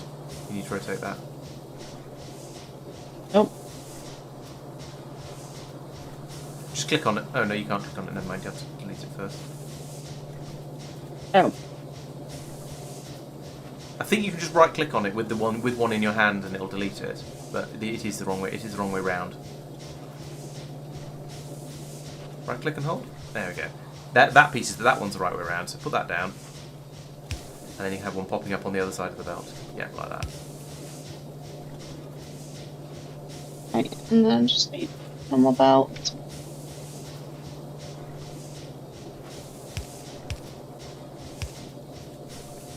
I'm not sure what you're doing, but I think it's wrong. I think are you trying to put cogs into the green science machine? Yes. Right. Okay. You need to turn them into belts first. Oh, okay. Mm.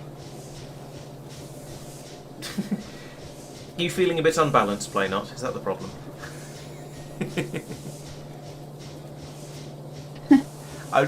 The underground belt makes sense. I think I can see what you're going for there, and it's it's not it makes a certain amount of sense. So you could continue with that certainly.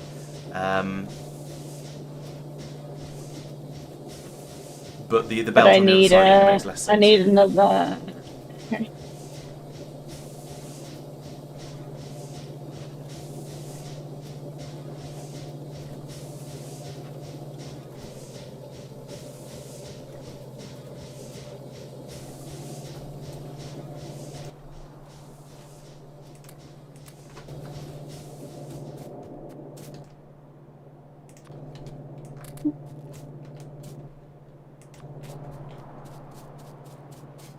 Don't mind me, I'm just tidying up your pockets.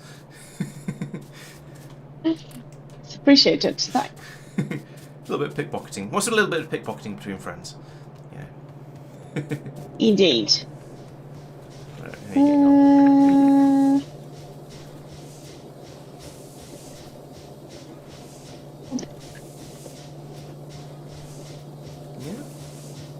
Yeah. Yeah, looks good. Based on where you've got to so far, I think that looks good.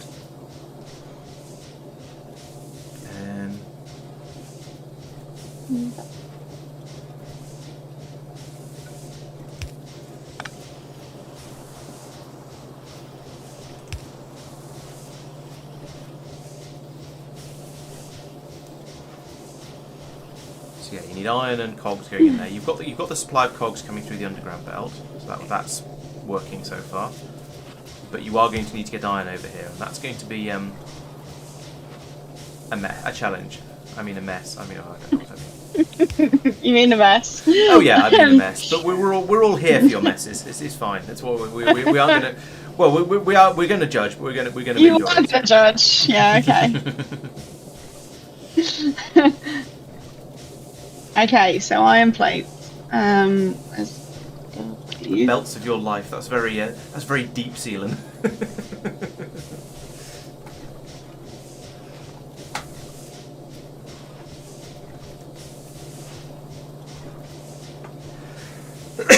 That's a fair point. Yes, you didn't come to a beginner stream to see sort of perfect layouts that people have spent hundreds of hours honing. You came along to see the interest to enjoy someone experiencing Factorio for the first time and learning all about it. You've run out of iron, I'm afraid. Right, so here's a useful tip. If you want to pick some sort of resources up, and there's a load of them on a belt, if you run along the belt holding down F, you will grab all of the stuff you run over. So if you run along this belt down here, holding down F, you can hoover up a load of iron from it. Alternatively, you can come over to the furnaces that are just over here and control click on them, like you were doing earlier, to grab big handfuls out of the furnace. But now hold down F for fill your boots. There we go. And you got some free copper as well, because you overshot. So now you've got some iron, and that might be it. And that might be enough to make the inserters. You can also just stand at the end of a belt or next to a belt and hold down F and let the iron come to you. So you press and hold F now. You see, you're just grabbing all of that off the belt as it approaches you, and it's I see. It's an easy way to just to quickly grab a load of a resource if there's some belts of it nearby. Excellent. I was trying to do a splitter, wasn't I? Yes. I do like that Linux does the non-breaking saves, so the game doesn't even pause. I just get a brief progress bar flickers up in the corner of my screen while the game saves, and it doesn't freeze like it was doing when Tristan was serving. Hosting, much better. Other way, 180 degrees. Yeah, there you go.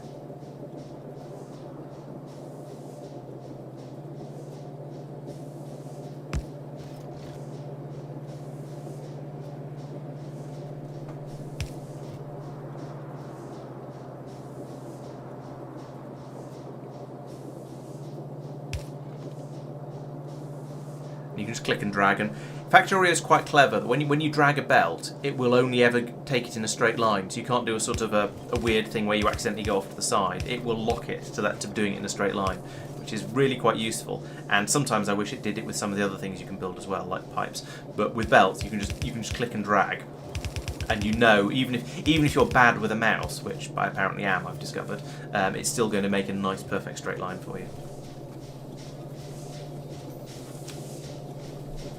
Alright, I think 2 more inserters and this is going to work. Alright, you are making your first green science pack. I should install that, what's the word? The mod that flashes up a thing saying, congratulations, you made your first whatever at various times. Right, now you can do science, now you can do researches that use green science. Nice. Yay! Woohoo! And that is all fully automated as well.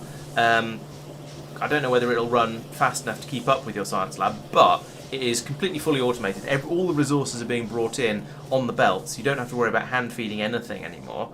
Yeah, I'd say this is a really good starting factory. I'd say you've done really, really well tonight.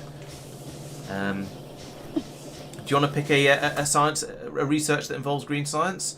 I'm not sure what I'd do out of those at this point. But yeah, you have some options in there if you want. Yeah, the milestones mod, that's the one. Thank you, Seelan. Yes. Yeah, I'm not sure which of these I'd pick, but at least you've got a couple of others to read about. This is the circuit network is amazing. It allows you to do really, really clever and complicated things. And I suspect you're probably not ready for it yet. Your brain will turn to cheese if you try and explore it immediately. But You mean it's not already cheese? Maybe one of the really stinky cheeses, or a soft one of those sort of goat's cheeses that you just spread on your on your food. Just hard cheese at the moment. Yeah. So that gives you more inventory space. That's what it's telling you. The tool belt, it's just more space in your inventory. That's faster belts. They move twice as fast, and they can go underground for 6 squares instead of 4. But they're more expensive to make. So they'll be useful in the future. At the moment, you probably don't really need them. Is there any of this that I need at the moment? I don't think there's anything you need at the moment. They're all just sort of they're new toys that could be potentially nice to have. Yeah, I think maybe the one to go for at this point is actually going to be steel, because that's the next one on the way to the making blue science. And my rule of thumb was, if you're not sure what to do, work on the next science pack. And that's been the advice I've given you. So if you're prepared if you want to listen to me, then maybe that's the one to go for. Yeah. But that doesn't even require the green science. So, but on the plus side, that means you can build up a little bit of a stockpile of it. Well, actually, it's built up the stockpile. It's already got as much as it can stockpile in there. So, yeah. I'd get that on the go then. Yeah, seems like a good one. Yes, bake camembert, something like that. Yes, we'll thoroughly bake Jen's brain. Yes, blue science is the is next. Let's just say it's next and leave it at that, shall we? But there's quite a lot of research to do before we get to blue science, and that means there's going to be a few more toys to play with on the way down there. So there's a bit of way to go with that. Now it is 11:30, so I think it's having hit a big milestone. Actually, no, having hit your second big milestone of the run in the very first stream, which is very impressive. I'd say this is probably quite a good point to call it a night, unless Jen's so addicted that you want to carry on into the small hours. I think my brain's had enough for tonight. Fair enough. Okay. Well, good. As long as you've enjoyed it. Yeah, I think it's gone pretty well. I think so. Yeah. We'll call an end to the stream there. So thank you everyone who's come along and joined and given us support and cheered us on and so on. And yeah, we've done. Turn chat back on again. There we go. I think we've done pretty well. We've managed to get both of the two metals automated and fully electrified and being brought over here, smelted up and being fed into the base up here. We've got coal coming in quite happily, and then yes, as you've been seeing over the last little while, we've got a nice little tidy red and green science setup going on in here as well. So this is I'd say things are going well for a first attempt at a first introduction to the game. I think you've done very well. I'm impressed. So yeah, well done there. Thank you. I've enjoyed it. Especially now I've started to get my brain around things. Yeah, Factorio. I think the game starts fairly slowly, and even if you've played it before and you know what you're doing, the early stages where you're hand mining a few things and building a few things by hand and sort of hand feeding all the machines, it's not really Factorio until you get to this sort of point where you start to build up all your belts and your inserters and your production chains and all that sort of thing. But I think it's quite useful as a beginner to have gone through seeing how all of the initial production things work when you've done it a bit more manually, because then you understand what you're trying to get all the machines to do. So I think it's worth playing through the first sort of hour or so, but it doesn't really become Factorio until you start having belts and inserters and machines running everywhere. So this is now. Yeah. It's still relatively early, it's still for early game Factorio, but it is now Factorio. This is what the game is like. This is what gets us so excited, and this sort of thing, and it just scaling it up and up and up and making it bigger and bigger and more complicated. But because you build it up gradually, you're used to the complications. You're used to how it all goes. You know how your factory comes together, and you go, oh yes, I remember the copper comes from over there, and it's on this train. It does this or that or the other, and because it's built up gradually over a number of hours, and you built the whole thing yourself, it sort of hangs together in your head, and you can remember where things are better than you would expect to be able to. Hi. Right, so let's call an end to the stream there. Thank you very much, everyone who's been watching. Good night to you all, and thank you. We'll be back next week on Wednesday for some more of this. I'll be back on Monday with another Satisfactory stream where I'm going to be trying to process some nuclear waste, so that's going to be interesting. It doesn't look too bad, but there's a big pile of different ingredients that I'm going to need to try and get into the right place to get that working. So that's going to be Monday's stream. I am going to be making some videos from the K2SE retrospective stream that we did a week or two ago. I've been a bit slack about that, sorry, but I'll get those videos out, and so there'll be normal videos coming out at the weekends as you used to. I think we're also having a stream on Friday as well. We're going to be playing some GTA, doing a little bit more Manhunt, which we haven't done for about a year. So anyone who's a supporter, please come along. Feel free to come along and join in some GTA shenanigans where everyone will be trying to kill me as usual, and hopefully it'll go well. And if you're not a supporter, then you're still welcome to come along and watch the stream, of course. So thank you very much for watching, and I'll see you next time. Good night, everyone. Bye, everyone.